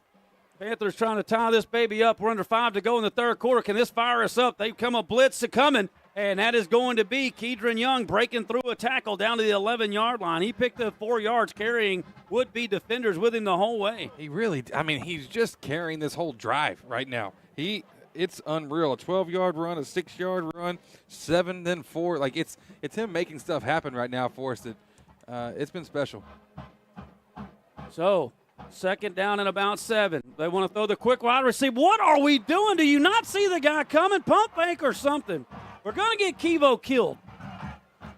That was actually Lil Murphy threw it to out there, and you're right. He was coming as a heat-seeking missile, and lucky he almost beat the ball there, Gary. Well, we're telegraphing our passes. We've been doing it all night. And when you keep your eyes on that number 1 receiver and you throw it, look him off. How about that? Okay, I know I'm going to throw it over here, but I'm going to look over here for 2 seconds. We're lucky that was not a disaster. Third down and about Watch 8. Out. Blitz coming again. We're going to go to the back pylon, but he throws it didn't put any air under it. And again, we're fortunate that wasn't intercepted, severely underthrown and flat. And it'll be 4th down, and we'll have to try for a field goal. The Panthers get a huge break on the fighting situation, get down to the 15-yard line, and just cannot take advantage. Yeah, wish I had more to add on to it, Gary. But you're right. We're just missing. We're not. Oh, boy. It feels like they know what we're doing. 32-yard field goal from the right hash. Diaz, the snap. Murphy will hold. Snap is down. The kick is not even clear. It hits the crossbar. I don't know how it got that high. It looked like it was going to bounce in, but it hits the crossbar on the bottom, and it is no good. And the Panthers have wasted another golden opportunity here deep inside the red zone. And now you got to hope the defense can stay up, because if they come out flat after not scoring right there, we could see a big play coming from the Tigers. Seen it 100 times. Momentum is a big thing in the game of football, and right now Consolidated has got it. We got 80 yards to go here. They're going to put something up. We'll see what happens. Taylor takes the handoff, bouncing around. He is going to be wrapped up at the line of scrimmage. That's going to be a horse collar tackle against the Panthers. However, Whataburger penalty flag is definitely going to go against the Pack and give them a first down of 15 yards.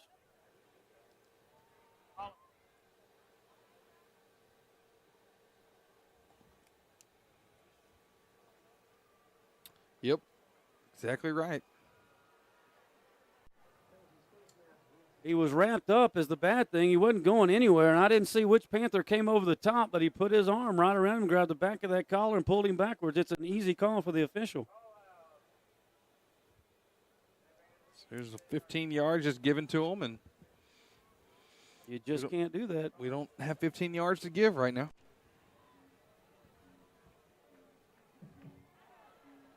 All right, here we go. First down now after the penalty, in motion left to right. That's going to be Vines. Low snaps on the turf. His knee was down. And the official comes racing in. That means that this isn't college. When your knee hits the ground with the ball, it is officially down. And Hargett's knee was down back at the 30-yard line. That's going to be a loss of 4 on the low snap when he went to get it. Gary, that was a great catch in the moment. That was, by you, that was a fantastic call, because I'm like, I was wondering the question, can he hand the ball off while he was down there? I didn't think so. And then, no, you're 100% right, but it's like the 4th time we've said that tonight. It's kind of scary, Jeff. We got to stop doing that. 2nd and 14 now, back at the 31-yard line. 2 receivers either side here for Hargett. His main man slot to the right, and that's where they're going to go, to Vines. At this time, however, the Panthers are there to defend it. Conrad's going to get credit for the tackle, but there was a host of players out there helping out with that tackle. Leading the way was number 12, Hatton, coming up from the free safety spot. Yeah, he slowed him down out there, coming out from the safety spot, as you mentioned Hatton did, and Cooper Conrad came and cleaned it up there. 3rd down and about 13. We'll give him a gain of 1. 2:15, in the 3rd quarter here. We got to have incredible closing speed to get out to Vines. That time we shut it down really well.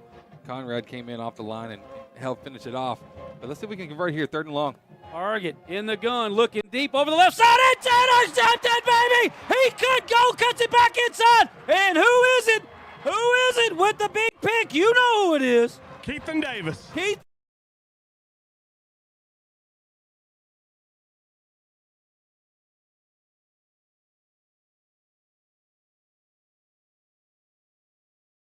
Man. Pop them up, KD! Now, defense just did their job, and offense, it's time for you to do your step up, carry your weight, and let's go. They have done their side, pulled their weight all night long. Got to get something going here offensively. Panthers in another golden opportunity at the Tiger 30-yard line after the interception by Commercial Bank of Texas. Defensive Player of the Week, Keithan Davis, back to Keidron Young in the ground. He's on the ground, and he'll be brought down inside the 30, down to the 28-yard line, maybe a gain of 3, but not much. And the way the passing game has been going, we may need to stay down there see if Keidron can get us to the house here by himself.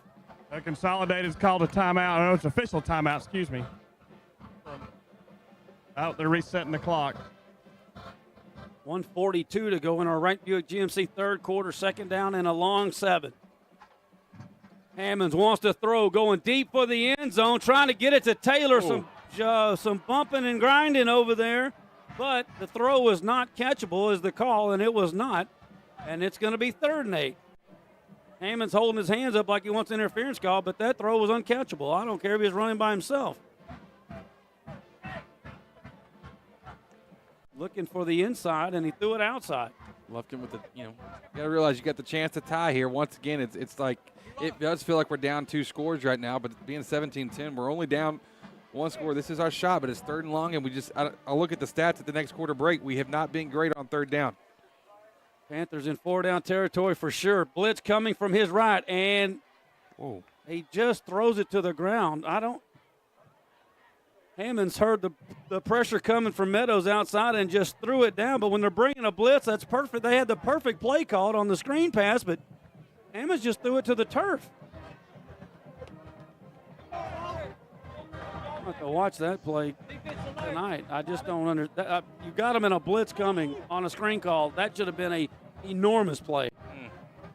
But maybe he had some pressure and couldn't see maybe the running back fell. I'm not sure. But either way, 4th down here and 8 from the 28. No pressure. Hammonds rolling right, but they whistle a flag, and that's going to be a false start. Whataburger penalty flag against the Panthers. Man. Drive killer. Hammonds was 22 of 29 last week. Hammonds is 9 of 22 tonight.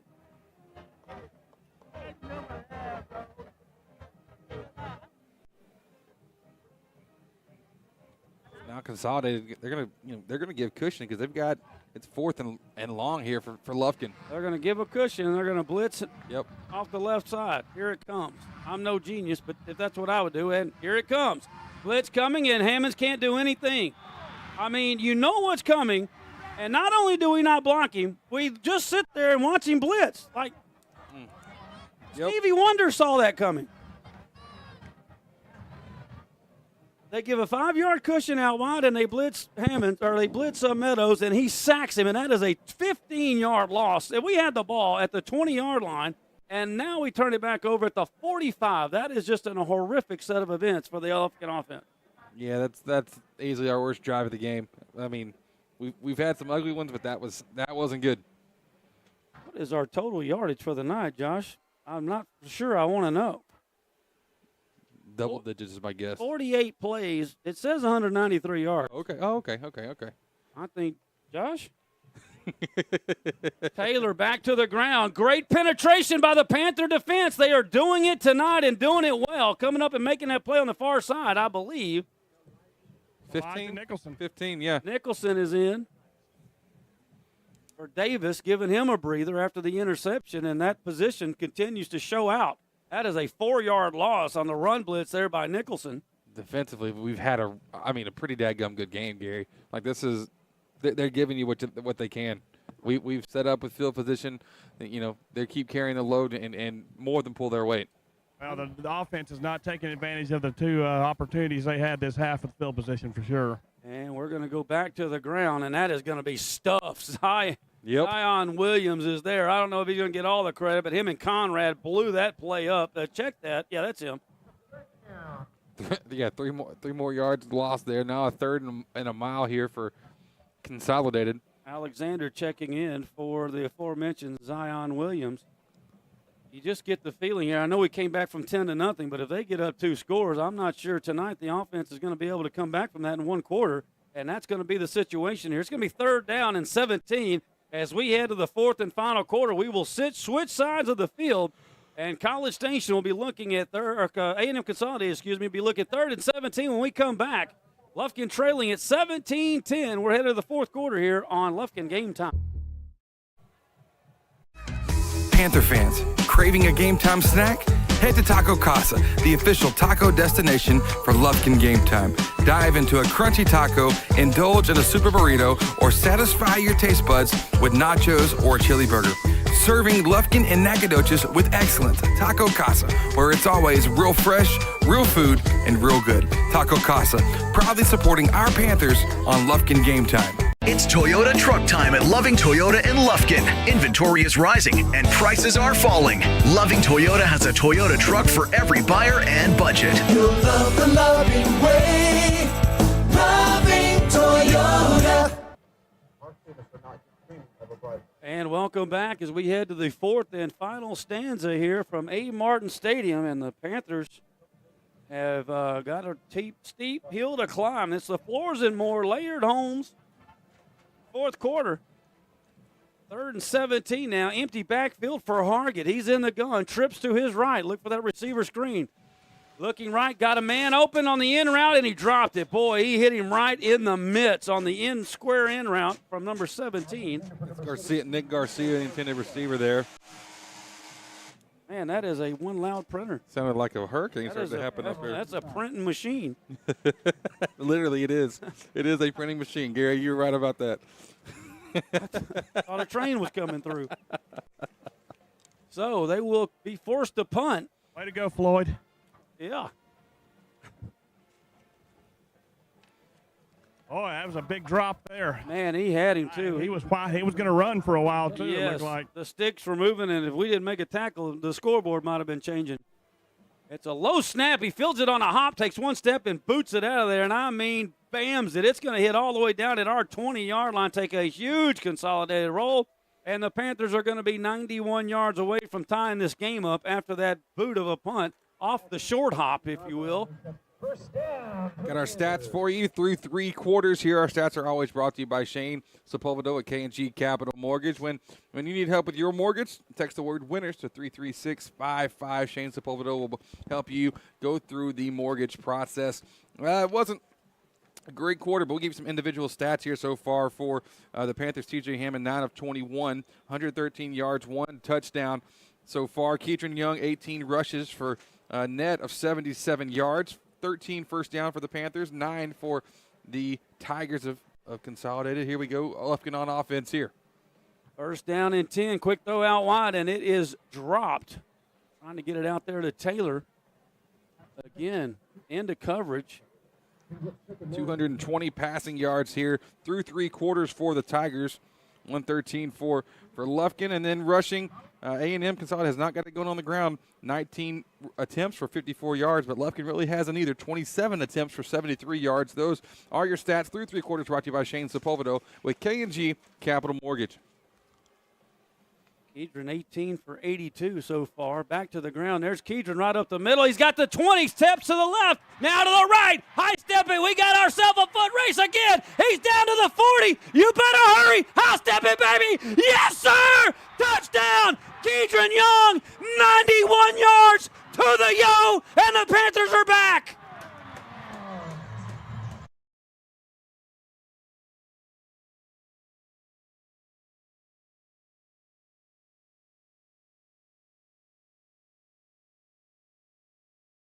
On the die ball pies, they weren't going to get him. I feel like was actually in front of him or even with him for a while, and he just got a couple of yards past him, and he dove, and there was no chance. That is what you call flipping the script. Oh, boy. A-Belt's Pharmacy extra point to tie the game at 17. Oh, they're offsides on the far side. There's the penalty flag. The kick is good. Can we take it on the kickoff, please? We made an extra point. It's tied 17-17. Uh-oh. They were offsides. Oh, no. We're not kicking that again. Woo! Kedron Young. He was at 81 yards, Pod, but carry number 19 was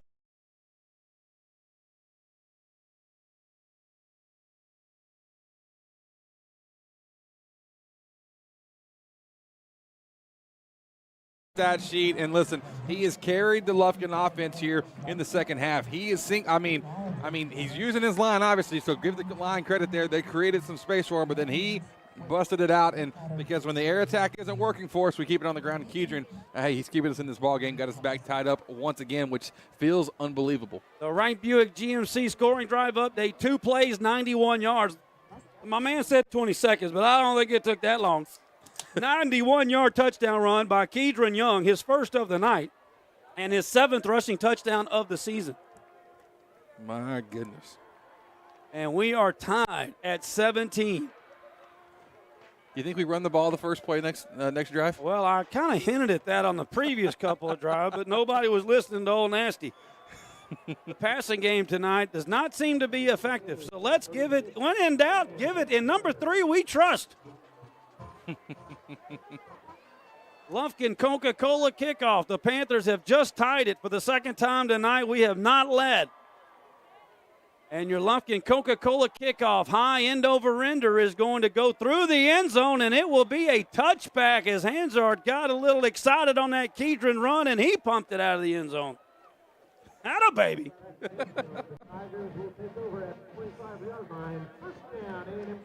Gary, I've listened to you for a long time on the radio, getting to listen to calls. I can tell you this much, folks, everybody listening at home, nothing like getting to call a game with Gary up here in the booth. This is a unique experience. It's a lot of fun here, Pots. Well, you got to have fun. You got to find something else to do. That's true. I like it. I'm all about it. And keep your sense of humor, right, Gary? Oh, yeah, it's critical. Never lose your sense of humor.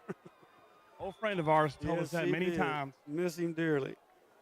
1st and 10 for the Tigers. Hargett back to the ground. Taylor will take the handoff. He will pick up a few yards, and by that I mean exactly 2. And it'll be 2nd down and 8. Defense has shut down the run game. That's 20 attempts now on this one, and 20 attempts for 56 yards. It's not going anywhere, and credit to them. The defense has – Kedron's carried the offense the second half. The defense has carried it throughout the game.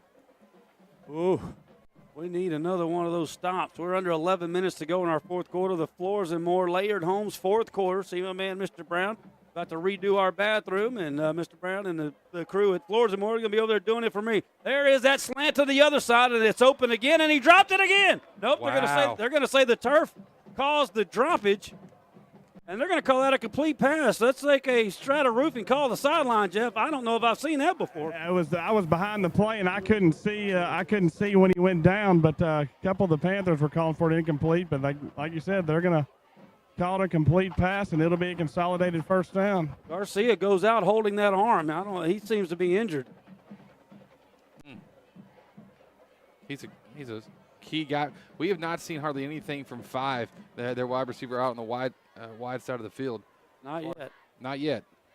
And back to the ground to Taylor. He'll bounce it right now back to the left, and he's going to be I thought he was going to be shy of midfield, but he's going to turn those legs and cross the timeline, if you will, out there at the 50. and pick up about 6 yards on first down. It'll be 2nd down and 4 now as we're approaching the 10-minute mark of this Floors and More Layered Homes fourth quarter.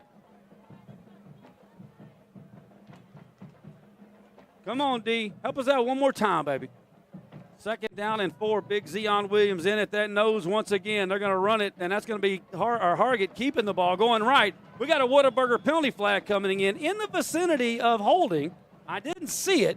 It's got to be a hold. Well, it's right. I don't know what else it could be at that spot, but I was watching the ball carrier, and I didn't see anything in front of him, but that is the call, holding against the Tigers. He would have the first down. Now it's going to be 2nd down and about 12. What's rough about that is that Hargett, he had a good rush, but then he takes a big hit after getting a good rush, and then a penalty flag's taking him backwards. So Campbell got a good hit in on him there at the end of the play.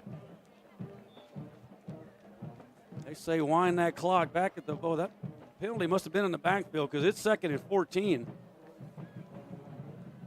I thought it was at the sticks, but it was behind the play. That's why I didn't see it. Hargett looks over to Coach Smith to get that sign. You'll have 2 receivers to either side. And now they're going to have to take a timeout. 2nd timeout called here by the Tigers. It's a big deal. Big deal with only 9 minutes to go. That means coming down the stretch, the tight game, you're not going to have your full slate of timeouts there in your pocket. Take that other timeout was a official timeout. I apologize. That's only the first. He initially signaled that Consolidated took it, but then he corrected it and called it an official. So, yeah, just their first. Well, we've got ourselves a ball game here. You knew it was going to be a ball game. A lot of tradition on both sides. The Consolidated Tigers, who have, I believe, been in the playoffs for 22 years in a row was the number. Last year went to the 3rd round of the state playoffs. They did get him a new coach, as Coach Fedora left the program after last year. That Fedora name is legendary over there in that area. It's legendary in a lot of areas.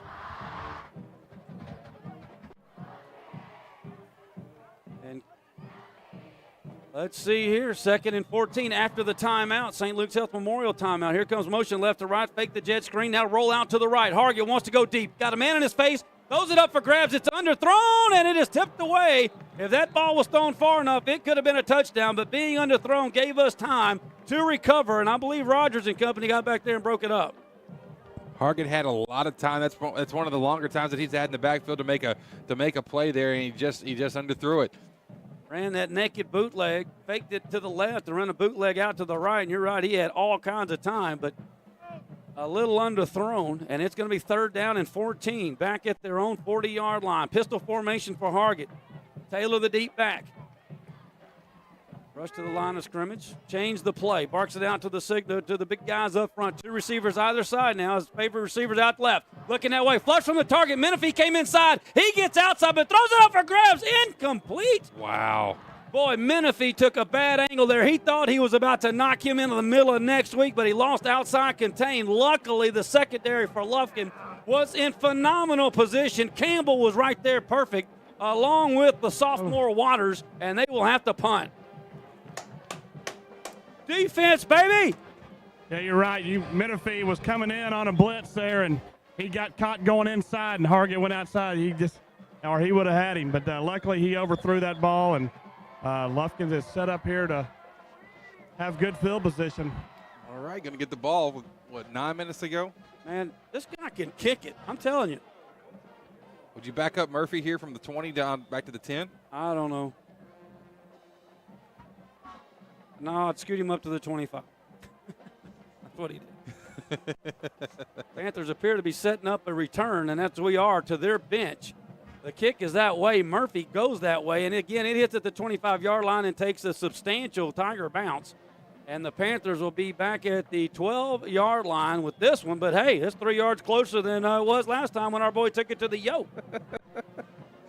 Man, way to find the bright side and everything, Gary. I'm going to tell you right now, if I was Mr. Little, I would have that band on cue getting ready to play the fight song. I'm telling you, a little off tackle right here by number 3, and we might have ourselves another little foot race. Well, he has carried he's carried the offensive load here for this team. What, in a penalty flag? Uh-oh, we got a late Whataburger penalty flag, Jeff? I did not see it. Well, they marked it off from the 12. Must have been a 10-yarder because we're back out to the 23. Wow. Okay. Either that or the officials just want to give us 10 yards for no reason. But this will be the next handoff will be the 20th carry and a season high for Kedron on the year. And there it is. Makes a guy miss. Makes another one. Spins out of a tackle. Looks the linebacker up. Says, get you some of this helmet. He's out to the 29-yard line. That'll be a 6-yard gain on first down. And look.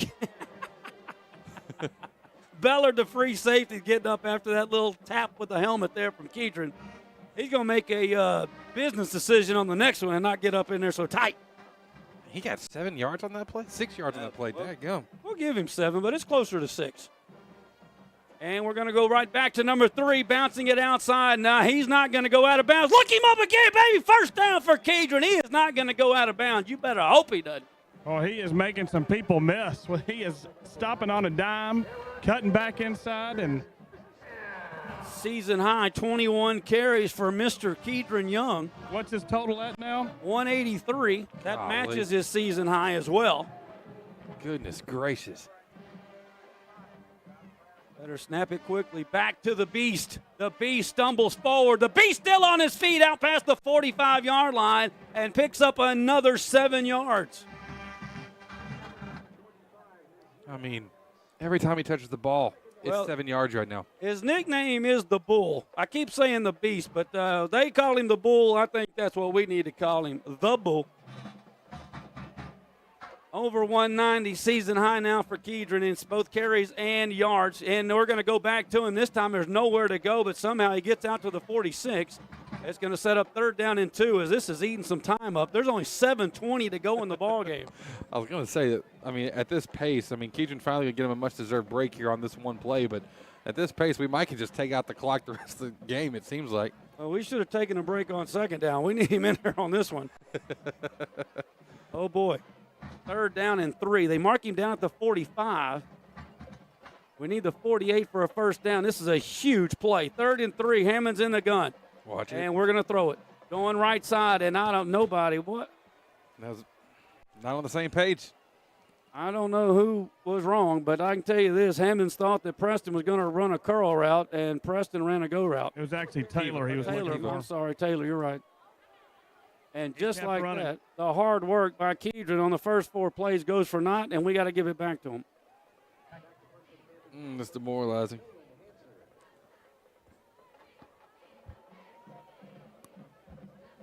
Hanser will come on to punt, standing at his own 30. Meadows stands at the 20. Gotta get it snapped. And we just did. Rolls right. And it's not a good one again. A terrible punt. And they're going to get the ball at great field position again. That is at least the 3rd shank of the night, and that's going to be out to the 32-yard line. Well, it's not as bad as the other ones. It's still going to go down as a 23, 24, 25-yard punt. But it's not on Lufkin's side of the field this time, at least. That is true. Boy, had momentum going. You got 2nd down and 3, and we just can't get the first.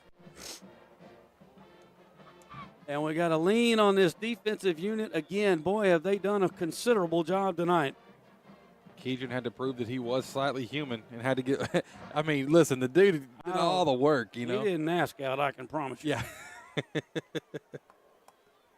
So Hargett's got it back with a chance to give his team the lead. 3 receivers to his right.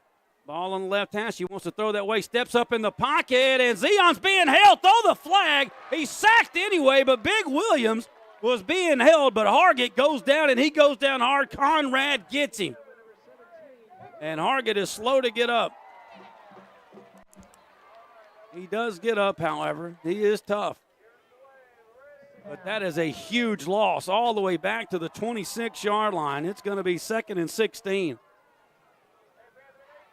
Once again, the defense answering the call, stepping up in the moments when we need them. Boy. Zion made him retreat, and that enabled Conrad to make that stick. 2nd and long, 16 to be precise. Hargett in the gun. There's Chalmer in motion, right to left, twins to both sides. Quick throw out to that side, and he's got him again. Great defensive play over there to knock it away. I believe that was Mosley. Campbell. Is that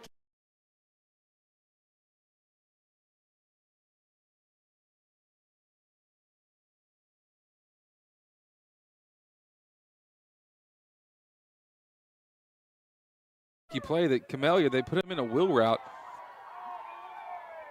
But Campbell saw it the whole way. And I wouldn't go that far. He made the catch, but he did recover to knock it loose. Good, let's go good recovery. How about that? Yeah, we'll take it. 3rd and 16. We need one more recovery here. Trips to the right side now for Hargan. Oh, here comes motion left to right. Fakes the jet sweep, goes to the wide receiver screen to that side. We should have him in plenty of room, and we will. They're going to give him about an 8-yard gain, but that's okay. It'll be 4th down and 8. They took what Lufkin gave them. We closed in perfectly, and they should have to punt again. Evan Young there once again making a play up from the corner. It will be a really good, big East Texas Foot Associates punt coming up here. Might have to get our punter's foot looked at East Texas Foot Associates on Monday because he's been kicking it off that ankle.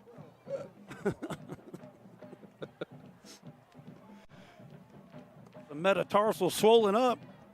Phalanges and metatarsal. Oh, big high balloon snap. He can't get it off. Finally, he does, and this time it's going to be a Shankopotamus on their side. Oh, my. What in the world? It's got to be a penalty. See, when you call for a fair catch and the ball's in the air and you get hit, now that's a penalty. Okay, but it wasn't rolling. The play the other side, what happened there is that Murphy, he caught it, but it came out. It came out, and so in the recovery, that's when he got hit. That's what, if I'm A&M Consolidated, that's what I'm talking to the ref about. That ball had popped up after the initial touch from Murphy. Jeff, are you with me or no? I'm with you, but well, I know what I'm getting for stocking stuffer this year, rule books. If you can find one. Well, I guess the officials are wrong because they're marking off 15 yards. Y'all are probably right. Me and the officials and everybody else are wrong. I'm not saying that you're wrong. I'm saying if I'm the A&M Consolidated coaches, I would be arguing that. That's all I'm saying. Well, you'd lose just like they did. Well, of course, they're the away team. They're going to lose most of the time. I honestly didn't see the play. I had my back turned, but I'm not going to get into this argument anymore. There's no argument. It's all I know, it's 1st and 10. Panthers have it at their 45. Handoff inside, dancing around, trying to get outside. Nowhere to go, and they will ride Kedron well out of bounds. There's a late hit, and we punch them. I mean, it's going to be a late hit on Meadows, and then we're going to get an offsetting one because we threw a little – I can't call that a punch. It was more of a chicken wing shoulder. Who did that? Somebody over here on our bench. Someone on the bench did it. Yes. They may not have seen it, however, and they didn't. It should have been offsetting. Really, it shouldn't have been anything. Meadows just shoved him out of bounds. It wasn't anything violent. No, well, nothing egregious. But then we shoved Meadows over here on our sideline, and they did not call that. So another personal foul against the Tigers here is going to mark us. Our best play is penalties against the Tigers right now. That's 30 yards that I'm pretty sure we would have struggled to get. But right now we are at the 35-yard line, 35 yards from pay dirt. Hammond's in the gun now. They have got the box stacked. Hand off to Gavin. Phillips breaks it out. The big man's at the 25. He's down to the 23. And a Lufkin first down. Well, we've been getting the steady dose of Kedron, but Gavin's like, hey, I'm here too. And when he got his number called, he answered it really well on that one. Now we need to start snapping this ball with about 3 seconds to go on the play clock. Milk it out. Hammonds gets the sign here. First down and 10 at the 22-yard line. Hammonds in the gun. Kedron offset to his right. And it will be a handoff to Kedron. Makes one guy miss, cuts it back. He's inside the 20. Still going down to the 15. And I do believe he's going to have a Panther first down at the 11-yard line for Kedron Young. That'll send him over the 200 mark plateau. Just having a monster night. Back-to-back first downs here for the Pack. Game clock back rolling now with 4:19 to go. Well, after 2 games against Consolidated the last 2 years, if we play Consolidated next year, they'll be glad to know that Kedron's a senior. Handoff inside to Kedron. Cut back down inside the 5 to the 3.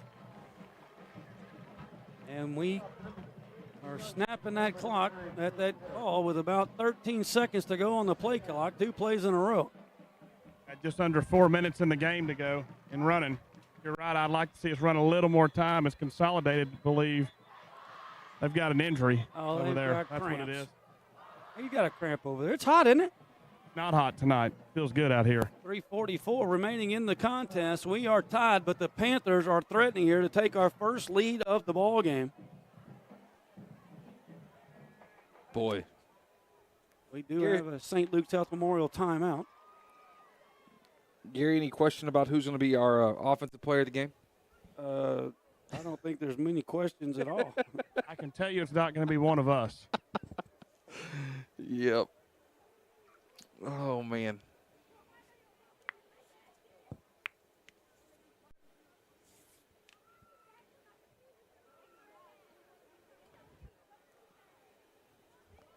.344. Timeout on the field. This is no longer an injury timeout, right? This is a... It's got to be a timeout. Yeah, okay. About to say But I don't know. They haven't taken a timeout yet. They took one earlier, but they still have 2 on the board. So it must be an official injury timeout. It'll be second down and 3.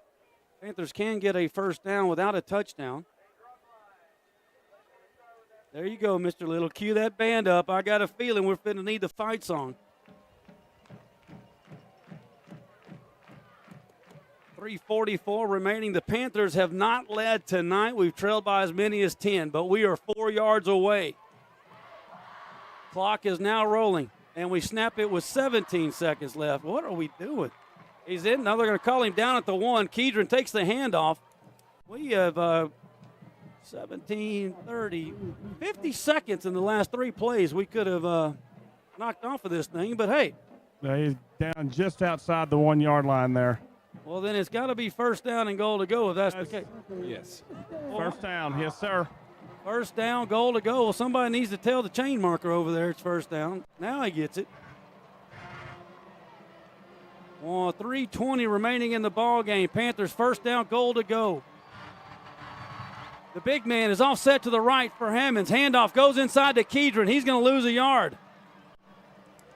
Second down, goal to go back at the 2. Don't call me crazy. I don't think that play hurts us that bad. All it does, though, is in my eyes, I see it's delaying the inevitable. We're going to get the touchdown. Now we're just going to take a little bit more time off the clock, hopefully. It is a little optimism, though, but now here comes the big boys. The big package is coming in. Zion Williams will be lined up at right guard, right tackle. 17 seconds to go on the play clock. 2:40 to go in the ball game. We got a little confusion. We need to take a timeout. We're up to the line. Under center now is Hammonds. Hammonds is going to hand it off deep to Kedron. He's in the right side. Touchdown, baby. Kedron Young's second touchdown tonight. 8th on the season. And for the first time tonight, the Panthers take the lead. I told you, get that band ready to pump it out, baby. Touchdown, Panthers. Well, Kedron just ran over someone right at the goal line to push it into the end zone. The Abel's Pharmacy, important extra point. Oh, yeah. Good snap. Here we go. Abel's Pharmacy extra point to make it a 7-point game. The kick is up, and it is good! The Panthers lead it 24-17, 2:29 remaining in the ball game. You are listening to Lufkin Panther football right here on Lufkin Game Time.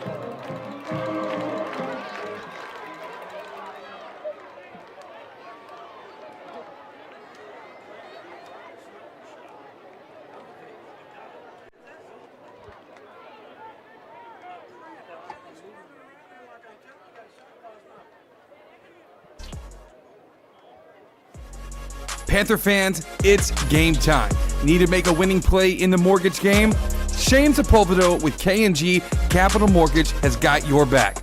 Offering VA, conventional, FHA, USDA loans, he's got the play for you. Looking for someone local? Choose Shane. You can text WINNERS to 33655. That's WINNERS to 33655 and make the right move. Your future? That's Shane's focus. Proudly supporting the Lufkin Panthers on Lufkin Game Time. Make your mortgage move with Shane Sepulveda at K&G Capital Mortgage. And MLS number 2143694. And welcome back. That Wright Buick GMC scoring drive update. 7 plays, 46 yards. It is a 2-yard touchdown run, the second of the night by Kedron Young, his 8th touchdown of the season. And Kedron Young now with 208 yards on the game, but 131 yards in the fourth quarter for our man, Kedron Young. Kedron's just had it. I mean, golly. He's just had an incredible second half. It's a willpower thing for him. It's just like, I'm not going to let my team lose. I'm not going to let us just be stagnant on the offensive side of things. I'll carry the load. I'll make it happen. And he's doing just that. And unlike the first half, he's getting a little bit of space created for him at the initial burst. So the line's holding up at first, but then it's all Kedron after that. Kedron with 14 straight points for the Panthers and have given us our first lead of the night. Can we hold it on for 2:29? A Lufkin Coca-Cola kickoff here in our Floors and More Layered Homes fourth quarter action. We'll have our Commercial Bank of Texas players of the game and our Woodland Heights Medical Center postgame show. Here is your Lufkin Coca-Cola kickoff, Handred with a high end over-ender. This is returnable. Fielded at the 5-yard line. He's in the center of the field, now bouncing it outside. He's got an alley. Somebody get him. He's out to the 40. It's a foot race. And finally pushed out of bounds at midfield. A great return by Myers. And they have got themselves in position here with 2:20 remaining in the game. Oh, boy. If I could cut up you saying, "Oh boy," I might make that like your ringtone whenever you call me, because I think it's hilarious. But Myers on that one, just showing off his speed. He's one of 3 guys that basically is the same out there for this Tiger team. Great return. We can't get caught napping here though. Well, they marked him out of bounds at the 42. Must have tight-roped a little too tight to the rope. So 42-yard line of their own. Empty backfield for Hargett. Looking to his left. The ball's tipped up in the air. Incomplete. I think it was Conrad. Maybe Zion Williams got a hand on it. Tipped it up in the air, and the pass comes harmlessly to the turf. And it'll be 2nd down and 10. Yeah, Gary, it was Big Zion that got his big paw up there and knocked that down. Well, this just in. The Georgia Bulldogs don't recruit little babies to come play for them on the defensive line. 2nd down and 10. Must drive here for the Tigers. The defense trying to stand up one more time. Push these Panthers to 3-0 on the season. Trips to the right. Hargett in the gun. Here comes motion left to right. That's Myers looking to the right side. Got the receiver in the flat, wide open. He'll be forced out of bounds at the 45-yard line. Gain of 3, and it'll be 3rd down and 7, and obviously 4-down territory here for the Tigers.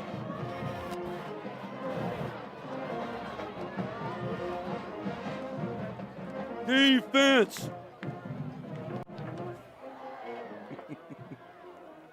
I say we bring Menifee on a little blind side blitz, little hit in the back, ball pops up, a little scoop and score. Ball resting on the right hash at their own 45-yard line. 2 receivers to his left in the gun. He's got Taylor offset to the right, wants to throw. Deep in the pocket, looking deep, throws off his back foot, got a man wide open, and it is dropped.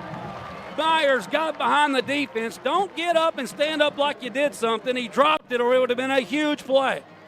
I mean, that was a post route that was, it was well done, all except for he dropped it off. I mean, he did everything right, got bad guys, everything, and boy. Target dropped a dime off his back foot, 35 yards down the field. What a pretty pass. And Myers, who has been the man all night, off of his fingertips.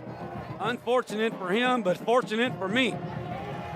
4th down, and the game is on the line, baby. 4th and 7. They don't need it. They got to have it. Trips to the left. Empty backfield. Ball right hash. And we got a timeout. No, we got a Whataburger penalty flag. No, they got the timeout. It was going to be delay of the game, but these Tigers take their 2nd timeout. They'll have 1 left. So if they don't get this, the Panthers can get into my favorite position, the victory formation. And the rocking chair. Haven't seen no Lordy Claus in a while, Jeff. I need to get by and see him. I'm sure he's missing you. I doubt it. Gary, I'm interested what they're about to throw at us here. If they go with that same formation, I don't remember any times tonight. It may have happened some because I'm obviously. You really don't know what they're going to run? Because I can tell you right now what they're going to run. Well, they just went 5 wide receivers. We hadn't seen that all night. Slant. No kidding. They're fixing to run a slant with a slot guy over to the left. Exactly, but I think they're going to do it with a couple different ones. So I think we got to be careful because I don't know which way it's going. Hold on, I'll tell you. Divines? Let's see the formation. Here we are, 5 wide receivers. The guy right here in the middle, Divines, is going to run a slant route right out there at the sticks, and he's going to throw it to him. Whether we defend it or not, I'm about to tell you. Trips to the left, wants to throw, and they don't run it. They go to the other side, and it is tipped away. Well, that's what I'd have ran. They had us set up perfect. If they ran Vines on the slant like they have all night, it was wide open. He threw it behind him. Unbelievable, but we will take it. The Panthers, baby. Victory formation, 1:59 to go in the game. I think we're going to lead this game for all of 2 minutes and 25 seconds, but hey, you only need 1 second to be leading. That's exactly right. That's exactly right here. This game shows some grit and determination by that Panther defense, and we're going to need it all next week. You got to win ugly sometimes, and that's what we're trying to finish off here. Don't want to speak too soon. 1 timeout left for the Tigers, 1:59 to go. And it'll be one more handoff inside to Kedron. I think it was Kedron. It was. It better be. They'll take their final timeout with 1:54, so I take that back. We can't get in victory formation just yet. 1 first down and we can. They are out of timeouts.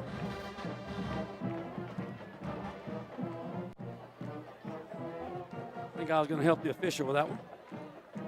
He probably heard you. Probably. I mean, half of Lufkin might have heard you. We are 1:54 away from our Woodland Heights Medical Center postgame show.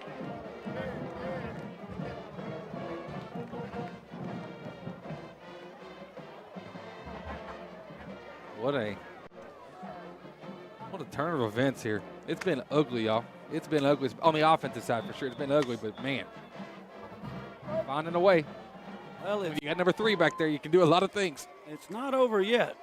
The fat lady is not singing, but she's gargling.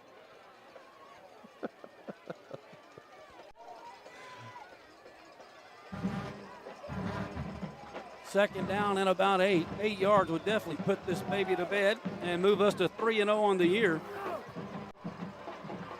DJ Hammonds in the gun. We'll hand it off to Kedron, and Kedron will go right side, and guess who he's tackled by? Meadows. One more tackle. Got a 2-yard gain again, and it's going to be 3rd down and about 7.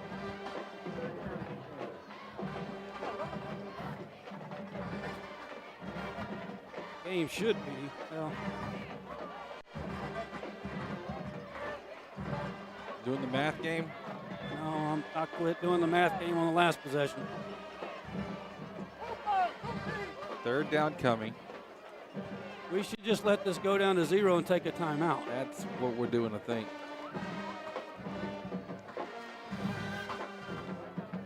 And then we should do it again. After 3rd down, if we don't get the first. But that's neither here nor there. Panthers will take our first time out of the ballgame with 1:08 to go. So you run a play, they normally take between 6 to 10 seconds, so we'll just call it 8. They set the clock. We should run it down 40 seconds. Take a timeout. Yep. And then run a play.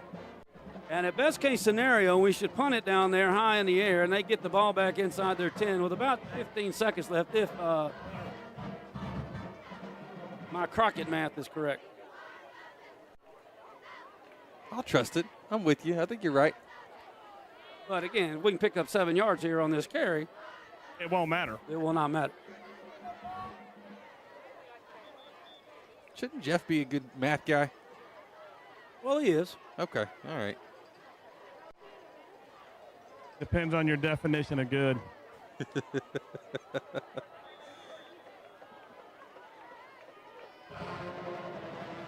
Here we go. 3rd down and 7 for the Pack.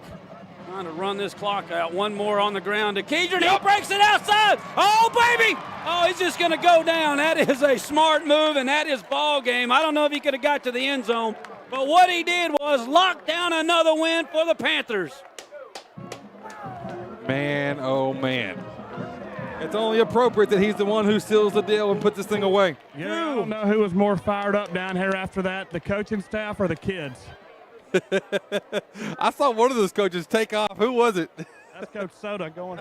Coach Quick is fired up. Coach Cook, they were all fired up. It's a gritty win right here, man. A gritty win. Oh, great win. Well, Kedron's been to the end zone a bunch, but if I get out there and see that end zone, by God, I'm going for it. Oh, that was a smart veteran move there. Now we're in my favorite position, victory formation, and our man, T.J. Hemmons, takes the knee.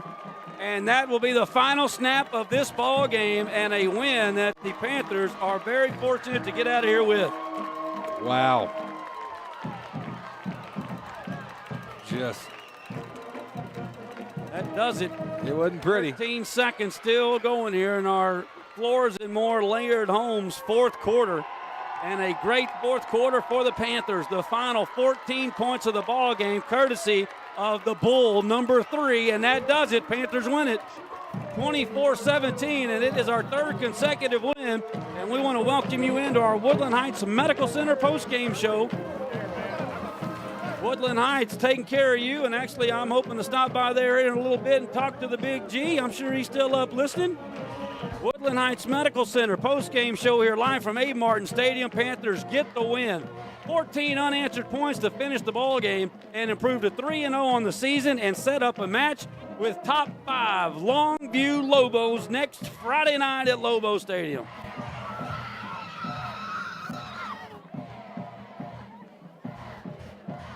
We'll get to the fight song, or excuse me, our Lufkin Panther school song for you here in just a matter of moments. We'll visit with our head coach, Todd Quick, brought to you as always by Taco Casa, Strata Roofing call to the sideline here in a moment. But we will let the players shake hands here. We don't know if these two teams will play again next year, maybe in the same district. We'll find out in February as redistricting or realignment will be announced in February. I have been told with pretty sure certainty we will be staying in the 5A rank, so there is that. But let's go down to the field where our Panthers are gathering in front of the Lufkin Panther Band for our school song.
And welcome back in. It's our Woodland Heights Medical Center post-game show, or like we like to say it, it's the Kedron Young Show. Tonight, we'll turn it over to our post-game stats to kick off our Woodland Heights Medical Center post-game show here live from a victorious Abe Martin Stadium.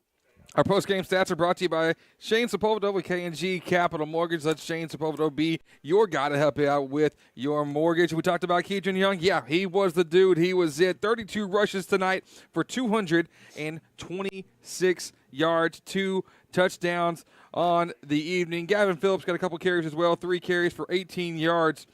We saw T.J. Hammond went 9 for 23 this evening with 113 yards and 1 touchdown. His 1 touchdown was thrown to Kershawn Preston, who had a 37-yard touchdown reception. Braden Murphy had 3 receptions for 6 yards. So passing game, and then Kevondre Taylor, 2 receptions for 30 yards. Keandre Hooper, 1 reception, 13 yards. The passing game was not the thing here in this game. Tonight was all about Kedron Young continuing to fight, and this Panther offensive line continuing to fight. The defense held strong. They carried their weight. That was for sure. 21 first downs for the Panthers, 10 for the Tigers. Total yards, 344 for Lufkin, 306 for Consolidated in this one. Those are your post-game stats, once again brought to you by Shane Sepulveda with K&G Capital Mortgage. He is your dude to help get you in the house that you want. Shane Sepulveda with K&G Capital Mortgage. Man, oh, man, it is our post-game show, Woodland Heights Medical Center post-game show. Coach Tom Quick visiting with the team. We'll go down to Jeff in a moment. But Kedron Young, my goodness, there's not enough adjectives to describe this young man. We are so glad he is a Panther tonight. 32 rushes, 235 yards, 140 yards come in the fourth quarter when everybody's tired. Not our man. He's just warming up. And, man, oh, man, does he do it and do it well and bring the Panthers back from what looked like the jaws of defeat to the glory of victory behind number 3. Kedron Young. Let's go down to the field. I think Jeff Todd has got our man and head coach, athletic director Todd Quick with Taco Casa. He's got to meet with his position group. Well, you teased me, Jeff. You got me all excited. Well, I got something for you here, Gary. Both teams really struggled tonight on third down. Once they got there, we saw them both fall out. A&M Consolidated went 2 for 12 on third down conversions. Lufkin went 2 of 13. Lufkin had 5 penalties, resulting in 50 yards. But get this, the Tigers had 16 penalties, resulting in 156 yards. That's a lot. That's a lot. They also, they had the 2 players, 2 starters also ejected for the extracurriculars there in this one. But man, oh man, it was just it was gritty. I thought that it might be this way coming into tonight, and that's what we saw. It was a knockdown, drag out kind of football game, and the Panthers come out on top. And if you would ask me after the first quarter if that's what I thought the result was going to be, that would not have been the case. We just got to get you into the never doubt. Here we go. Taco Casa and our head coach, Todd Quick. You teased me again? Coach, first off, congratulations. Hard-fought game, and I think that's what this group needed going into district play. Little adversity, and they fought through it. Yeah, absolutely. We talked about you either find a way or find an excuse, and they found a way. And you fight to the bitter end, and good things usually happen. You just have to take advantage when it does. So proud of that. But you're exactly right. We need to fight a little bit. We need to be uncomfortable and see how we're going to react. Well, Coach, defensively, defense played well all night with the exception of maybe one big play there to start that second half. But pretty clean game. Defensively created some turnovers in big moments. Felt like kept this team in the game for the first 3 quarters. Yeah, I was pretty proud of the kids. They did a good job. They made some plays here and there during the drive, but then found a way to get them in long yardage, get them behind the chains a little bit, and then allow us to get the personnel we need on the field for that. So I thought they did good. We had quite a few kids that played, but they played hard. Well, Coach, on a night again when the offense was struggling, and but boy, that fourth quarter, it was the Kedron Young show. 140 yards in the fourth quarter alone, and I'm sure that Consolidated, if we play them next year, we'll be glad to know they don't have to face Kedron Young again after these 2 years. Yeah, you just keep pounding it. He's just that type of kid. I was pretty pleased with the offensive linemen. I thought, they stuck with it. They could have got down, and they were overloading the box. They were sending 6 and 7, and we got 5 to block them, but we just kept on, and then the fourth quarter really, I thought the kid did really good, all of them. It was a team effort there. They opened up some holes for him, especially on those big runs. Well, 3-0 again, going into district, so I guess it's 0-0, but we're going to celebrate this win and go to a little enemy territory next week as we head up to Longview. Yeah, absolutely. We'll enjoy it today, and then we'll go to work in the morning.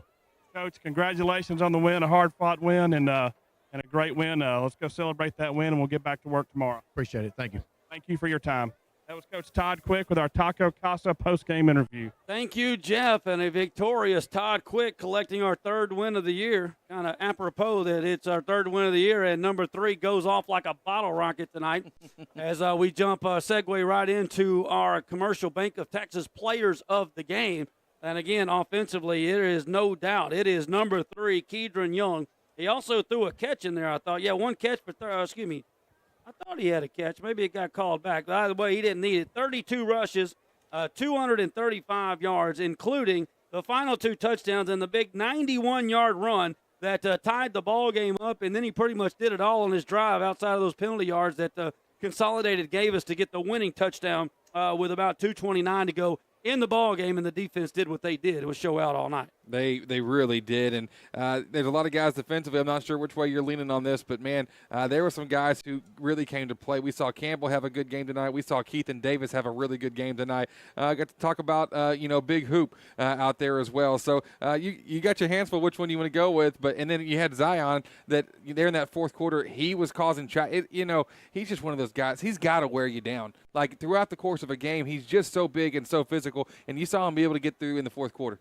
Well, without breaking down the game film, it's hard for us to give the true player of the game defensively because we're following the ball. Yep. I got a feeling you're right. When they break down the film, Zion Williamson is going to be the one that dominated this game. But as far as us calling names, I don't think there's anyone. I think there's one definite player that made multiple plays in the backfield, including that big interception, and that was Kenneth Davis. There was a stretch there in the second and third quarter. We called his name a lot, and that's how I decide who we're going to go a player of the game. I like it. He was somebody who stood out. He's making plays, stepped up. Keith and Davis, a heck of a job, and he's just one of these many juniors, man. One of these many juniors we've got on this roster that make it optimistic for this year and also for next year. What's going up? It's promising. He had a heck of a game. So Keith and Davis, our inside linebacker, and the Bull, number 3, Keydron Young, our Commercial Bank of Texas players of the game. Congratulations to you guys, and boy, oh boy, it sets the stage for next week. We will be headed on the road for our District 7 5A opener with the Lobos of Longview. Kickoff scheduled for 7:30. We will be live with the Todd Quick Coaches Show. We're going to get that time probably around the 6 o'clock mark we're hoping for if everything is scheduled correctly. But either way, we will kick off our game day coverage as we do every day with every game day with our head coach, Todd Quick, up in Longview. Should be a good one, buddy. Should be a good one. I'm excited for my first time experience there, so gonna be fun. I'm ready to have a good time with all of you. Let's do this thing. No doubt about it. Great night to be a Panthers. We get the win 24-17, improved to 3-0 on the year. And once again, we head to the second-rated team in the state, the Lobos, next week up in Longview for the District 7 5A opener. We certainly appreciate all of our sponsors, as that does it for our Woodland Heights Medical Center post-game show. We appreciate all you guys tuning in. Enjoy your weekend of football, and we'll be back at it for you on Monday. And back here on Friday night up in Longview. For all the people at Jam Digital Media, Mr. Bonin's group, they did a phenomenal job. If you happen to see them around town throughout the week, tell them about it, because without them, we would not even be close to bringing you this product we get to bring you every Friday night. From my man Jeff Todd down on the sideline, and, of course, Chris up here in the booth with me, you guys enjoy the weekend. I'm Gary Ivins Jr. for a Lufkin Game Time.